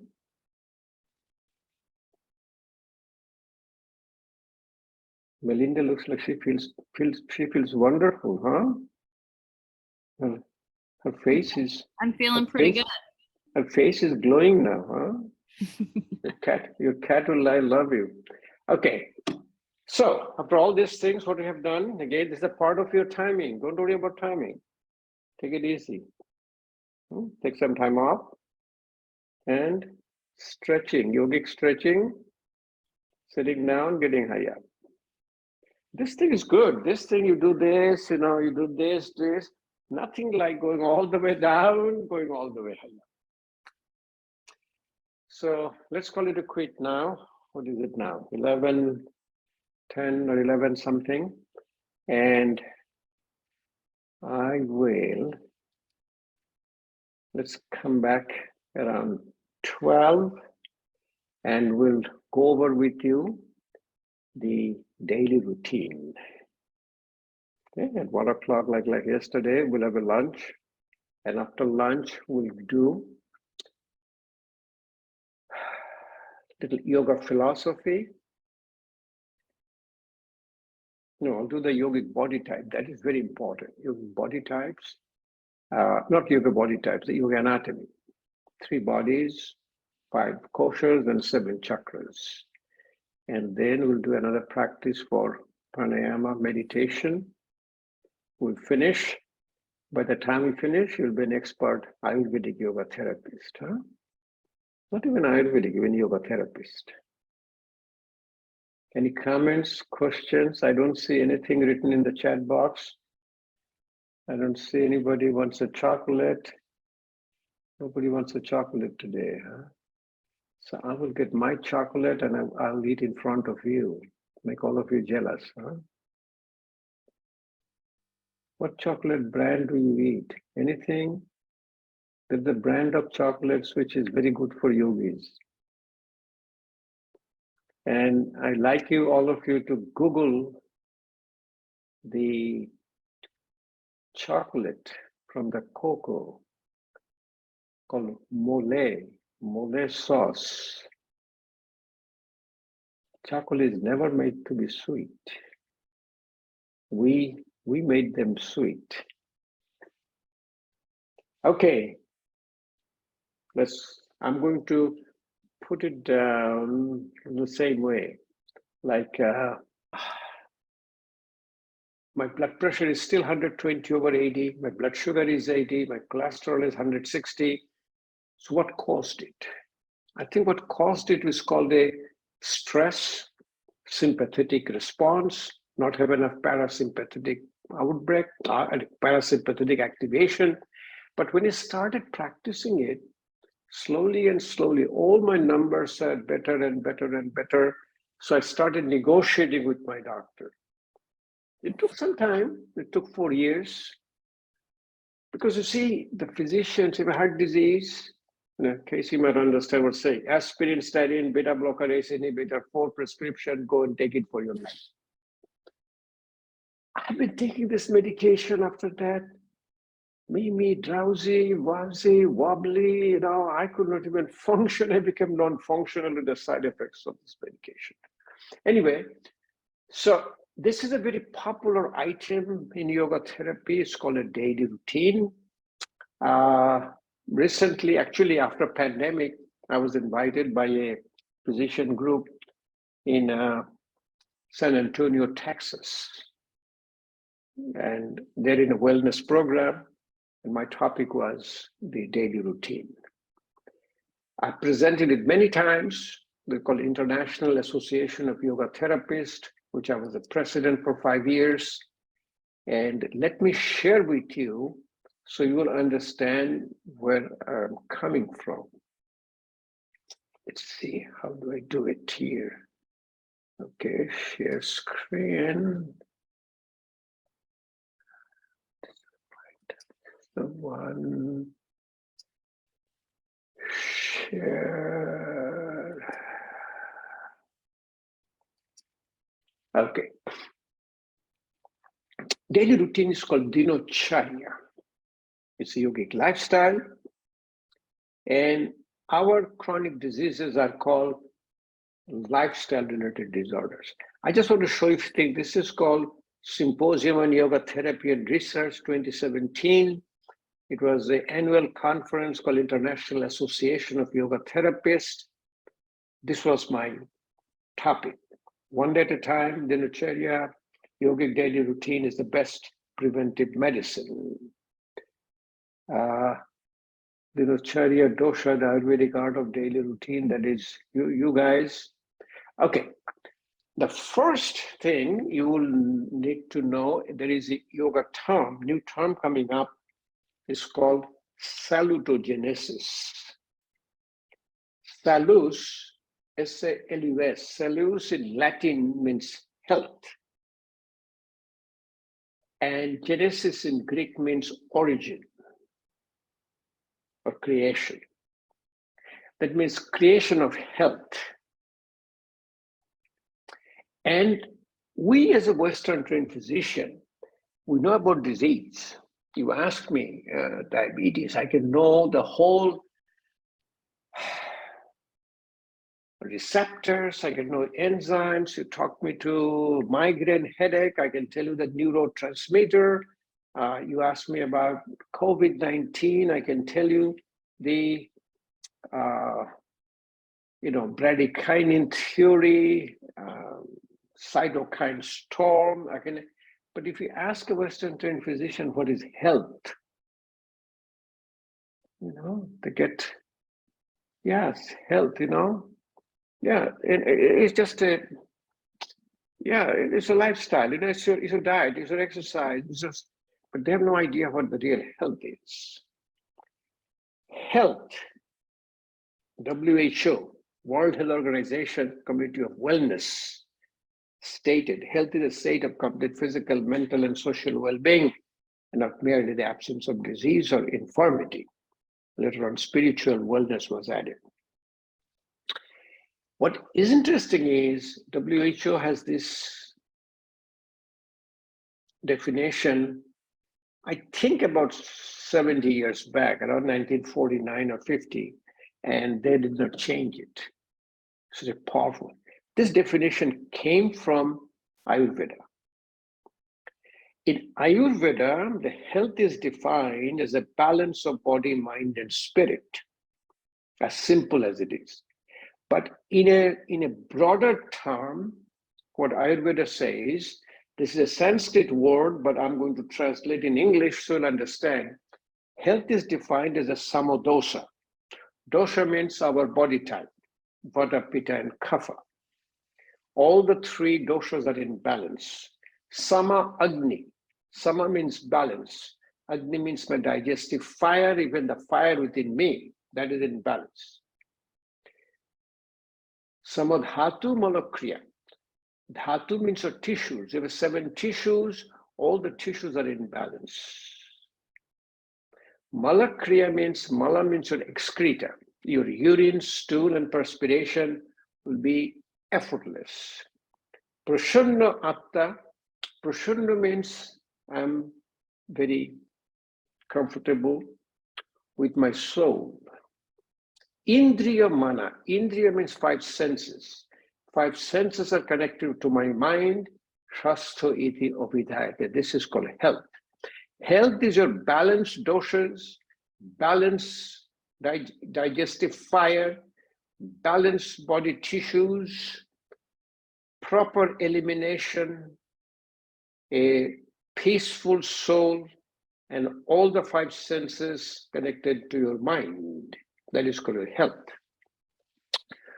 When the 5 senses are not properly working, whether you hear more or hear less, whether see more, see less, taste more, taste less, these are all a sign of ill health. It provides, a daily routine provides a state of wellness. And if you hear about wellness all the time, wellness brings a well-being.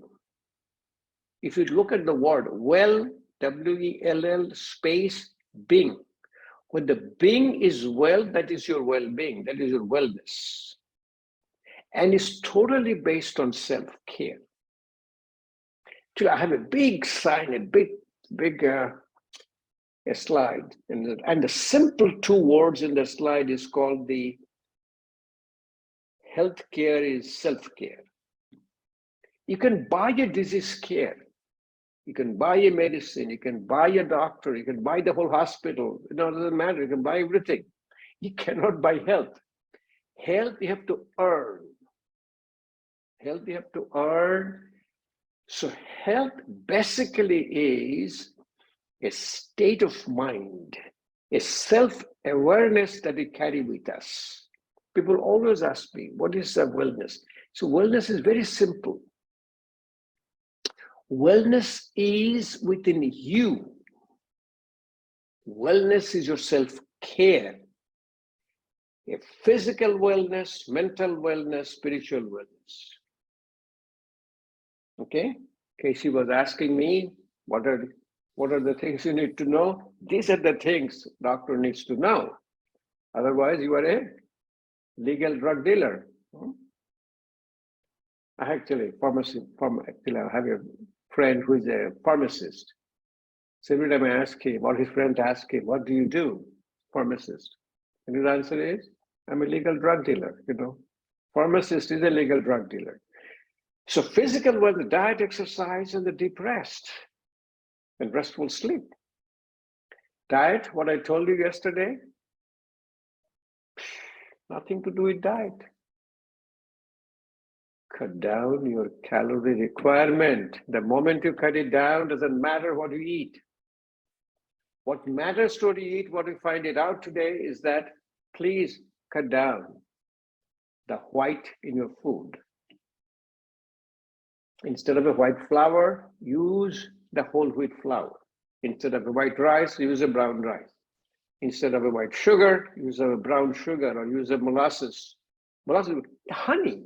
Honey is a wonderful, honey doesn't give a sugar spike. Honey will give a slow rise and a slow fall.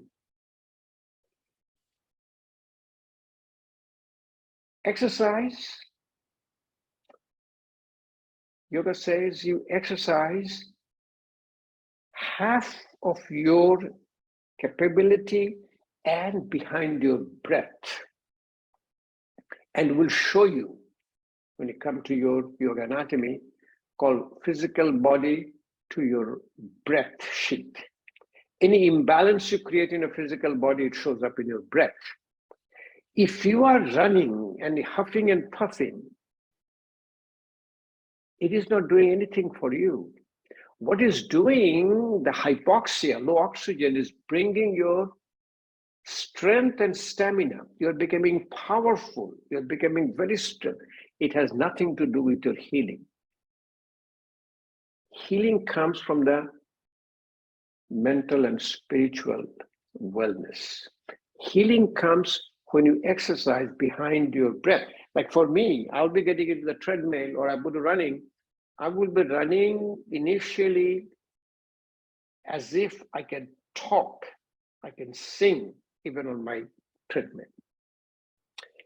Once I get that phase past a neuroplasticity, then I'm slowly bringing it up. I'll start at 2.5, then I'll go to 3 miles, 3.5, I might get 4 miles. Then I start elevation, 5%, 7.5%, and go daily slowly. Deep rest is very important. Sleep is very important. And sleep is a deep sleep. And for all of you, if you're a little health conscious, you get a health tracker. Any of you have a health tracker? Got you.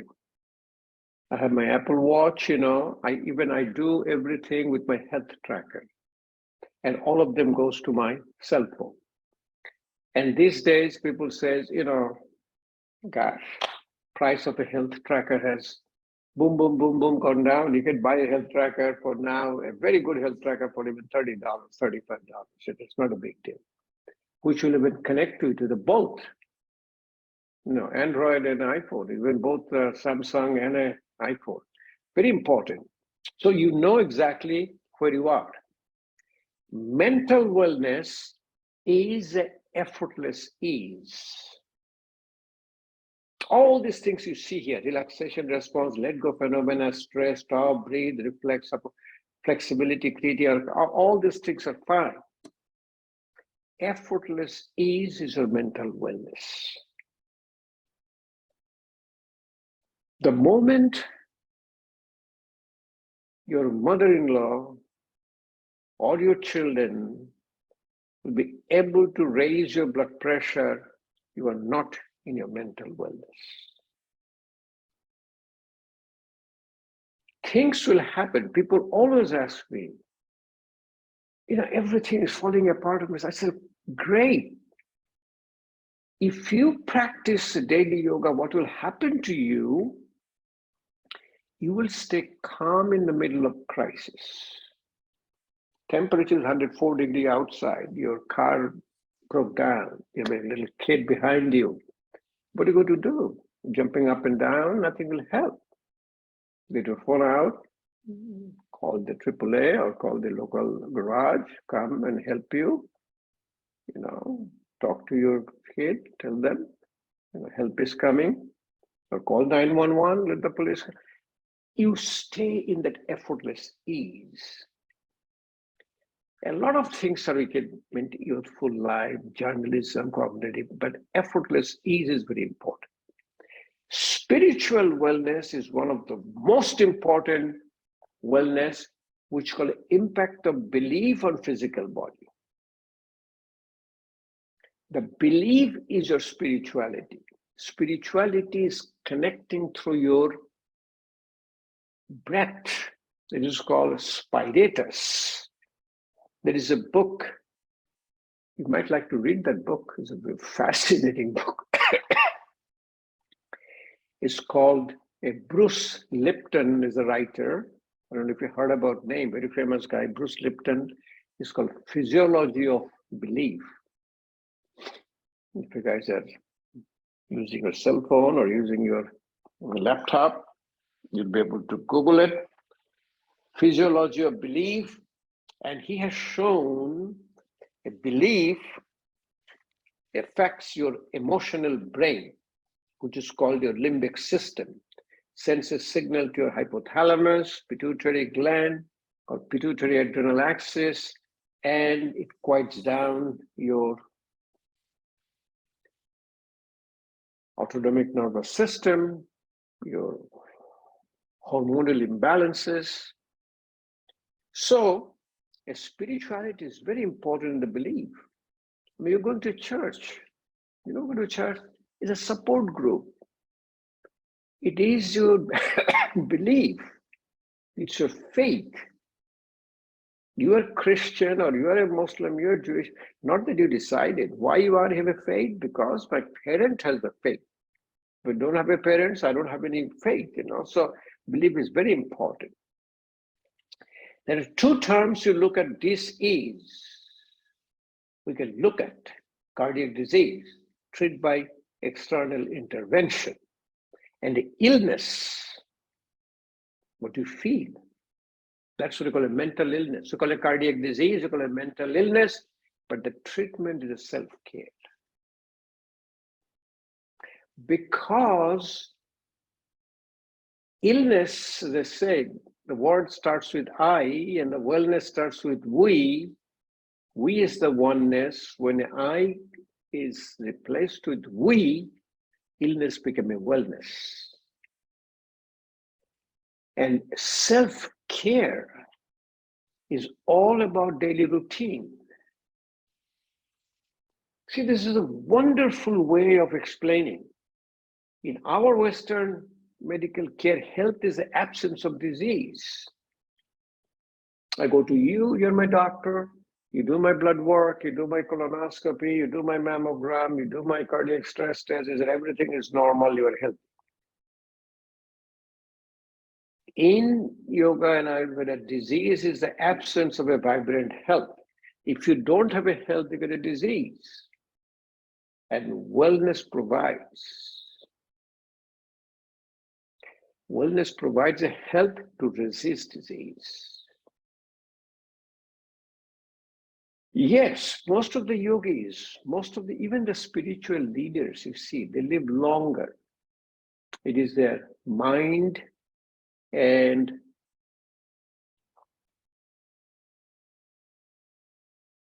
this is a beautiful curve. Aging without wellness. If you have a normal life at 45 to 50, you start go downhill, and our life expectancy today in the United States is 78 to 80. In spite of spending $10,000 per person per year, and the whole European countries, longevity is what, 84, 85 now. In Japan, if you go to Japan, oh my God, everybody's 80s, 90s, 100s, they've been working. And in Japan, what happens, I don't know if you know anything about Japan. I've been invited twice in Japan as a guest speaker. I go there. They respect so-called elderly, mature people, and they always put them to work. You land in the Tokyo airport, all the people who are working, helping you, so all octogenarian, nonagenarian, 80s and 90s, they're working. If you have a wellness program through daily routine, see what happens. You maintain a good quality life, then your exit is easier. Exit is easier means you are not going to be in a dreadful nursing home. You are not going to be under care of a, what do they call these days? Assisted living, then a nursing care, then a hospice care, then you go. You drop dead. And everybody asks me, oh, you had open heart surgery 21 years back, something will happen to you. I said, what will happen to me? Oh, you do all this stuff, you do a headstand, you do all this stuff, something will happen. So tell me what will happen to me. I'll drop dead when I'm doing it. That's what I want, I don't want to be, in a nursing home. I don't want to laying down in the bed. I'm standing up, boom, I'm gone. That's what really I want. So if you do a little bit more practice of the daily routine, you get a quality of life. This is the quality of life.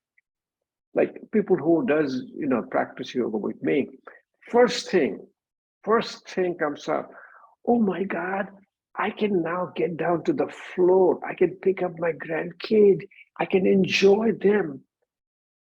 I don't know if you know, the grandkids are called the most relaxation response. Grandkids, your parasympathetic activation. Your children are sympathetic. The children raises your blood pressure. Your grandkid, you lowers your blood pressure.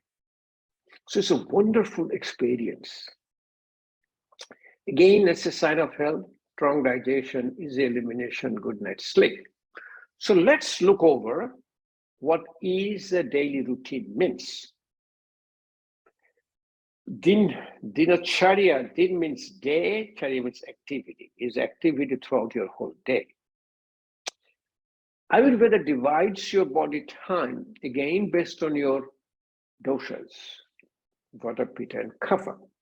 So if you look at it, morning 6 a.m. to 10 a.m.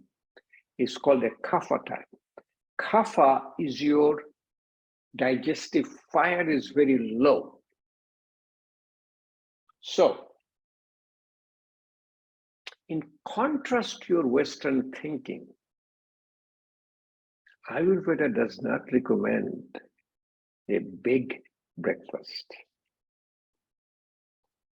I've been to with yogis, their breakfast will be 6 or 9 almonds and a glass of water. If they have a breakfast, really, they will push along 9 o'clock, because from 10 to 2 is a Pitta time. A Pitta time is your digestive fire is extremely strong. So this is the time is the main meal, because you get a proper digestion, and also you're more active, mobile, and you're exposed to the sun, you're exposed to your nature. the food gets digested and converts into certain tissues. 2 to 6 is again is a 4 hours block, is a vata time. This vata time, you are also, your digestive fire is very erratic and your mind is mobile. What we do at the time, we do our exercise. Here in the kapha time, we do in the morning, we do our yoga because of the relaxation response, here we exercise. For me, I do yoga every morning and Monday, Wednesday, Friday, 3 days a week. I go down, I do a little weight training and I do a little treadmill and basically I do a cardiac stress test. Coming back in the evening, 6 to 10 again is the kapha time. So this is the time your digestive fire is low, so your dinner is small amount. 10 p.m. to 2 a.m. again is the pitta time. At night, what happens? You don't have any, whatever food you have in early, whatever the residual you have, it gets digested. And then with your strong digestive fire, what it does, it called like a, what do you call that, cleanse. You put the cycle in the oven, what do you call that? The self-cleaning mode. There's a self-cleaning mode of all the junk you put in your body and mind throughout the whole day. Body is doing self-cleaning. And in the morning, 2 to 6, this is the time you wake up between 4 to 6. I'm going to show you when you wake up what you do.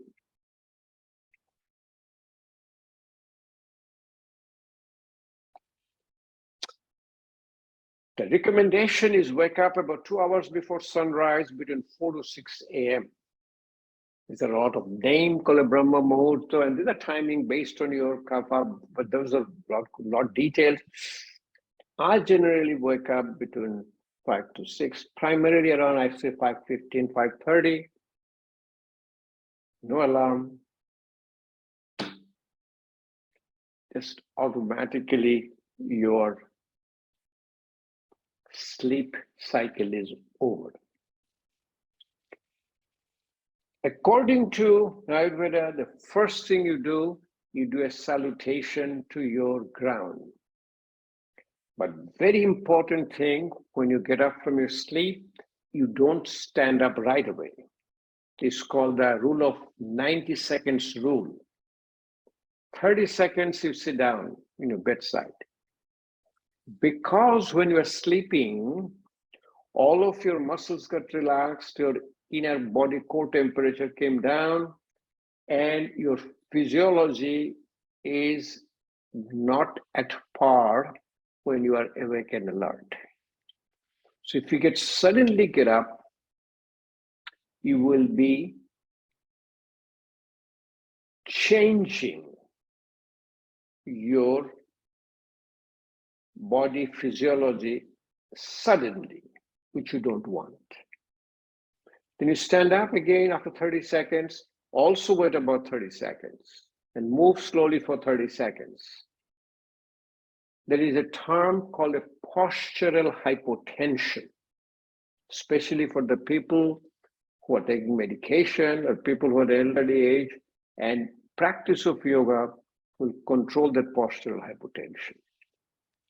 As I said, first thing you do, drink a comfortable amount, 2 glasses, and then when you drink about in gulp. So you sit down, the moment you get up, you sit down. I generally, the yoga recommends the water in a copper vessel. The copper has a lot of ions. There's a lot of discussion about copper, but if you can find water temperature is generally, we do it in the room temperature. So you sit down and then you get up. If you have a bowel movement, if not, then you put your body against the wall, like this is called a mountain pose, Tadasana. Because during sleep, all the muscles are relaxed. You need to get the tone back slowly. Brush your teeth scrape your tongue, then you do this. This is called your jalneti. Is a neti part. This is called neti part. You put a little lukewarm water and use a salt and preferably non-iodized salt, and initially put it in, no water will come out because you're too tight. It's a totally relaxation response. More and more you relax, water will come out like effortlessly. And then you blow your nose, you do it both sides. You may develop the urge for a bowel movement. If not, after water, you do a yogic tradition called, it's a big name called Shankha Prakshalan. It's called intestinal cleansing. You do 5 asana, and that will clear your bowel movement. Always remember, yoga therapy is a very effective medicine, but it's a very slow medicine. So what happened, attrition rate is very high. Because you're doing it, you're not getting any result out of it. I have a friend, he has a pain in the hand, he's a medical. He said, what should I do? I said, relax your hand. If you relax your hand, pain will go away. Do this yogic fist. He did 2 weeks, 3 weeks, 4 weeks. He said, I still have a pain. What should I do? I said, go ahead, take some pain medication and go see a doctor. Oh no, I don't want to take pain medication. So keep doing it. After about 6 weeks or 8 weeks, he comes to me and said, yeah, great. Now I don't have the pain anymore. So this is called your upward mountain pose, Utthita Tadasana. This is called oblique mountain pose, Tirja Tadasana. This is called west rotation, called Kati Chakrasana. And this is your cobra. It's called a Tirjak Bhujangasana. It's oblique cobra. And sitting down, putting, it's called your Udar Karshanasana, or putting a pressure on the abdomen. If you do these 5 asanas, within a short time, you'll have a bowel movement. In fact, there is a procedure called cleansing your inner body. Yoga and Ayurveda says, you wash your head, wash your eyes, wash your face. In the morning, brushing your teeth, tongue, you need to scrape your tongue. You have a nose full of all the gunk within you. When I go to the South American countries, or I go to the Asian countries, when I do this neti pot in the morning, when I blow it up, I look at that guy, I say, oh my God, you've been living with it? And a literally black carbon particle comes out from your nose. The weather is so bad. It is that like me, I'm doing it. There's asanas, 5 asanas. It's called Kati Chakrasana, called Tirjak Bhujangasana, and it's called a churning of your stomach, Udar Karshanasana. Squatting in the toilet is very important, because what the squatting does, there is an angle of your rectum and anal canal, because normally we don't have any your incontinence. We don't lose our stool. But when you can be in a squatting pose, it straightens up. It relaxes your pelvic floor, muscles, relaxation. So your bowel movement becomes almost effortless. So this is the gadget. If you don't have it, I have it in every bathroom. I have it for years and years. Oh, I didn't show you guys the yoga toes, huh? Who had yoga toes? Melinda had yoga toes, no? Yeah. Yes, I did. You have it now? Okay, I'll show it to you. This gadget is called Squatty Potty. Anybody heard about this, Squatty Potty? You heard of, Don heard about it. It comes in two heights, one is 6 inches and 9 inches. And people always ask me, where do you get it? Where do you get it? Called Amazon.com, huh? Amazon.com. You can see it here. You're sitting, if you sit on your commode, and if you sit with a squatty potty, what happens? I also have what is called your washlet. I don't know if you know what washlet is. Washlet is a mini version of a bidet. Washes because yoga recommends that when you have a bowel movement, you wash your rear end, you wash your anal area. Especially very important for women. It comes with a remote like this. Actually, it's more advanced now. I moved to a new residence and I just installed all the three again in my 3 bathrooms. And it is a wonderful experience that if you want to try, who's going to look at Amazon.com now? I think it's $15, $20, and it's not a big price item, but it is a tremendous help in your bowel movement.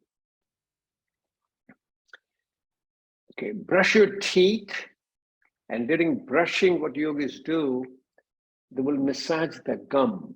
They'll take the hand, generally they dip it into the little oil, and they go ahead and massage above the teeth on the gum. Gum massaging is extremely important in yogic routine. When people start with the daily routine, I said you 2 lifestyle modification, which is going to totally transform you. If you really want to transform your life, first, shift your main meal to lunch. Very hard to do for people who are working, Our tradition here in West, I have a very light lunch and I have a very heavy dinner. And after dinner, what we do, we go to bed. Then what happens to those food? Not properly digested. That food becomes high sugar, high cholesterol, you name it. Tongue scraper. Lot of tongue scraper in the market. I have a big collection of tongue scrapers. There's a steel tongue scraper. It comes pre-bent. Another you can bend very gently.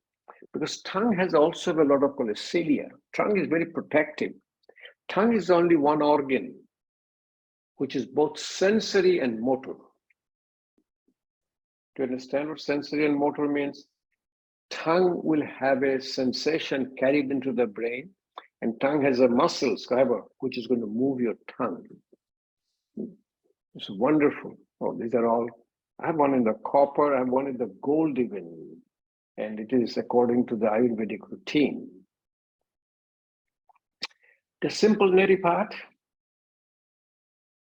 Dr. Oz did one time. Dr. Oz, I don't know if you know about him, he's a cardiac surgeon, and he understands yoga and Ayurveda very well. He's an Ayurvedic practitioner. Well, he's in politics now. He's going to be senator from Philadelphia, Pennsylvania. Whether he will win or not, I don't know. But so in a neti part, this is the way you do it. And look at the stream coming out. I close my eyes, I breathe through my mouth, then everything, whole water comes out like a stream. And people are all scared, they started. And hey, what happened? What happened to my water? Is it going to my head? I said, slow down. You are in a public pool. You took a little dip in it. You know what went inside your nose? You have no idea. If it's a public pool, even a public pool, I mean, if it's a YMCA pool, somebody may be pissing there. Somebody, you have no idea what quality of water is in a public pool. Nose are extremely resistant. Or if you're in city like It's in Mexico City. Do you know the air quality in Mexico City? Or in India, called, Indian city called Delhi, New Delhi, the capital of India. If you look at the particle matters, 200 to 300, there is about 600, 700, and people living with it. Has anybody heard about this technique? It's called a Sutraneti. You never have heard. We don't show it. We show it in your room if you have when you do it in person. It's a yogic tradition. You put a little small red rubber catheter through your nose and pull it out through your mouth, and literally you floss your nose. What it does, the moment you put it, bring it to your nose, you get your whole, the reflexes are gone. You don't even bring it to your nose. Okay, put it on slowly and do it. Slowly and slowly, your reflexes are gone. You can able to put it without any coughing, without any, gag to come out. You control your involuntary movement, the yogic procedure. This is one of the fantastic yogic procedures. It looks pretty gross. I don't show it to people. Only thing, when I do it in a public, I do all of them in my stage. I will do a neti path. I will do all these things, brushing, all this stuff. I'm doing it. And I said, if you don't like, you can go out of the room. It's very gross. Few of them will go out, but immediately all of them come back. So they want to be very, curious what we do. We also do a oleation in our nostril. We put a little oil inside our nose because at night, that secretion in the nose gets dried up. And what happens, you cannot breathe through your nose, you breathe through your mouth. And breathing through your mouth, you start the snoring, and it's a beginning called sleep apnea.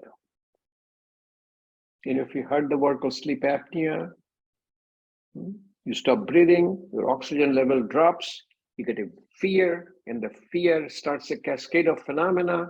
Sleep apnea is the root cause for your lifestyle-related disorders like diabetes, hypertension, heart disease, you name it. All is from the sleep apnea. So what we do, this is one, like you're putting oil in the nose, it is done. And then we, I'm giving it to you because for you to keep it with you. I don't see that one. Oh, no, I don't. Okay, anyway, so what we do that, it is your personal practice. Before going to bed, we have a little oil.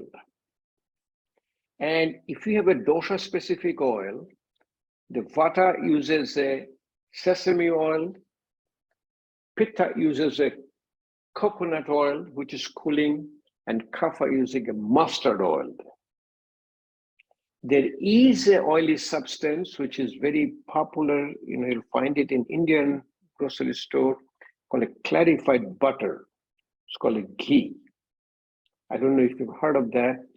It is made from your regular butter, but it takes out all the saturated fat. What it does is in a slow heat, you slowly cook the butter.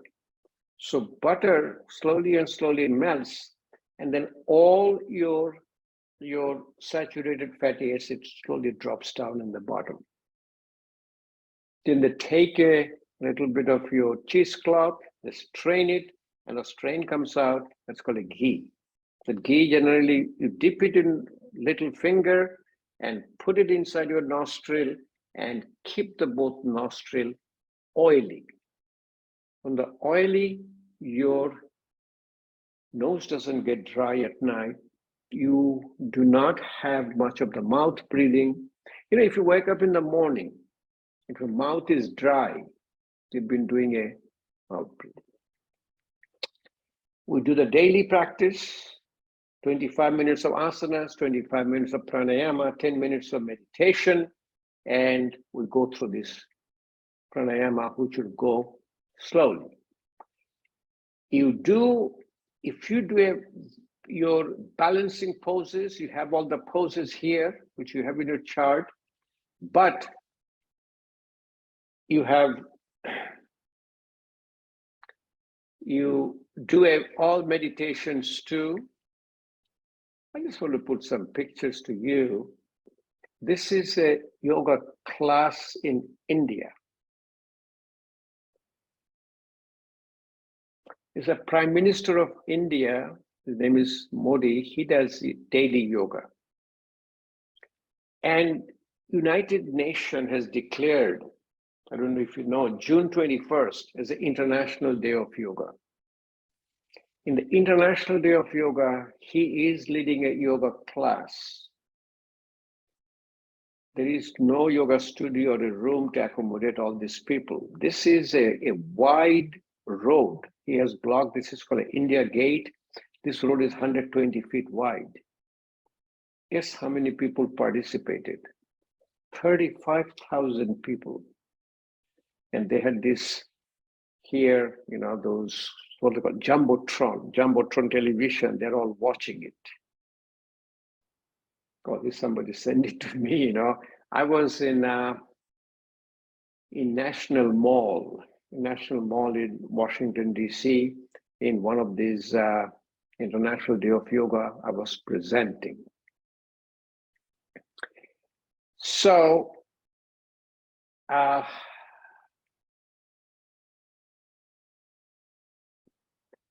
told you yesterday that in an afternoon,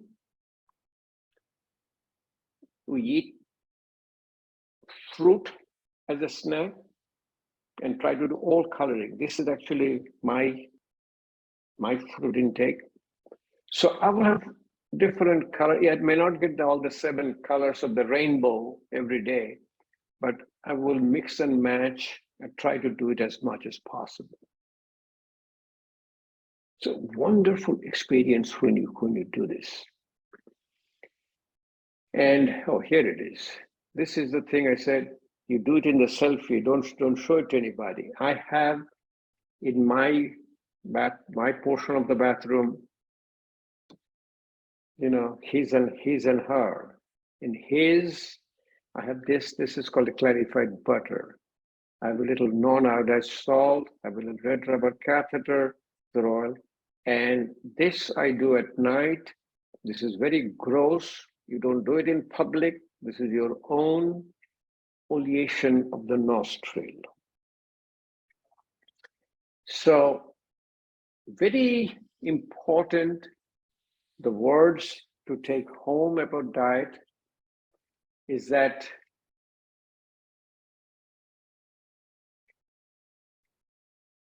it's called yogi eats once a day.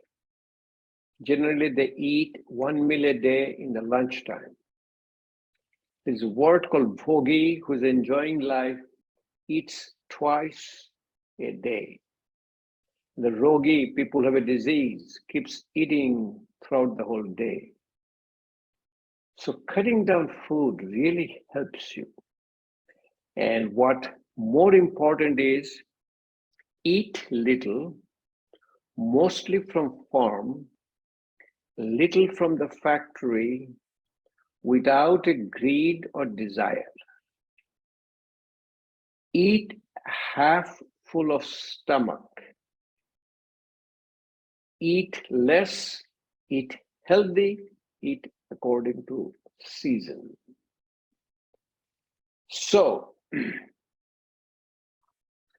we do a daily practice. We went over this. This is exactly what we did this morning.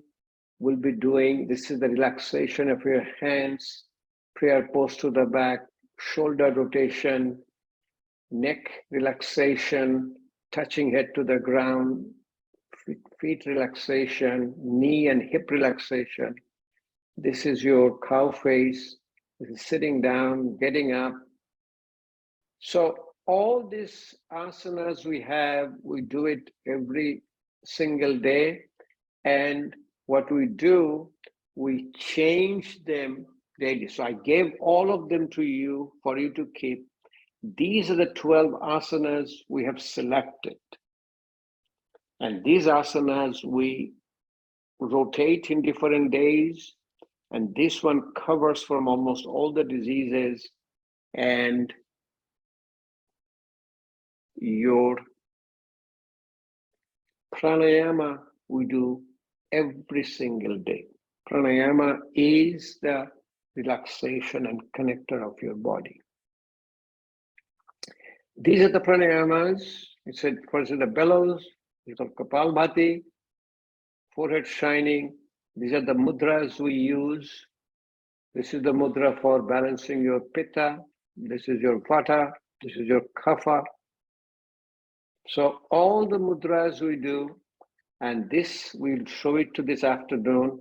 This is called breath holding in exhalation. So wonderful practice. It's called a Vajra Pranayam.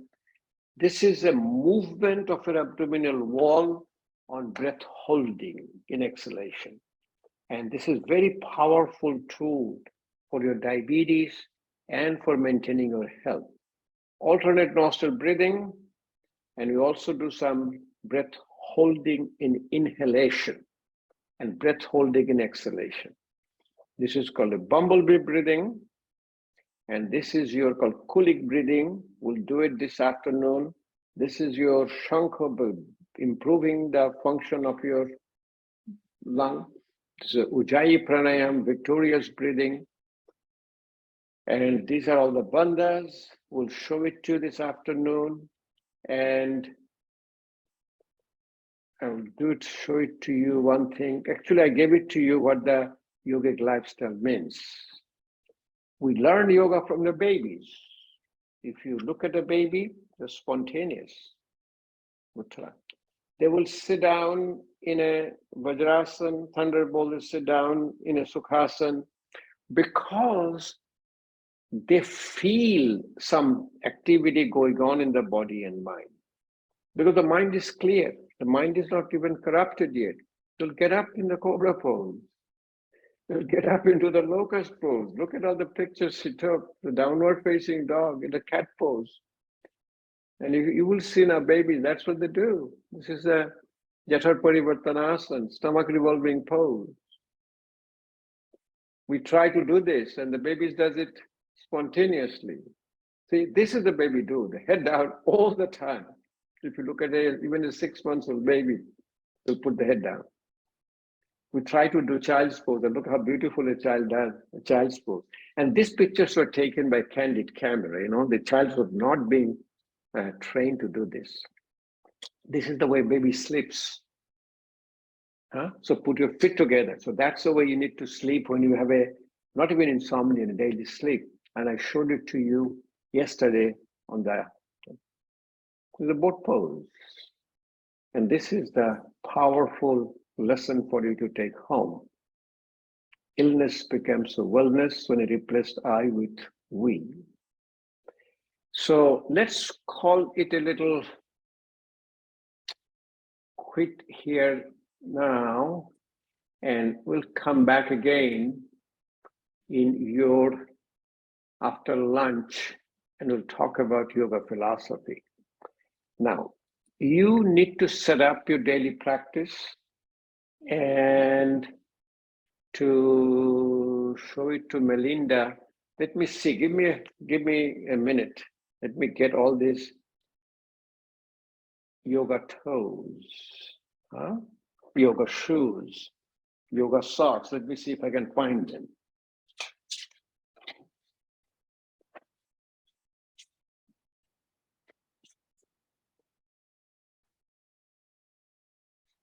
Just 1 second. Let me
Sorry, I cannot find them properly, but let me show you. I found one.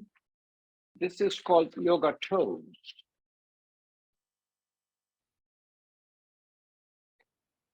So what it does, you can wet a little bit, and you wet it, it became very slippery, and it goes in between your toes.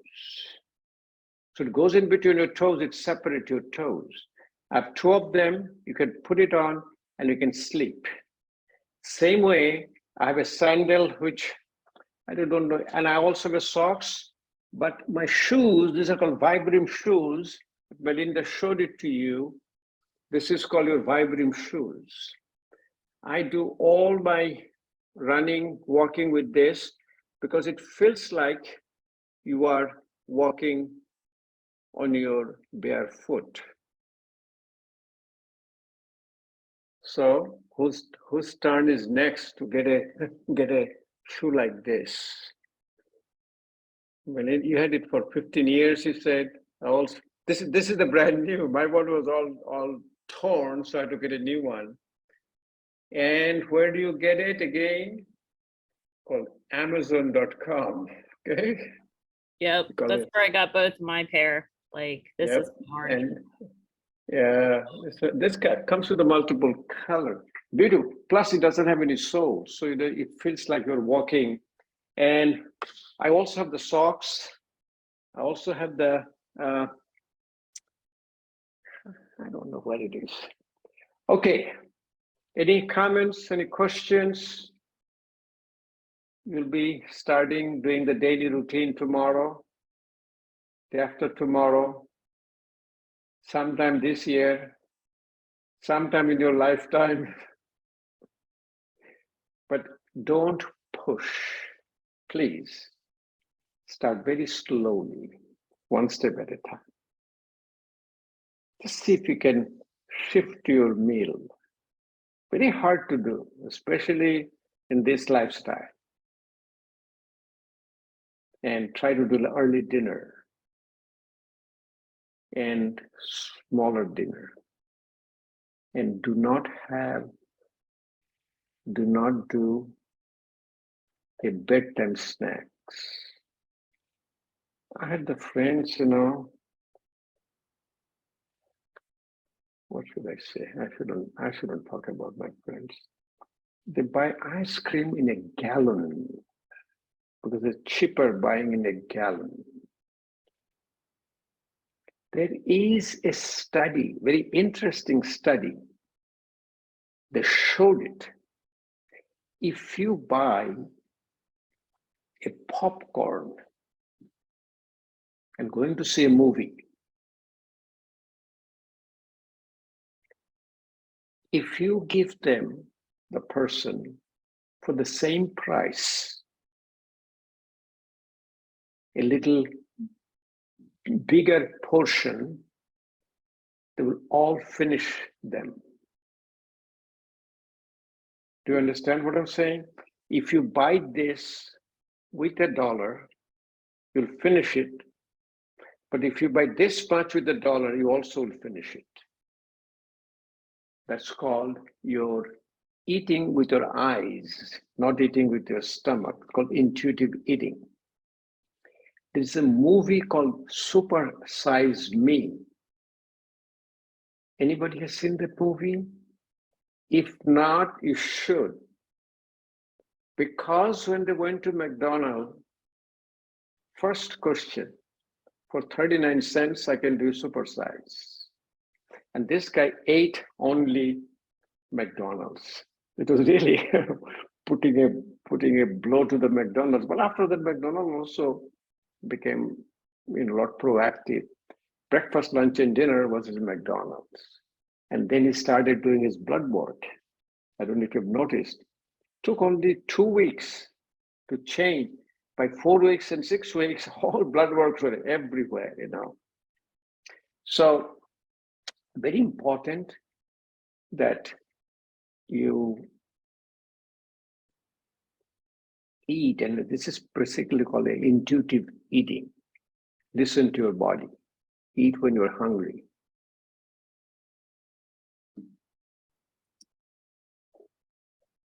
It says, Supersize Me is a Netflix. Yes. Fox Over Knife is also similar to that. And there is another one, the source of your food, where it comes from. It is dangerous when you see those kinds of movies, you know. I'm forgetting the name of that. Yeah. Okay, any other comment? Any questions? If not, have a nice lunch as a main meal.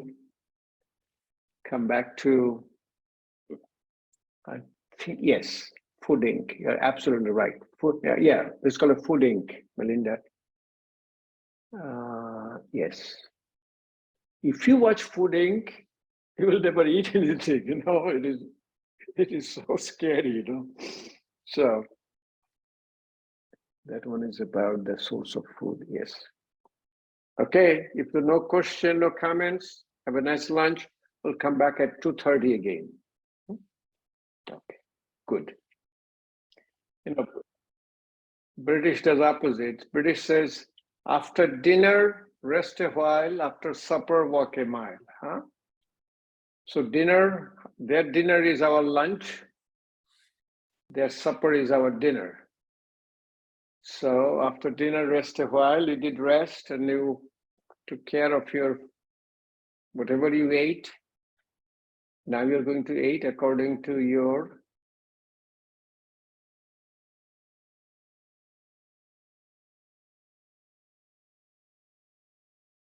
So who is there twice? I said two frames.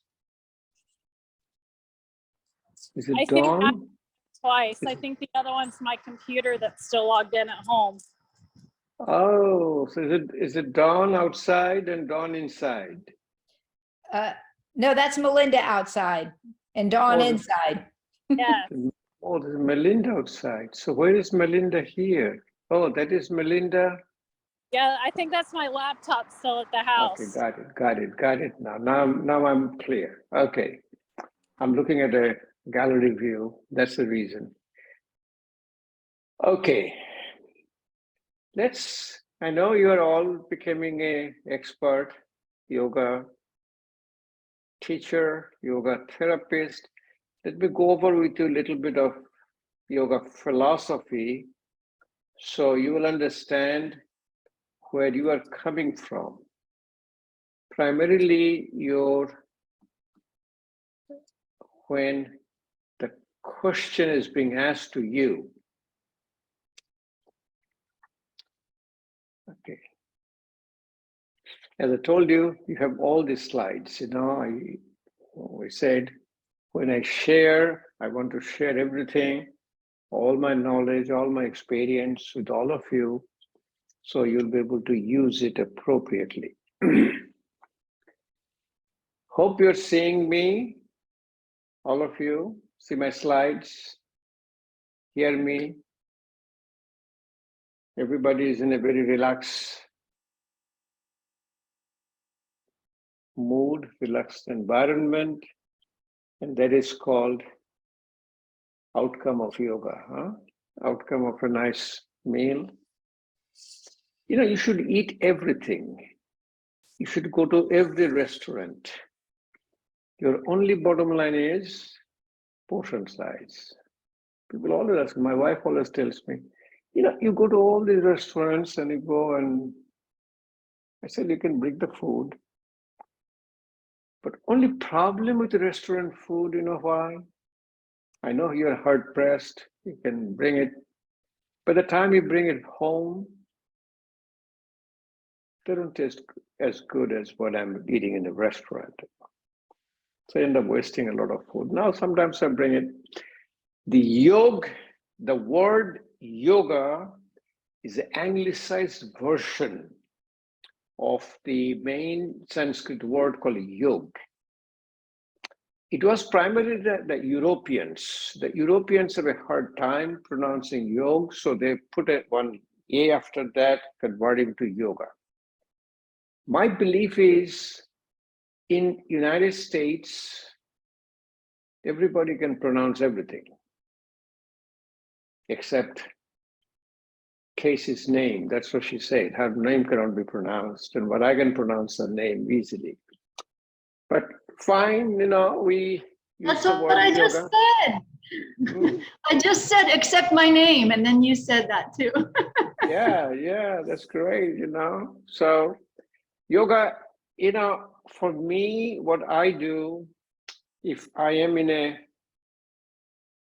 a guest speaker in Indian subcontinent or in Asian subcontinent, I use the word yoga, and here I use yoga.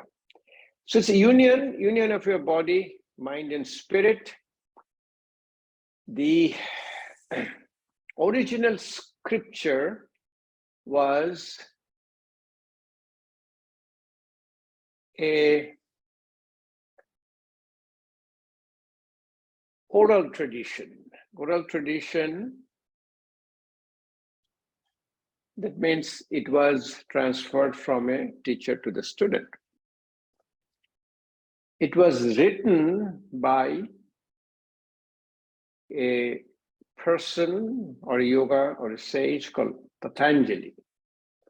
And Patanjali has been described in Indian yogic literature with a lot of forms, different. Nobody knew how the Patanjali is.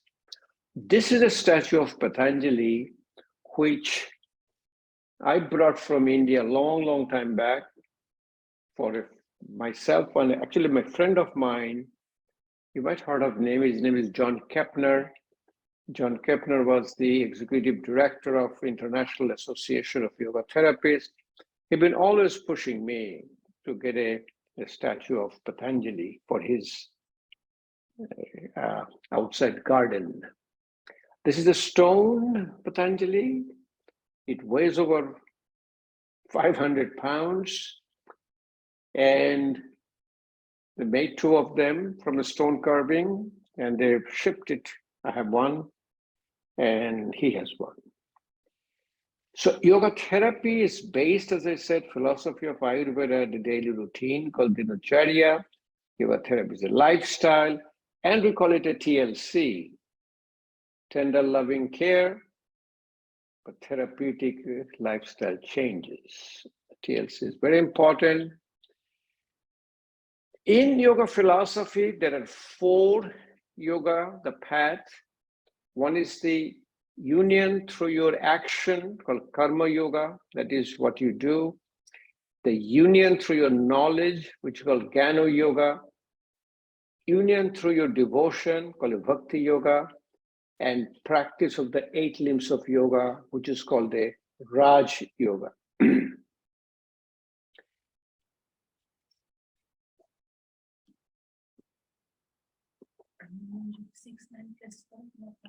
I can open. Okay. So as you see, this is the one I always put it in front of you. That a body is a hardware, mind is a software, spirit is a programmer. And who is the programmer? I am the programmer. I'm programming my software to fix my hardware. So essentially what yoga therapy is the self-care. And at the end of the day, I am the cause and I'm the cure. It is a philosophy. The philosophy is called Yoga Sutra of Patanjali.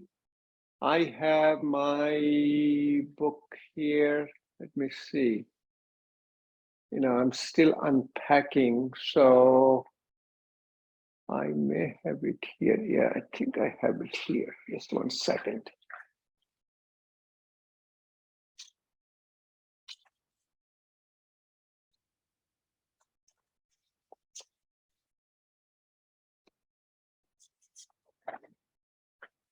I don't know if they give you any book recommendation. Can you see this book called the Yoga Sutra of Patanjali? This is the book is recommended by all the schools, and this is from your Yogaville. And all the 196 sutras have been translated in English and have been described with all this. So it is one of the collectibles for us. It is in 4 chapters, and all the chapters goes through different concepts, but it's a wonderful to read and understand. But essentially what it is the philosophy behind it. Like the number 1 is called Atha Yoga Anushasanam. That means Das Yoga is instructed. Chitta Vritti Nirodha means control the chattering of your mind. It quiets down your mind. And another word they call Sthiram Sukhamasanam. Sthiram means stillness, happy, and poses. So each pose or each asana you do is your savasana, is your relaxation. By the time you finish a yoga posture or yoga asana, if you have to do a counter pose, or if you're doing a relaxing pose, that means you have not listened to your body's signal. If you practice a yoga and get a pain in the next day, that means you have not paid attention to your body and mind. Practice is called Patanjali Ashtanga Yoga. Ashtanga means your 8 limb. In 8 limb, the first limb is called the social restraint, or you call it external practices, which is called yama. Yama basically is do not, what you don't, the social restraint. Niyama is your personal observation, which is called do's, what you do's and don'ts. It will come to you. We'll start with the asana, the third, we call it external and internal alignment.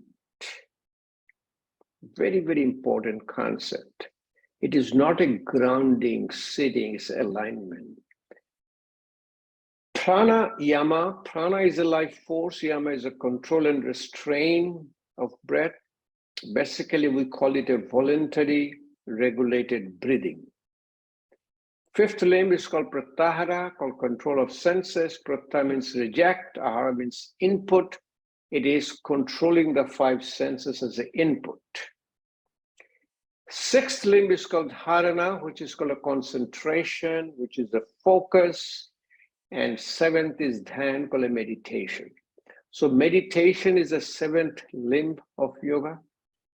And here, the last one is a samadhi. Samadhi is called the union and balance of the body, mind, and spirit. It is all the union of prana and your mind.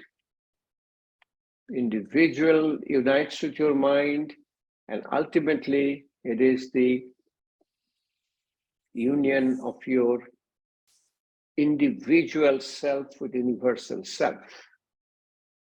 It's a little philosophy, it is beyond the science, but the yoga therapy incorporates all this yoga philosophy and practice based on the patient's condition, but the original practice was designed for self-realization. Self-realization, basically, I say to the people, self-realization means you have a real eyes. Now your eyes are turned backwards instead of outside. You started looking inside yourself. You are doing an introspection and trying to see what is going on inside you. During the process, it incorporates some mudras. Mudras of the hand gesture. We call it a neurophysical connector to guide the prana to the organ of healing. Bandhas are called the spiritual lock, and we'll practice it. You will see it more than practice. I'll show you how to do it. But these are part of a yoga therapy. Kriya, very important in yogic practice. Kriya basically means your cleansing your physical body. There are 6 kriyas, and the most important reason is that you clean your hair, clean your face, you take a shower, clean your body. Why not? Why don't you clean your nose? Why don't you clean your mouth? Why don't you clean your stomach? Why don't you clean your colon? Why don't you clean all the organs inside? And yoga's way of doing it. And very interesting. And I've been to with them, I lived with them, and they do it. Acupressure, which is the originator of the, the acupuncture in yoga and Ayurveda, they call it a marma point. And marma point is specially used for your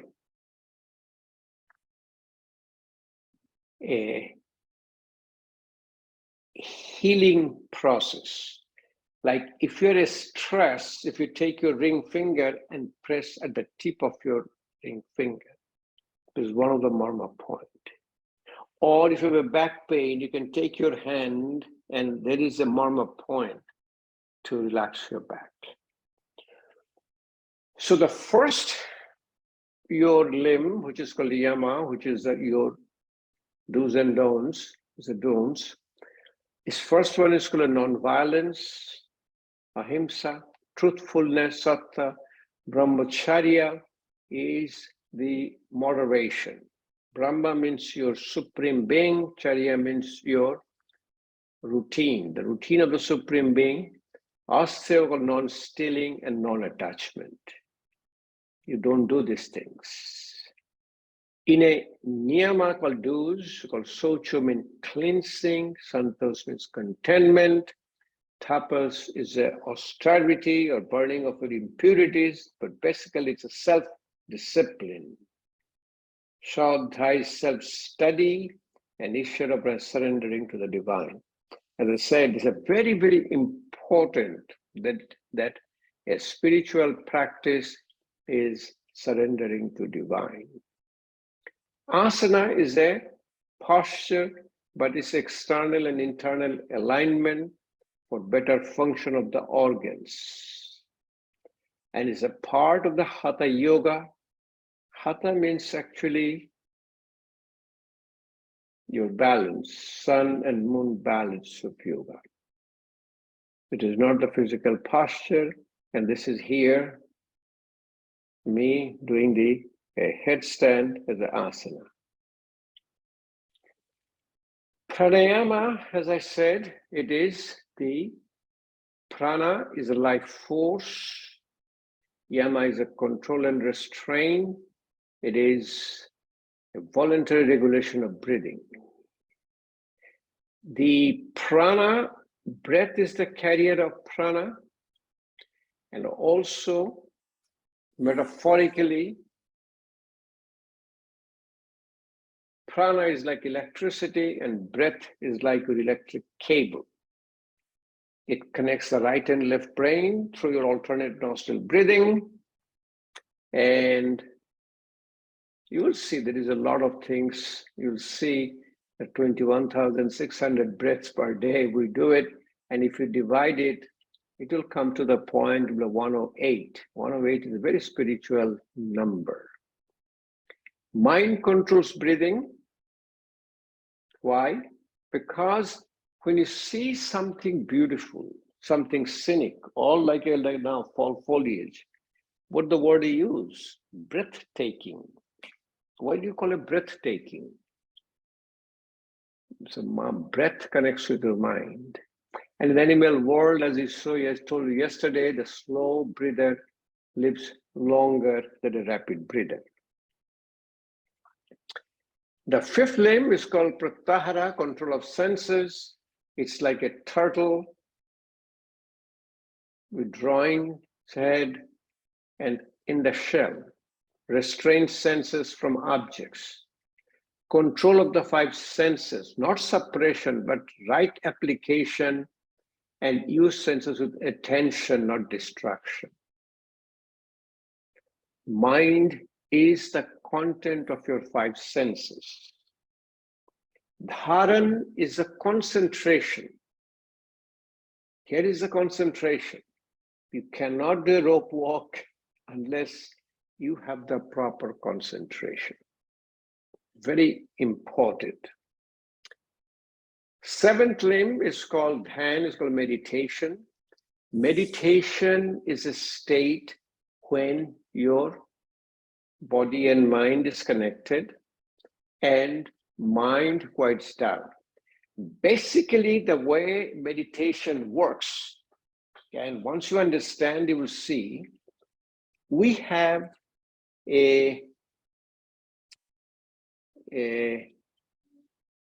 what you can call a thought. Thought comes in our mind.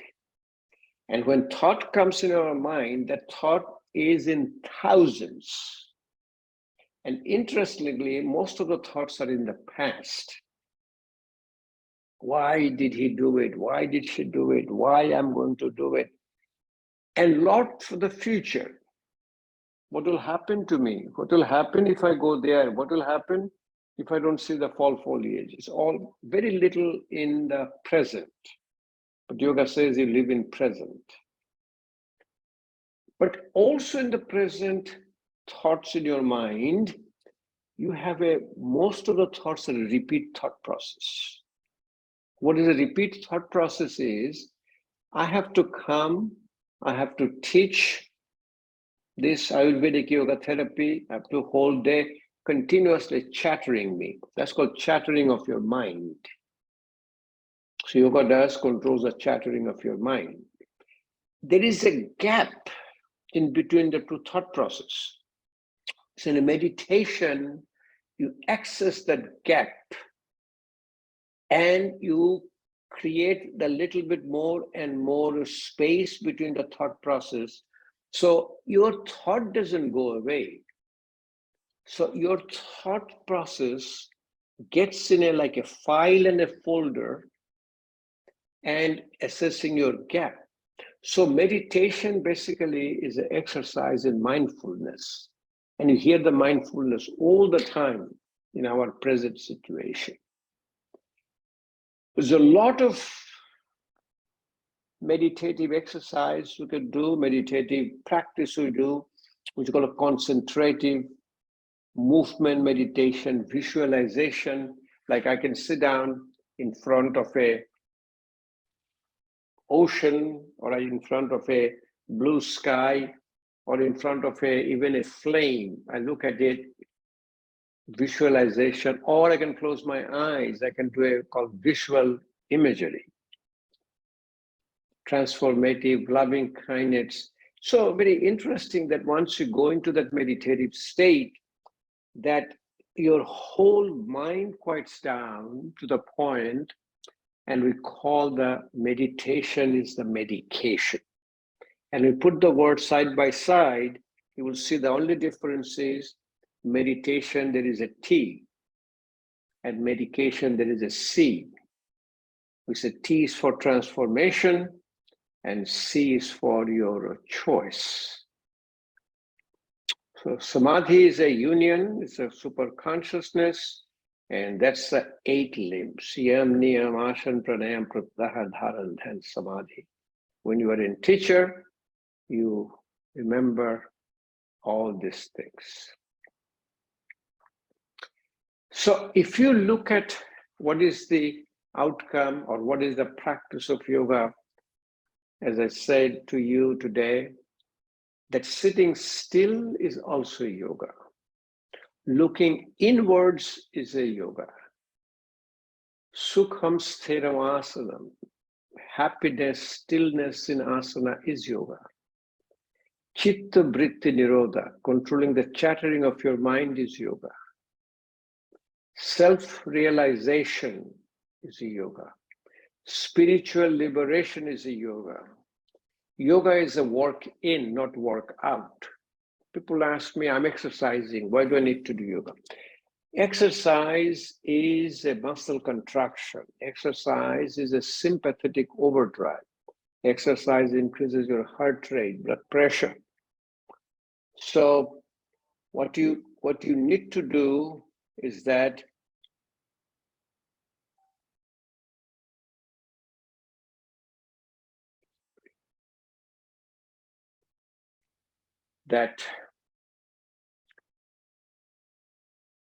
yoga, on the other hand, is a purely a relaxation response. And all the write-ups, all the things you hear about yoga injury only takes place when you don't pay attention to your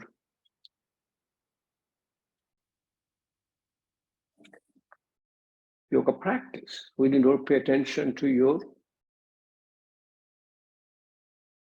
body's way of telling you, hey, this is causing pain. So what we are going to do, actually there was a advertisement, and there is a cane, so that to stop it, it was advertisement of even an Advil.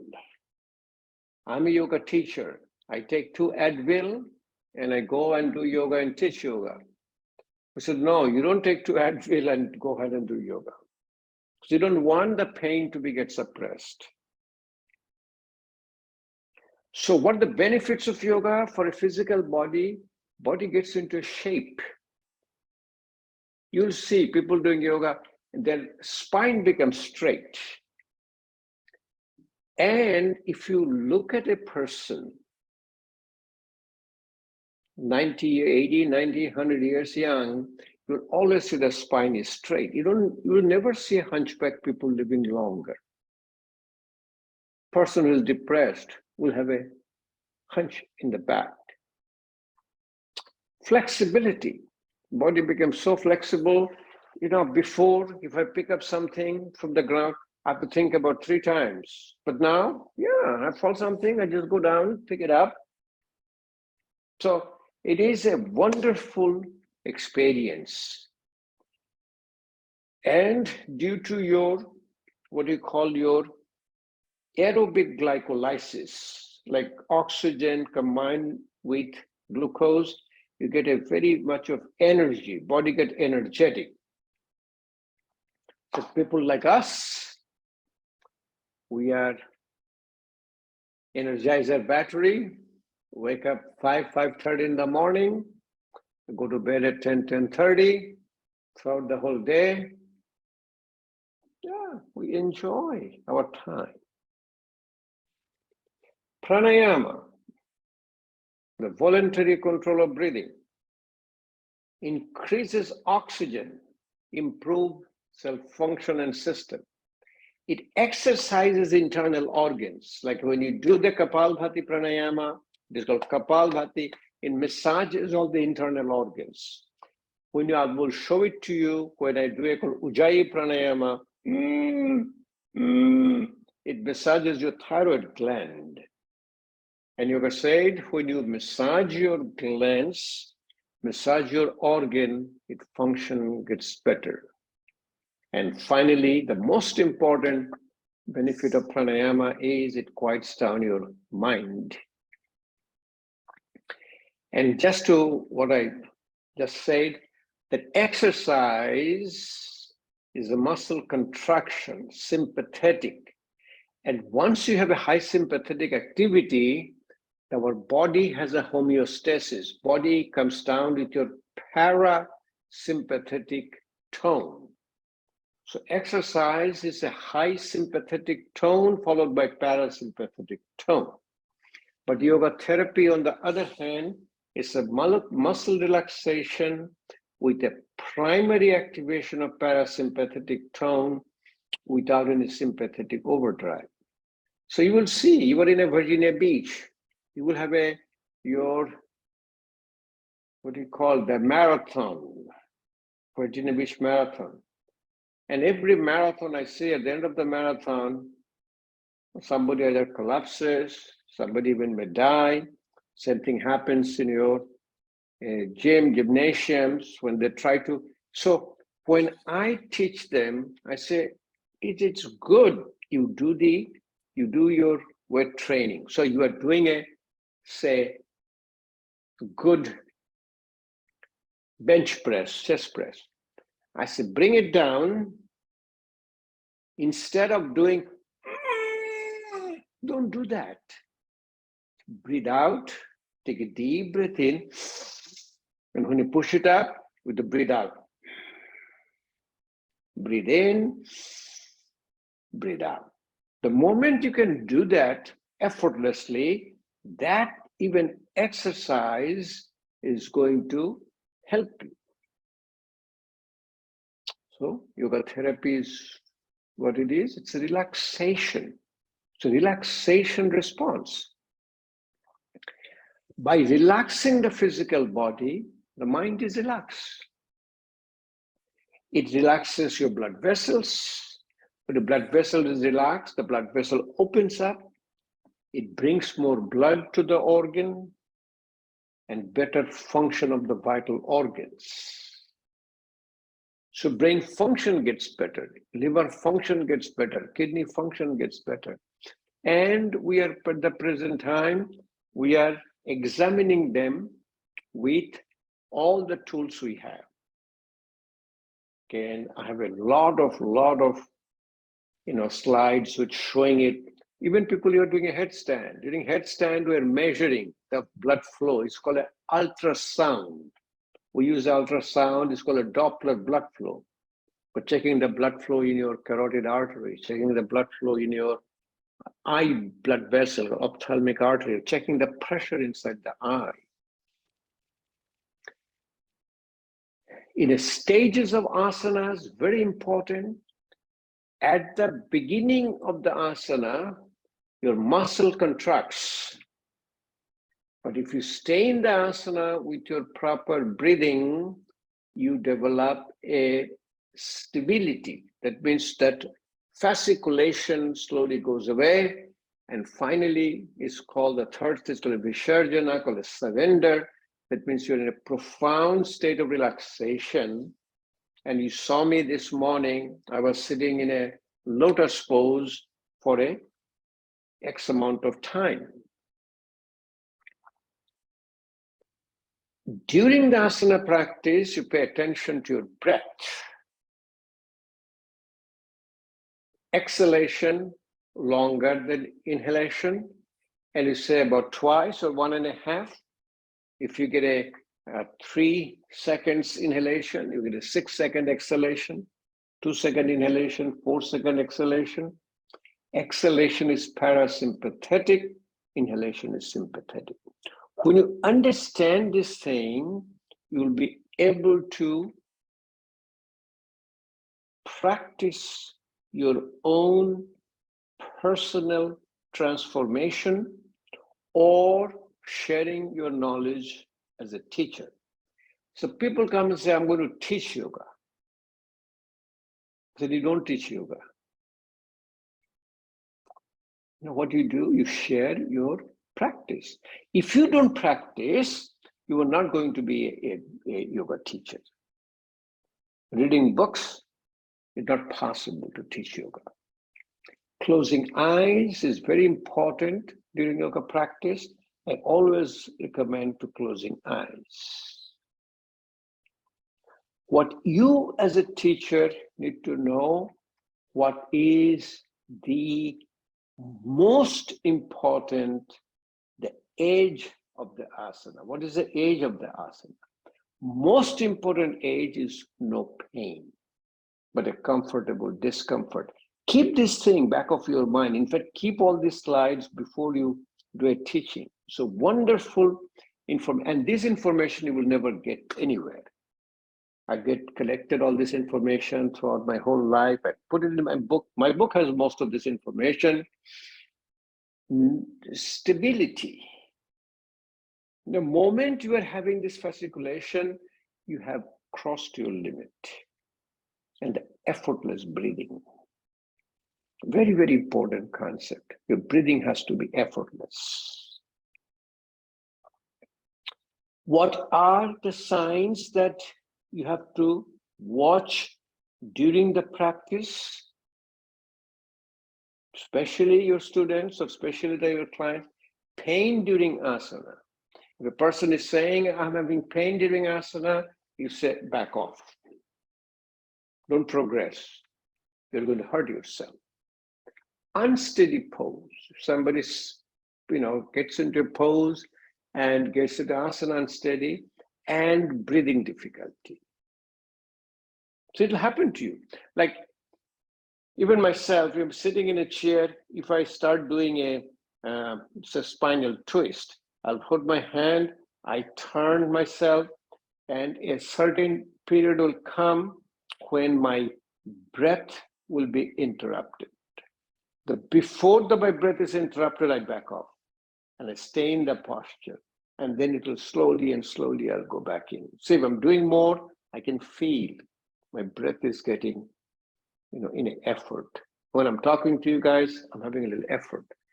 Very important, this concepts you have to carry. The yoga injury primarily comes from not listening to your body. Pain, remember pain, just let me tell you more and more, the pain does not come from bones and joints. People all talk about my knee, my cartilage is gone, I have a meniscal tear, I have my bone rubbing, I'm having a crepitus. Every time my joint moves, I'm waking up my whole neighborhood. No, cartilage doesn't have a pain fiber. Even bone doesn't have any much pain fiber. Body does what is called a splinting. Splinting is called ligaments, which holds the bone. Muscles. When the muscle contracts, how much pain you have. So you are going to hurt even on your own if you don't listen to your body's signal. And especially if you take any medication to reduce your pain before you practice. I've seen even a yoga teacher. And off the record, I'm not going to share with anybody, but I can share with you. I was for a yoga practice session, not a practice session. In fact, it was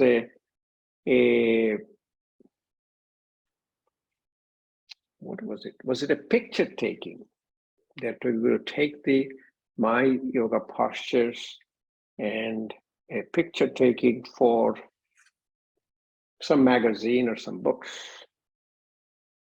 That morning I woke up with a little back pain. I had no other choice. I had to go there. I already told them, but they're all ready. I took a little pain medication. I went there and I did everything as if nothing has happened to me. But in the process, what I did, I already hurt myself because I don't have that protection anymore. Assistance from another person. Don't let anybody to adjust you, or you don't adjust to the person. So if you remember these things, you're not going to be able to hurt, you're not going to, and these are very important from Ayurvedic yoga therapy practice and use of yogic props. I have nothing against props, but I don't like any props. I don't like any props because if you need to raise your hips up when sitting down, if you sit down on a prop, you'll never get out of that posture. I would prefer personally to use a folded blanket. Sit down on a folded blanket, then when your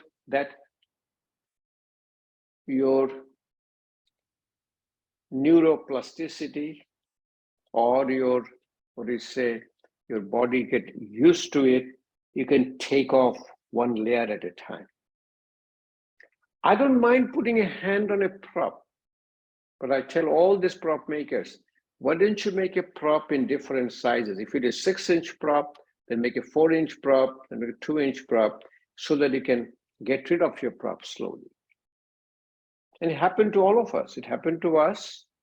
But yogic prop also causes a little bit of a Excuse injury. me, Dr. Sarkar, can I ask you a question? I'm curious to know what your thoughts are on yin yoga. Yin yoga, Thank you. yeah, yin yoga is a very relaxing yoga. And remember, all the name brand yogas, what are these?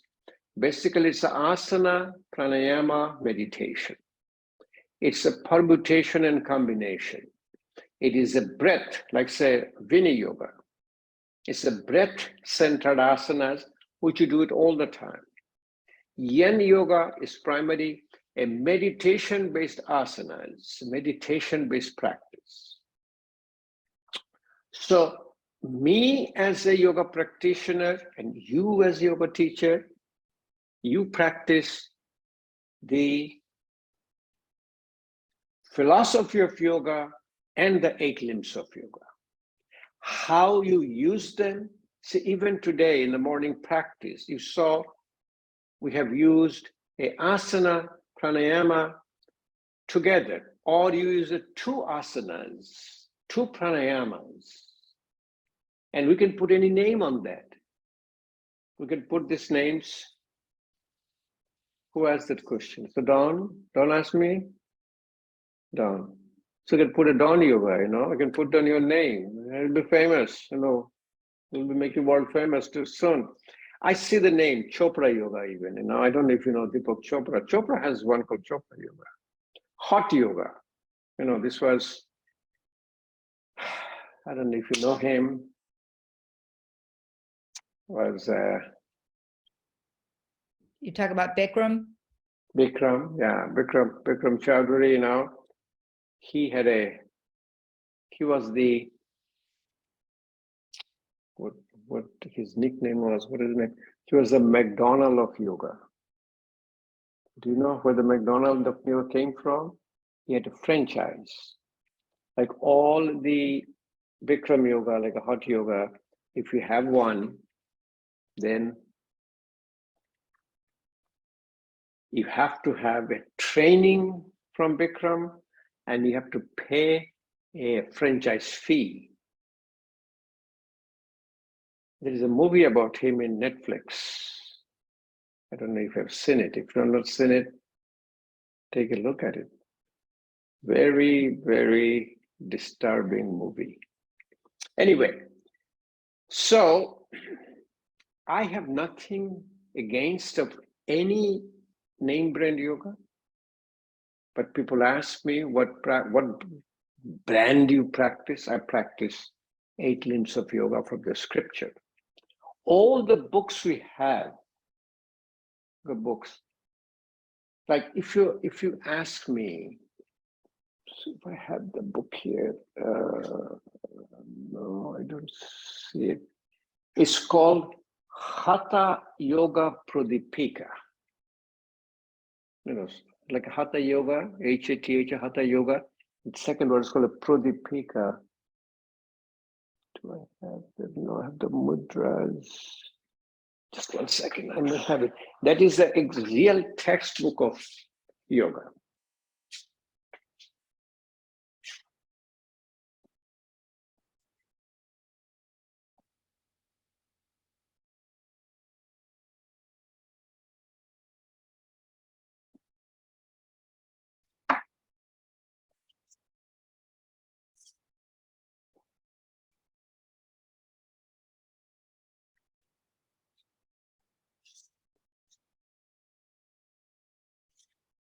No, I don't see the book is somewhere, but I find the other book, which I suggested you to read. This is the book.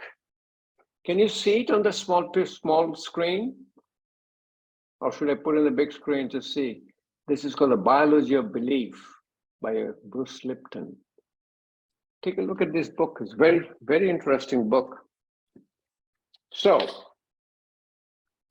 precautions, you as a teacher. For a back pain, you do not do a unsupported forward bend. What does it mean? If you get a back pain, what you will do a supported forward bend. And the best way to do supported forward bend, put your hands, slowly support yourself. When you bring your head down, here is my chair. I can put my head in a chair, support myself, and just relax my back. This is called supported forward bend. You like, for a back pain, try not to do a standing back bend.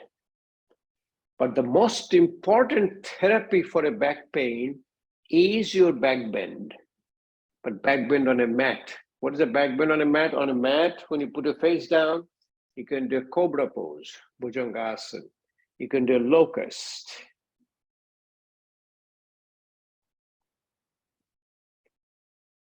Another very important thing, and these are minor thing, if you get a hernia, no back bend, we just tell them not to put too much pressure on the abdomen. If you don't remember how to do the breathing with your asana practice, always think that your muscle needs oxygen for contraction. What does it mean? I'm going to use this muscle. I'm going to do say, bending my elbow. So what I will do, I will breathe out first. Remember, in yoga practice, you breathe out first. Can you guys see me in the small picture? Okay. I will be breathing out first. I will be breathing in. Why I'm breathing in? I'm bringing more oxygen to the muscle. And when the muscle is contracting, breathing out. Breathing in, breathing out. If I use my trapezius, or my triceps, I'll be breathing in, breathing out. Breathe in, breathe out. If I'm turning my neck, my muscles are working to turn my neck. So I'll be breathing out first. I'll be breathing in, breathe out. Breathe in, breathe out. If I'm doing a forward bend, I'll be breathe in, then I have to breathe out. Does it make any sense to you? If you keep that in the back of your mind, you will never have any question about practicing yoga, especially when you do Ayurvedic yoga, therapeutic yoga practice. Am I confusing you or am I guiding you? I don't hear anything. That means I'm guiding you. I'm not confusing you.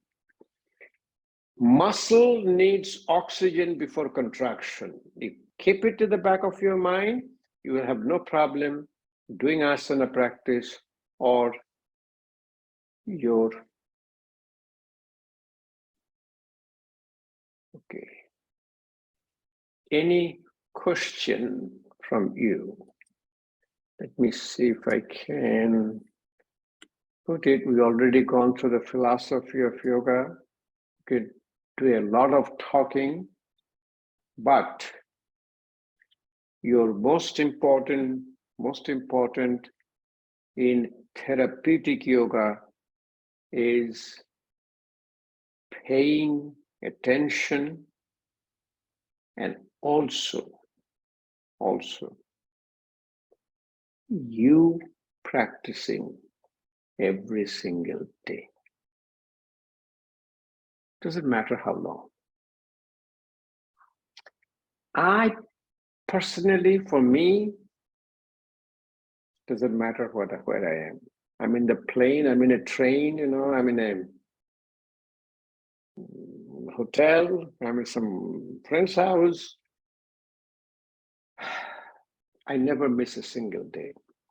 I was in Europe, I was in a train, and it's my morning time. I was doing yoga in a train, and somebody was there for, oh my God, you can do it. You can do a balancing pose on a moving train. I said, yes. He got the video camera, he did a videotape it and gave it to me. So Again, coming back, you just get used to doing it. And, you know, it is also called endorphin release. In yoga practice, there are 4 neurotransmitters which release. The 4 neurotransmitters, the acronym called DOSE, D-O-S-E, called dopamine, oxytocin, serotonin, and endorphin. All 4 are feel-good factor. This also happens for exercise. When you exercise, you get those neurotransmitters and you feel very good. One of my friends is a runner. If he doesn't run one day, his wife will come and bring all his running back to him. So go ahead and run. So why? What happens to him? Well, he's irritable. You know, he doesn't function properly if he doesn't run. So that dopamine, oxytocin, serotonin, and endorphin. And also remember that most of our neuropsychiatric disorders are primarily your neurotransmitter related. You know, like I have a depression. What is depression? My serotonin level goes down. So what do I take? I take a medication to increase my serotonin. Guess what? The practice of yoga increases your serotonin. Parkinson's disease, your dopamine goes down. So give a medication to increase your dopamine. So yoga practice increase dopamine. So I had a whole session, yoga therapy for Parkinson's disease. It was in Virginia Beach. I was running one yoga session once a month. They had a very large Parkinson Association. And if you go to your PubMed, P-U-B-M-E-D, PubMed, you will see all yoga therapy for different diseases. I had a lot of other information here, which I wanted to share with you, but it looks like our clock is moving faster than us.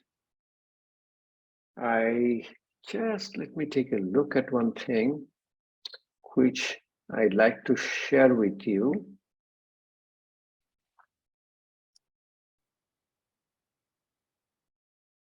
Okay. I'm going to share with you a little called philosophy of or anatomy of yoga. What is anatomy of yoga? You could see we have 3 bodies: physical body, subtle body related to mind, and causal body related to our spirit. And we talk about all the dearrangements of the physical body, mental body, causal body, and how we improve all the functions of the bodies.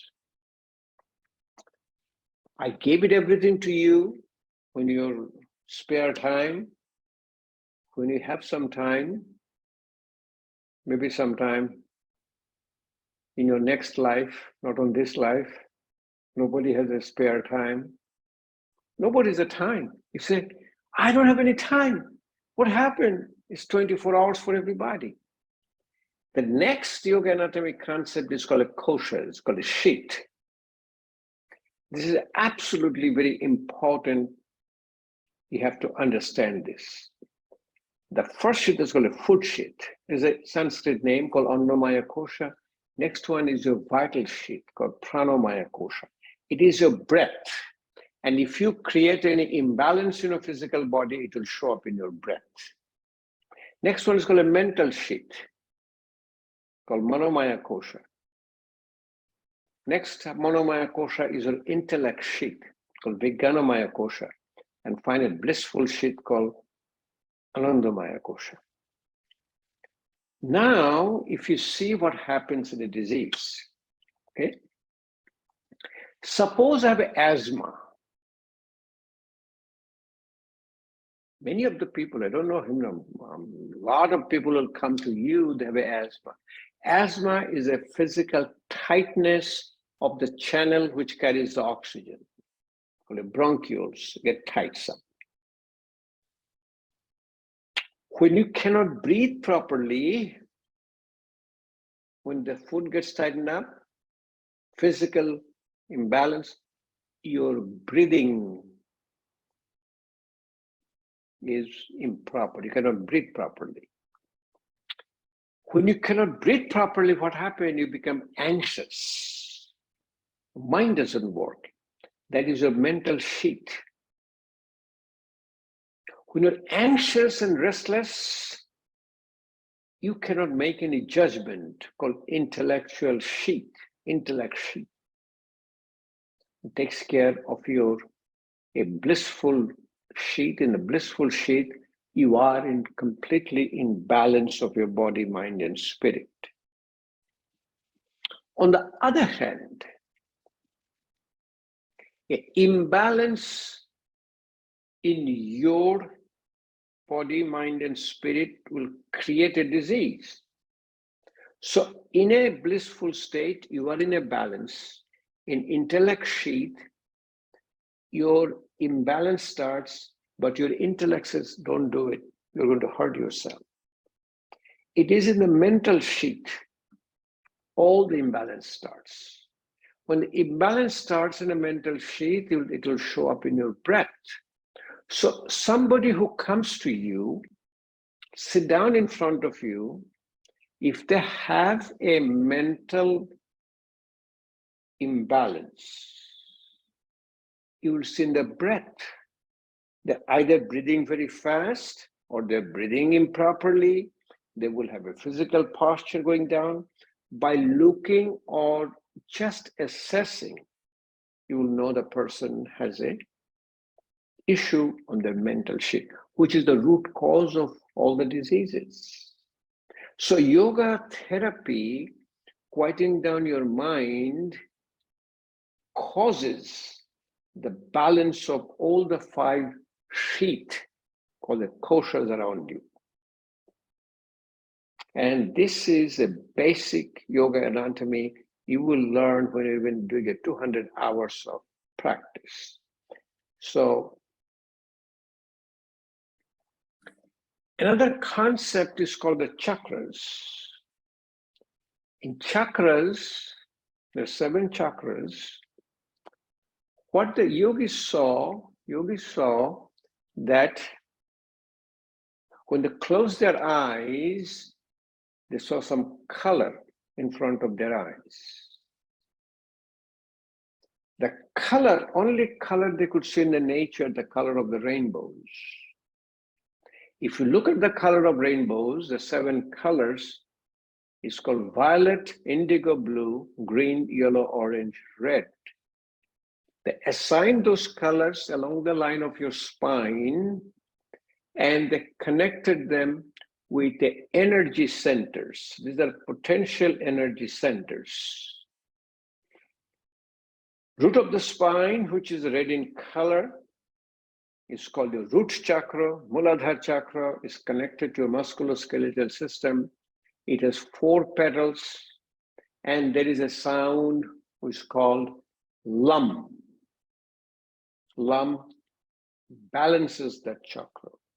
If that chakra is a balance, your musculoskeletal system is balanced. Between the belly button and the root of the spine, you have called your pelvic chakra, called Svadhisthana chakra.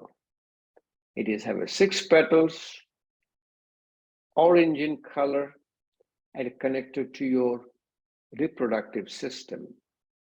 To balance that is called a vam. These are your vibration, lam, vam. At the level of your belly button is called your solar plexus chakra, called Manipur chakra. Color is yellow. It has about 10 petals and is connected to your gastrointestinal system. So all the problems you have in your gastrointestinal system, irritable bowel syndrome, all the functional diseases, heartburn, high acids, you pay attention, balance the Manipur chakra. The sound or your chanting is called Lam Vam Ram. Fourth chakra level of the heart is called a heart chakra. It is green in color. It has 12 petals connected to your cardiovascular system. Balanced is a Lam Vam Ram Yam. At the level of throat is called Vishuddha chakra, called a throat chakra. Color is blue. 16 petals that connected through your respiratory system. Sound to balance is called hum. In between your eyebrows in the third eye is called Agda chakra, third eye chakra. It has 2 petals. Color is indigo, connected to your endocrine system. Sound to balance is your shum. And finally, in the crown chakra is called a Sahasra chakra. That means you have 1,000 petals connected to nervous system. It is violet in color, and the sound is called Om. The sound is Lam, Vam, Ram, Yam, Hum, Sham, Om. If you do this balancing the chakras, you are going to balance all the systems: musculoskeletal system, reproductive system, gastrointestinal system, cardiovascular system, respiratory system, endocrine system, and nervous system. So we'll practice at the end today is called chakra balancing meditation with the 7 sounds. Before that, we'll practice the other pranayamas we have. And once you understand 3 bodies, 5 koshas, and 7 chakras, your yogic understanding is complete. Do you have any chakras? I think Chris teaches you. Chris, yeah, I see there all the listing. You should have all this information to be a yoga teacher. Okay, so looks like we need some break. So we'll get a break for about, what's the time now? 3:35. Okay, come back around 4 o'clock. We'll do the practice for an hour, hour and a half, and that will be the end of this torture, huh? Not the torture, it's relaxation. End of this relaxation. You know, after my class, I don't know how you're feeling now. After my class, I can do a whole day class, even in person. Nobody wants to leave. You know, they keep talking to me. I'm there for 1 extra hour. And also, when you do in person whole day, we go out for a lunch, sit down, very relaxed way. So let me stop here. I mean, I can give it to you. I'll give it to you later. So index finger in the third eye, 3 fingers to close your eyes, your thumb, close your ears, close your mouth. You breathe out first. Take a slow, deep breath in through your nose and breathe out with the sound of a bumblebee.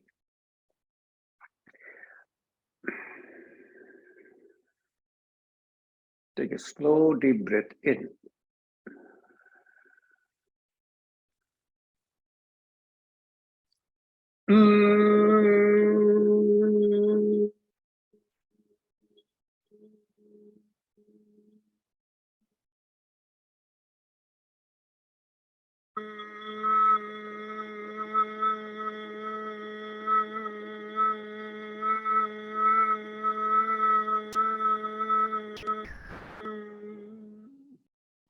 One more time.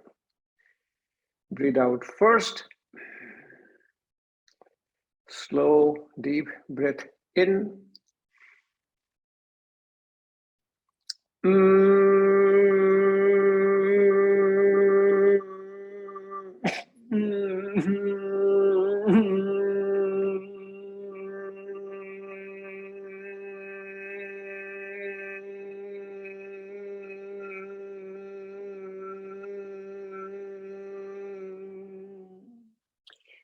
by the pumping and cupping.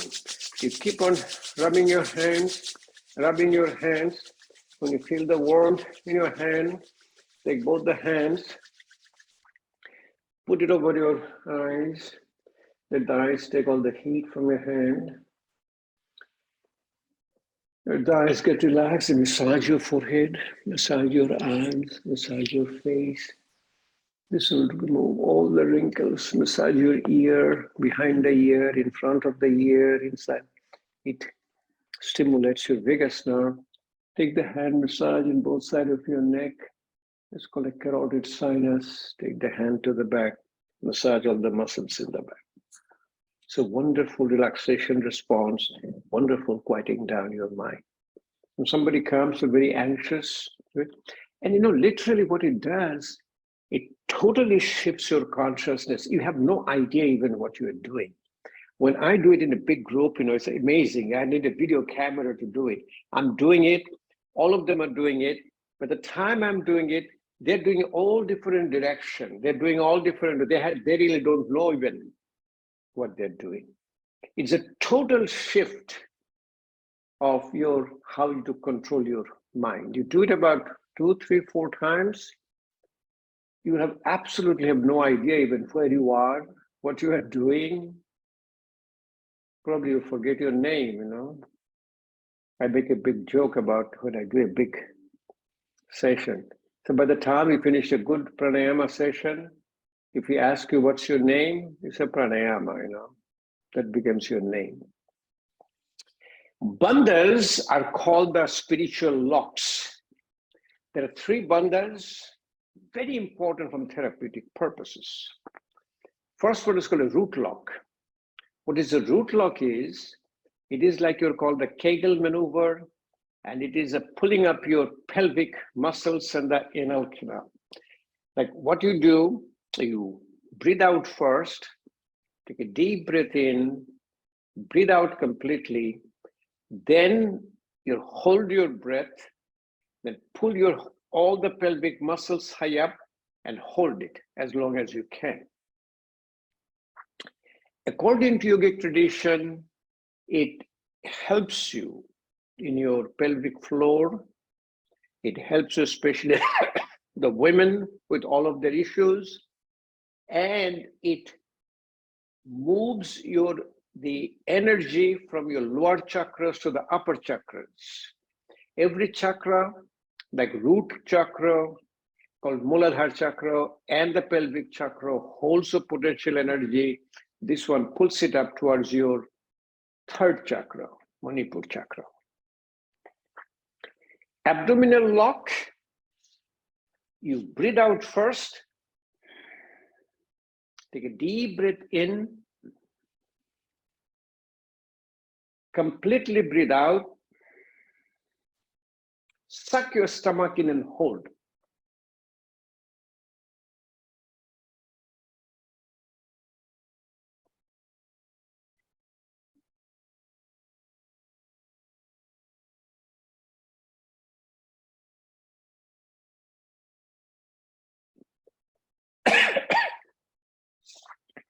This is called breath holding in exhalation. If you have to try on your own, try it. Breathe out first. Take a deep breath in. Completely breathe out. Suck your stomach in and hold. And see how long you can hold it without much effort in your breathing. It has to be effortless ease again. Good job. I can see the muscles of respirations. I'm in a big screen. I can see all of you at the same time in a gallery view. 3rd one, this also pushes the energy in the third chakra and fourth chakra towards your throat chakra. Because basically it is the movement of your potential energy from the lower chakras to your crown chakra. There's a big Sanskrit term called Kundalini Jagaran. Next one is called your chin lock. It's called Jalandhar Bandha. Chin lock, what do? You keep your neck straight high up. You will be using a breath holding in inhalation with a chin lock. So I can show it to you one time, then you do on your own, so you will understand it better. Chin lock also stimulates the organs on the side, which is very calming and cooling. So I will breathe out first. I'll take a deep breath in, then I hold the breath. When I hold the breath, then I incorporate chin lock, and I stay as long as I can without any effort. All of your pranayama practice, this is called a big name called Murcha Pranayam. Murcha means about unconscious, means you are so relaxed, you control your mind that you feel like you are almost passing out. Breathe out first. Take a deep breath in.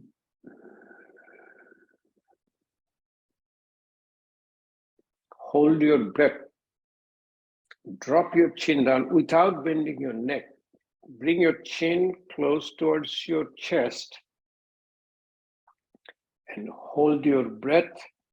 Breath holding in inhalation with a chin lock.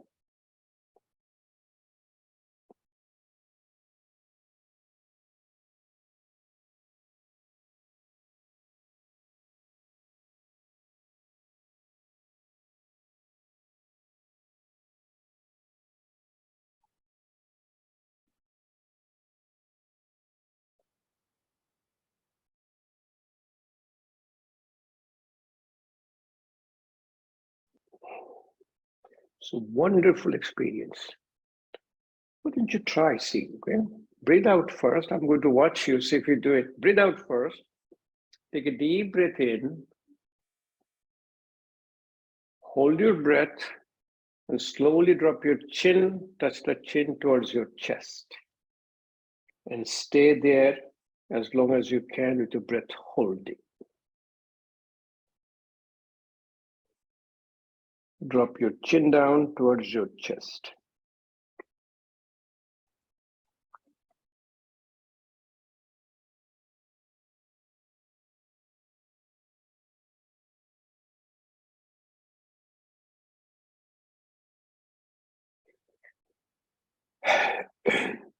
When you practice this, these are all relaxation.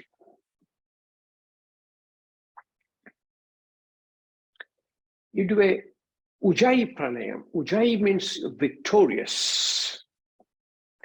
In Ujjayi pranayam, you slowly close your larynx like a breathing channel, but not tight. It's really a relaxation. Your larynx, the vocal cord where the air goes through, is supplied by called vagus nerve, two branch of vagus nerve. So generally, Ujjayi pranayam initially is called sound of the ocean. Slowly constrict, breathe out first, then breathe in and out.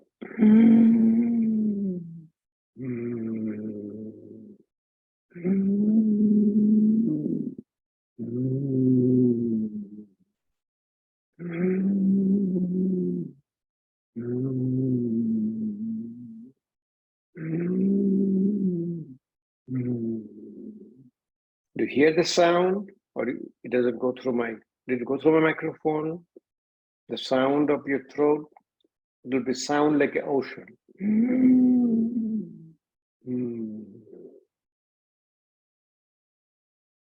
It's a wonderful pranayama for sleep apnea. People with sleep apnea, it tightens up your soft palate. it corrects your snoring. It sends a signal to your tongue, pushes tongue inside. Slowly and slowly what you'll do, it tightens up more and more. Then in advanced Ujjayi Pranayama, it will sound like this.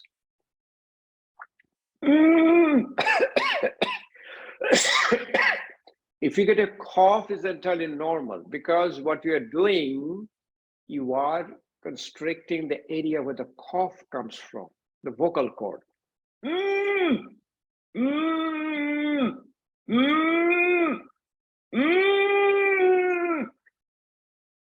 And when I'm in a complete control of my breath, remember, this is called a victorious. That means you have overcome all the pranayamas. You are all relaxed. It will sound like this.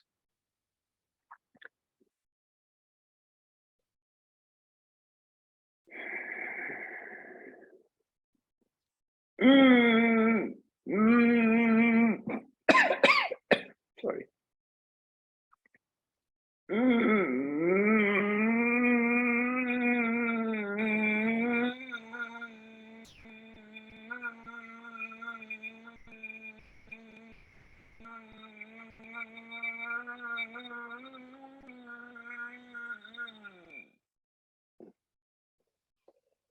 By the time you finish it, it's called Ujjayi Pranayama. You are in a profound level of relaxation. There's a lot of pranayama we practice, but the first three, Bhastrika bellows, Kapalbhati Pranayama, and alternate nostril breathing, we practice every single day.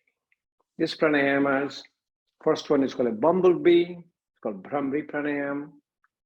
Next one is called all the bandhas, called the locks, root lock, abdominal lock, and the chin lock. Then you do what is your closing your larynx and trying to breathe in. You will see your thyroid gland is here. It massages your thyroid gland. Very good for people with thyroid function abnormality. Did you guys get it? Can you do it? One of you try.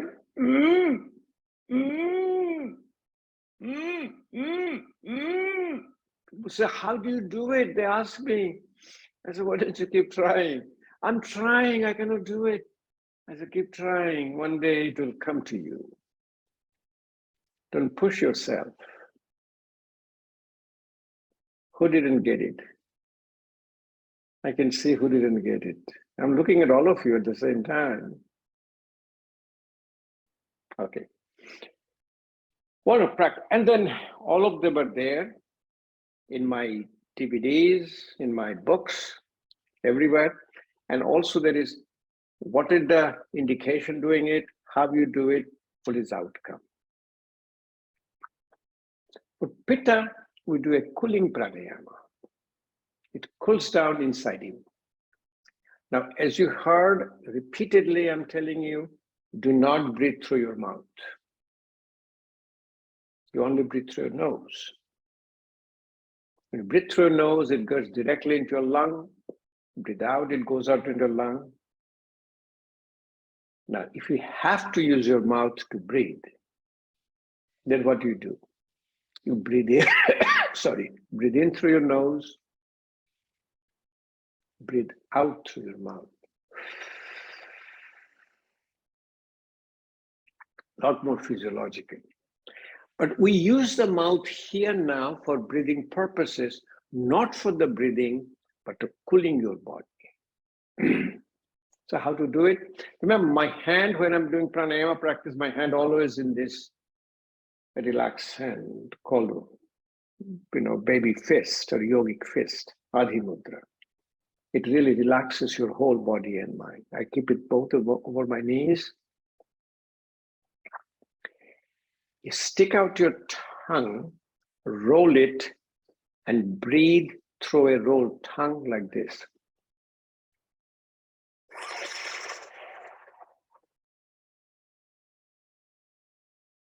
Close your mouth and breathe out through your nose. Roll your tongue.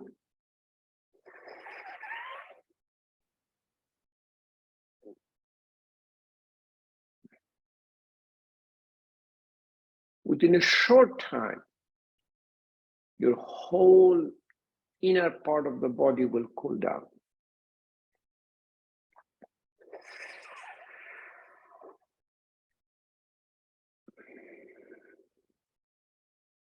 Try it. You will love these things. You know, once you keep on doing it, somebody says, I cannot stick out my tongue.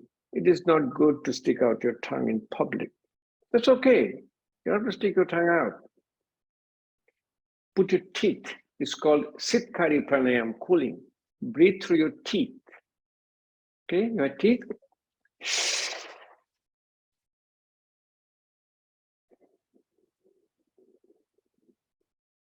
Breathe out. Breathe in through your teeth.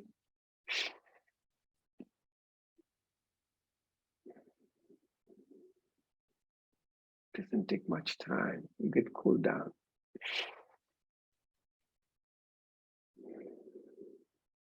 Another cooling is when you do through the teeth, try to use your tongue, put the tongue touch to the upper palate, upper part of the hard palate, then breathe it through your teeth. You'll say it will give a lot more cooling effect.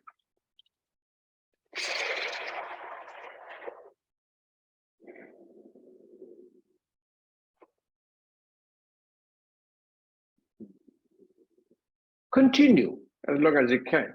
Wonderful pranayama for women with hot flashes. When you get the hot flashes, you do this, it will be great. Very good for like your inflammation. People have inflammatory disease, we tell them to this cooling pranayama. People with, say, heartburn, acid reflux, let them do it. In fact, you know, it helps in so much of the acid reflux. In fact, you know, reflux goes away when you are in a fine mental relaxation. I have friends who are physicians who had a reflux disease, taking that, what is the medication you take for reflux? Nexium or Prilosec, whatever, Nexium, Prilosec, whatever, they're taking in tons, so they're continuously taking it. They go to a vacation, they're enjoying, relaxing, they forgot, they don't need the medication anymore. And you will have the same experience, no question about it. Somebody give me some message, or it's you guys are talking about. Yes, Melinda, my husband keeps picking in with a questioning look. I understand why. He is going to be your next student. He wants to know what is going on to improve his health. You should see the baby looking at me, all right. People ask me,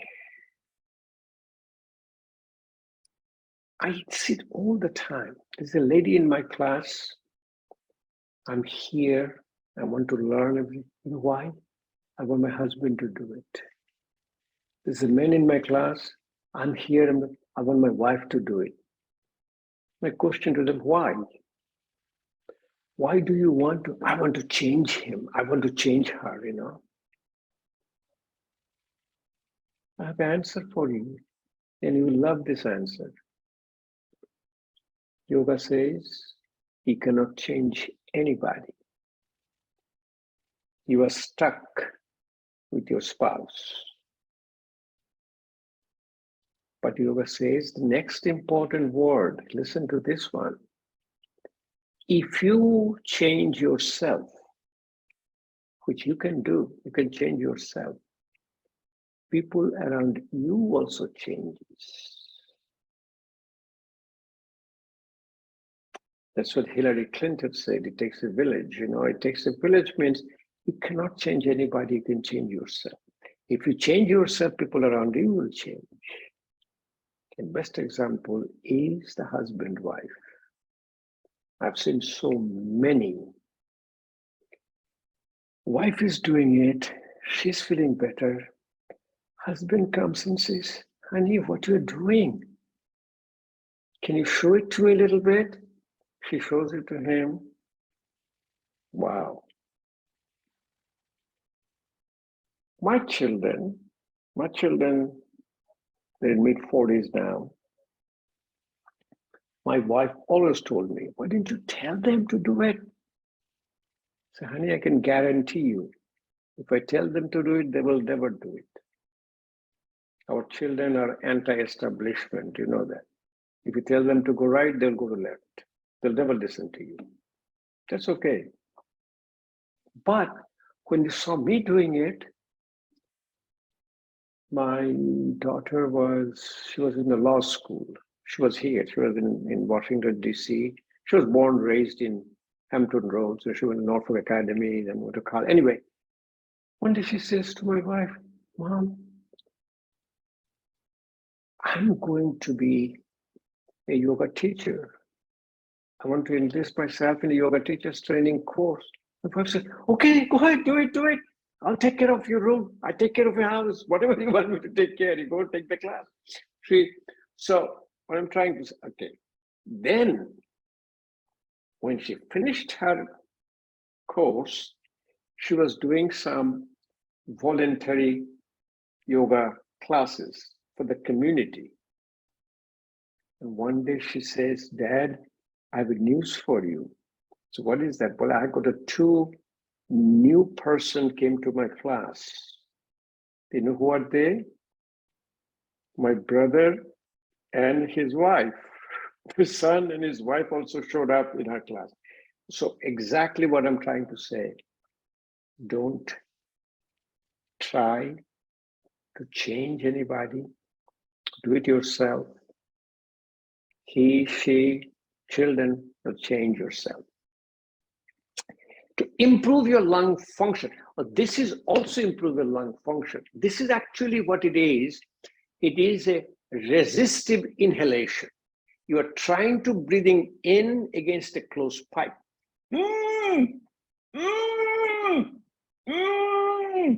When you do it for a while, then you breathe in. Oh my God, you feel it so good. The amount of air goes in and out is unbelievable. You have a conch shell. You know, when you blow a conch shell, that is called a breathing against resistance. That is the exhalation. See, Ujjayi Pranayam, victorious, is a resistive inhalation. A conch shell is a resistive exhalation. They were breathing out against the resistance. And I don't know if you've seen, they have, the conch shell blowing competition in Florida. And have you ever seen a big conch shell or this size, that size, that size, that size, and they're all blowing them.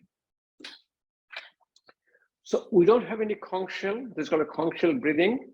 What we do, take both of our hands and we do the yogic fist. Thumb inside and close. And we put one on the top. This is our conch shell. I will breathe out first through my mouth. I will breathe in through my nose. Then I will breathe out with my mouth with a resistance. And resistance will be my hand. So I'm showing it to you, breathing out first, taking a deep breath in,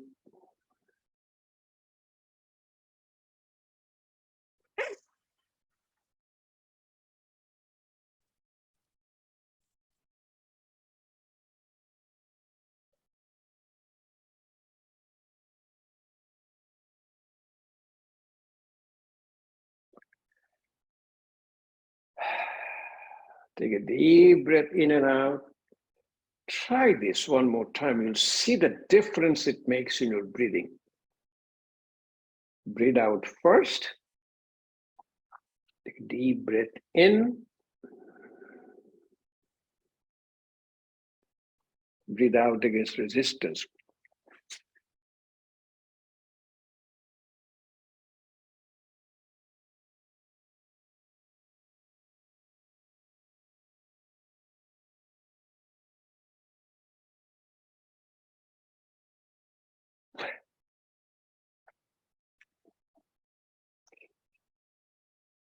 And always remember the same theory which I tell everybody. It is not my theory, it is observation. Person who is dying, last breath comes out, it's called expiration. In fact, very interesting. I was in Detroit, I was in Henry Ford Museum. They had a small test tube. And the test tube, it says, last breath of Henry Ford. They're holding the Henry Ford's last breath. So that's what we call person expired. Last breath comes out. Lung stops, then the heart stops. Heart stops, the brain stops. Brain stops, all the cellular functions stop, and I'm dead. So make it so simple. Improve your lung function, you improve your heart function, improve your brain function, improve your cellular function. It's not a big science or not a big, space age technology, as simple as it is. My breathing now, or our breathing now, probably at least 5 to 10 times better than what we were doing before. A chanting is same, it's called a mantra. Sorry. When you do this breathing, you always get a cough because your air always travels through your throat. And I had an issue. I don't know if anybody have it. I had a vaccine, I have a booster, then I got an Omicron, which many of us we have, even the booster didn't. I mean, it was a very mild form, but mild form was primarily my here was a cough and a shortness and a hoarseness of the voice. And then I got a probably long COVID. It lasted for about 2-3 months, and I still didn't get better yet. But anyway, I kept continuing my breathing. So in the hand, if you touch index finger and middle finger and put your hand down like this on your knees, this is called your meditation mudra.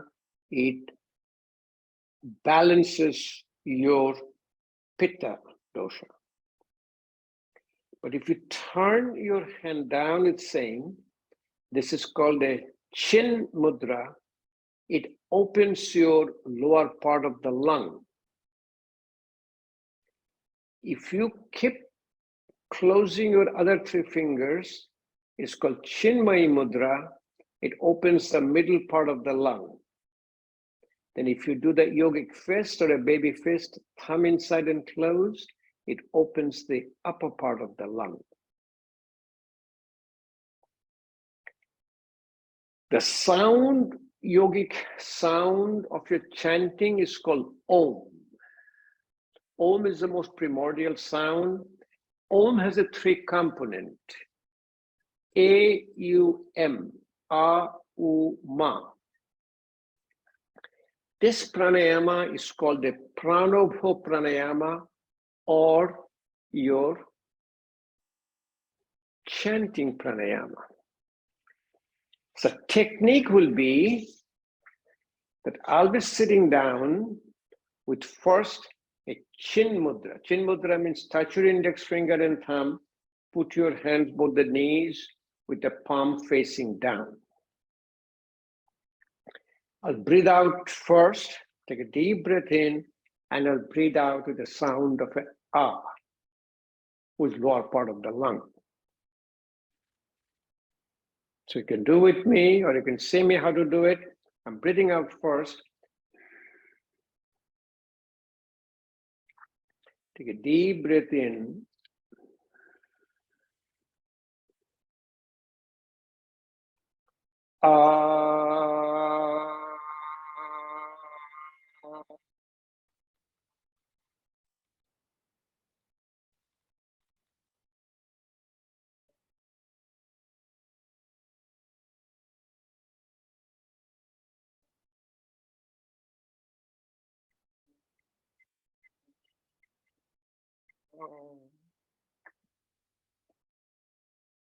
So I was doing a conference and I did this.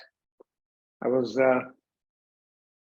the organizer of the conference. So I was teaching the whole class. One of the world famous yoga teacher came up to me. He tells me, I've never heard anybody with the exhalation that long. How long you have been practicing? I said, I don't know, but I'm in front of you guys, and that's what my exhalation got bigger. Close your fingers. This is called Chinmay Mudra. It opens the middle part of the lung, and the sound which opens the middle part of the lung is U. A-U-M, A-U-Ma. Next sound will be U. Breathe out first. Take a deep breath in.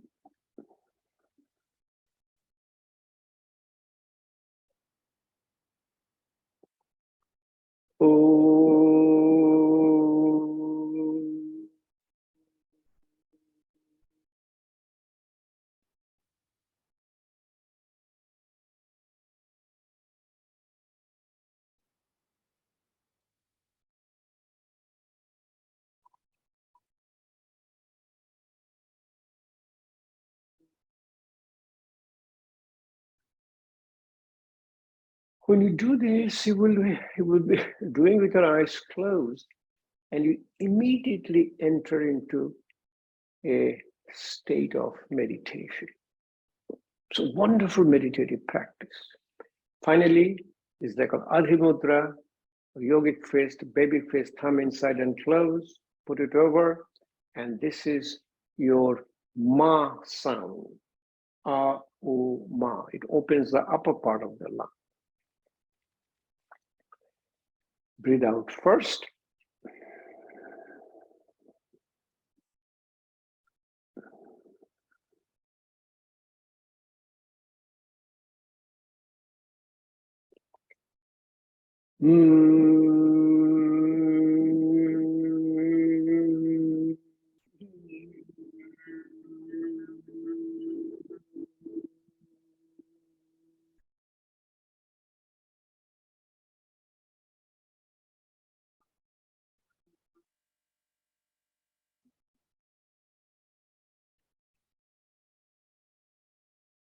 And finally, what you do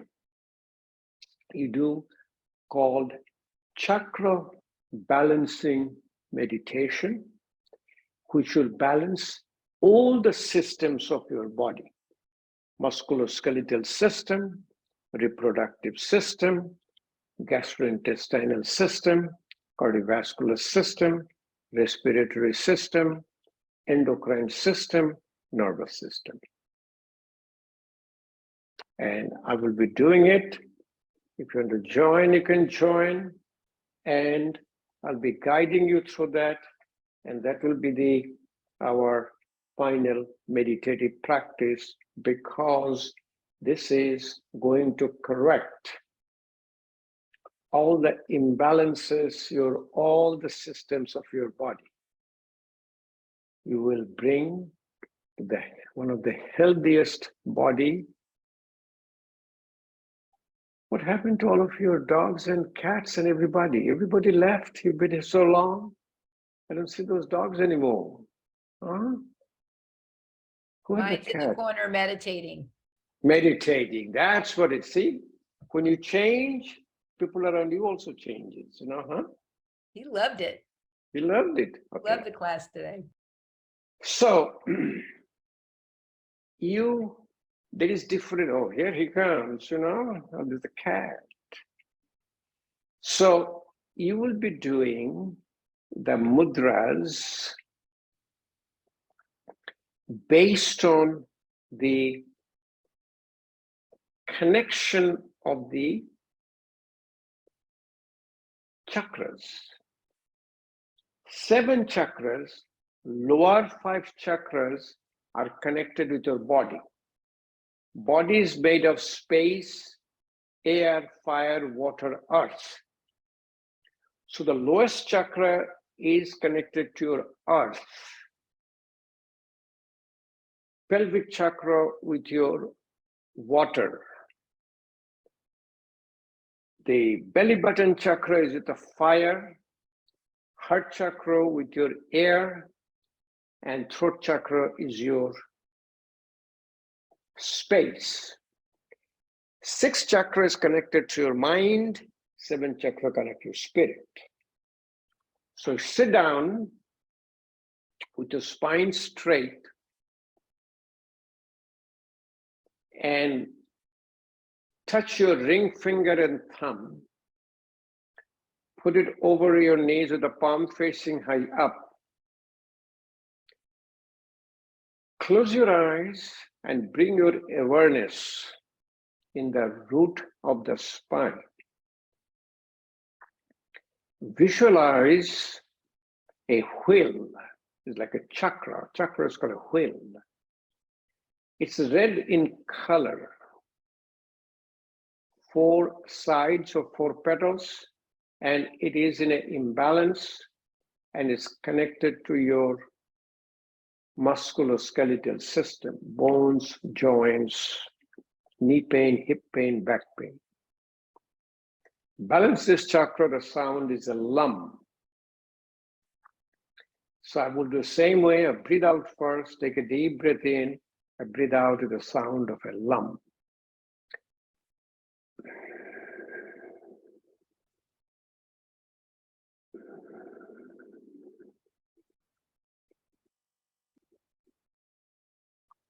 Lum.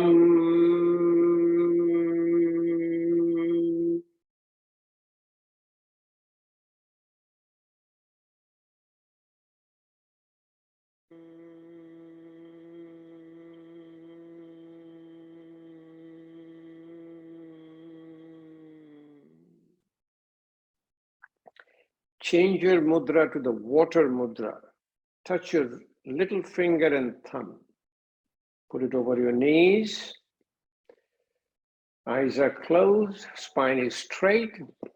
Bring your awareness between your belly button and the root of the spine near your pelvis. There is a chakra, wheel. Color is orange. 6 petals connected to reproductive system. So all the problems of reproductive system, you have ovarian cyst, you have infertility, you have a fibroid in your uterus, dysfunctional bleeding, you are going to balance this chakra. The sound to balance the chakra is a VAM, V like a victory. So breathe out first.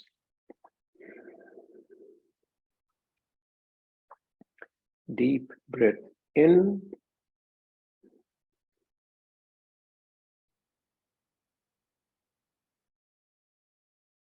Vam.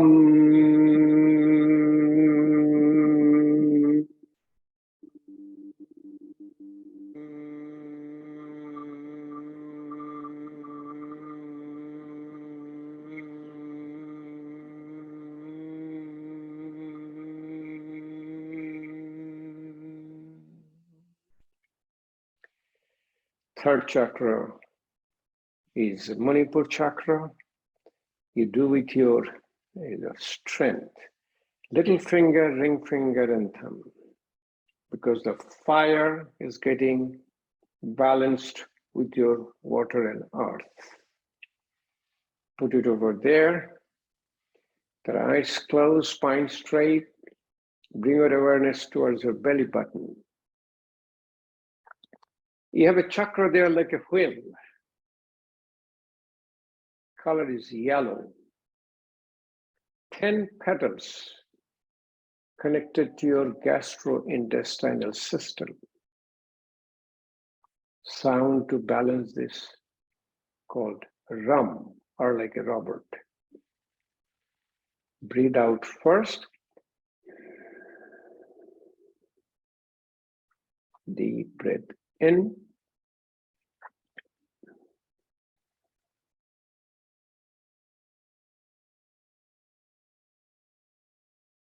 Rum.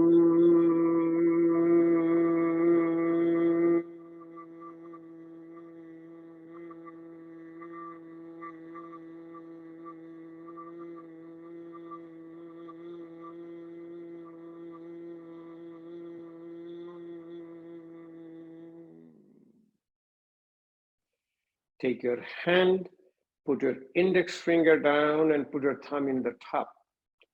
Vayu Mudra is controlling your air element. It is connected to your heart. Bring your awareness towards your heart chakra. Color is green. It has 12 petals or 12 sides connected to your cardiovascular system. So when you have all the disease of the cardiovascular system, you have a high blood pressure, you have a heart problem, a congestive heart failure, you have a coronary artery disease, balance this chakra. Sound to balance this chakra is called hum, H like in Harry. Breathe out first.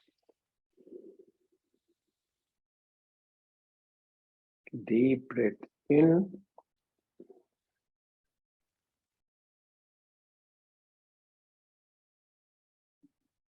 Hum.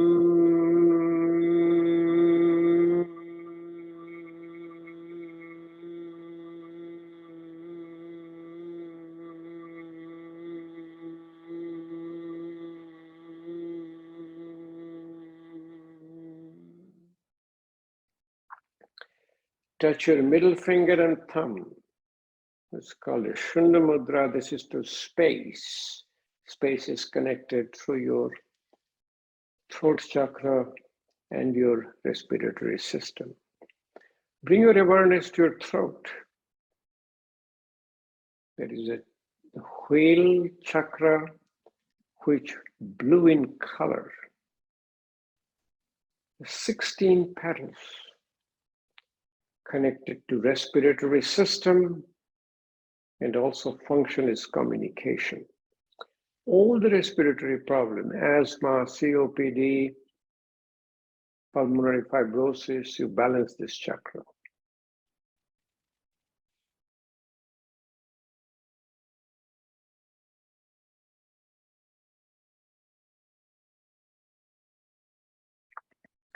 The sound here is a yum, or like a yellow. Breathe out first. Deep breath in.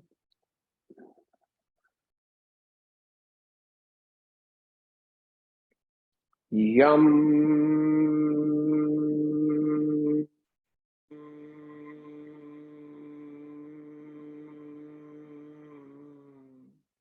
I'm sorry. Yum was your heart chakra. Yum is a hum. So breathe out first. Deep breath in.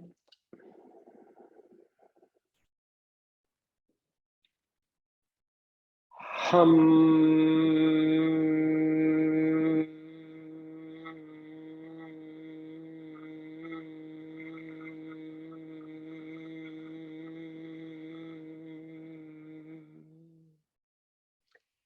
Touch your index finger and thumb.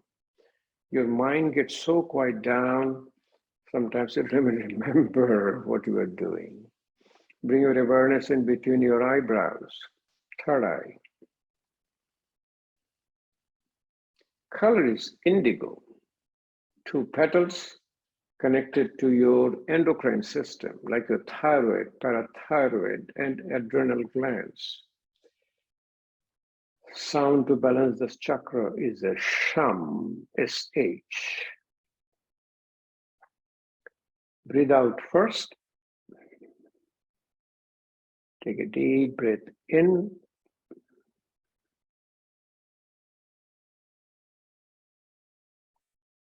Sham.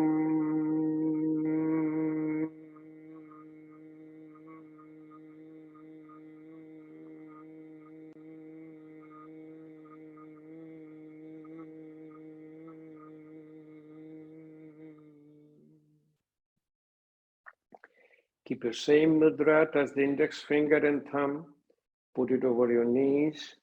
Bring your awareness to the top of your crown chakra. 1,000 petals, color is violet, connected to nervous system. Sound to balance the chakra is Om. Breathe out first. Deep breath in.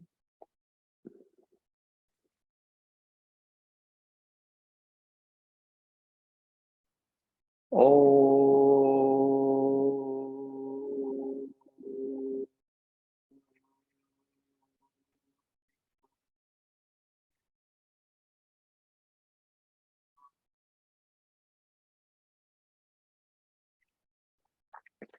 Bring your both the hands in front of you.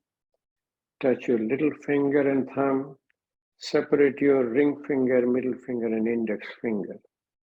Lotus mudra connects your body, mind, and spirit. Spiritual wellness. Bring the lotus mudra close to your heart.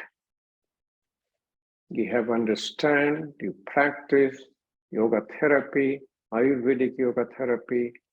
Yoga therapy is based on the philosophy, principle of Ayurveda, which primarily causes wellness, provides you health, physical wellness, mental wellness, spiritual wellness. Bring your hand close to in front of your heart.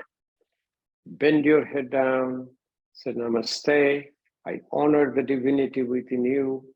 And today I'm completely healthy, I'm disease-free, medication-free, enjoying a good quality life. Open your eyes, take a look at yourself, feel yourself. It's a wonderful experience. You will never miss it. And you will be, what did it say, healthy, wealthy, and wise. I don't know what wealthy means. You know what wealthy means? Place yourself properly where you are. People know who you are. That's just your wealth. Your wealth is your all state of your mind. 2 days gone by, I don't even feel anything. I could continue another 30 days if you want me to, huh? But you guys won't last that long, huh? Oh, look at all of your smile in your face. Okay, we call it a quit. If you don't have any questions, comments, I don't see anything in the chat box. This is amazing, huh? You guys have nothing to say. Melinda I wants have to one say question. Okay, Melinda, go ahead. So you have the earth, water, fire, air, space, mind, and what like realm or ether is the crown chakra? Not ether, is it? Crown is the 5 elements from bottom to higher. Earth, water, fire, air, space. Then is a 6th chakra is a mind. And crown chakra is a spirit. Spirit, okay. That completes your body. Remember, our existence is in the body, mind, and spirit. 5 elements for the body. This is for your mind. This is your spirit. Have you seen crystal singing bowls that like, they're really Very cool. good. It's exactly what it is. It's a vibration. Yeah. So always remember your brain, your body, even your whole body is in a vibration. You know, they record the EKG. When you put the record, you know, the EKG goes, you know, these spikes. You know, what is this? This is the vibration of your body. Even in the brain, when you do EEG, brain is a vibration of your body. Thank you so much. Appreciate you. Thank you. Wow, very nice. Wonderful question. So these are all people ask me all the time. These are all esoteric practices. If you dissect your physical body, do you see them? Probably not. Where do you see them? In your subtle body. And subtle body is very obvious. You know why? I can close my eyes. I can clearly see myself. I'm in the Zenya yoga studio. I'm opening the door. I'm entering the studio, taking my shoes off, taking it to the left turn. I'm entering the room. I'm going to the other end. They have all these mats laying down. I'm sitting down. I can clearly see myself. Even I'm here. My physical body is here, but my mental body is in Zenya Yoga Studio. Very, very important concept. Okay, anything else? Any comments, questions? If not, I won't see you anymore. And I might cry a little bit. I sent you a Facebook request. You did. Yep. So I have to dig out from 100 of them. I did too, but I don't think you're gonna recognize my name because my name on Facebook is my Russian name. Yeah, my name's weird too, but you'll recognize my picture. All right.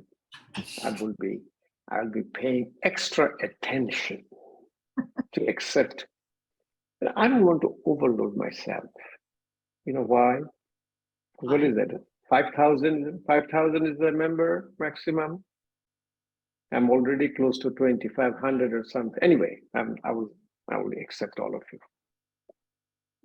And if you have any question, anything comes up in your mind, please shoot me, text me, email it to me. You'll get an answer from me that way. You may not get too much. And if you go to my Facebook, I have all the sessions of Facebook also recorded. So you can take a look. Last one, what is the last one? Last one for you guys, Ayurvedic yoga therapy. There was one before, I think I did on the prana, called harnessing prana. How to harness prana for your healing purposes. Okay, so you enjoy rest of your Thank you. weekends. Thank Whatever you so else is much left. for your time. I really appreciate it. Thank you very much. Thank you. I'm home. I'm enjoying my time. This is my room. Nobody comes Thank here you so much, except me. Dr. Sarkar. Appreciate you. Bye-bye. Yep. Yes, Bye-bye, thank you. everybody. See you. Keep in touch, okay? Don't forget me. I'm pretty friendly, I'm pretty friendly. And if you see me in person in the class, probably we'll go out for a lunch or a dinner or something, and then we'll discuss all about your Ayurvedic digestion. Bye-bye. Bye. Thank you.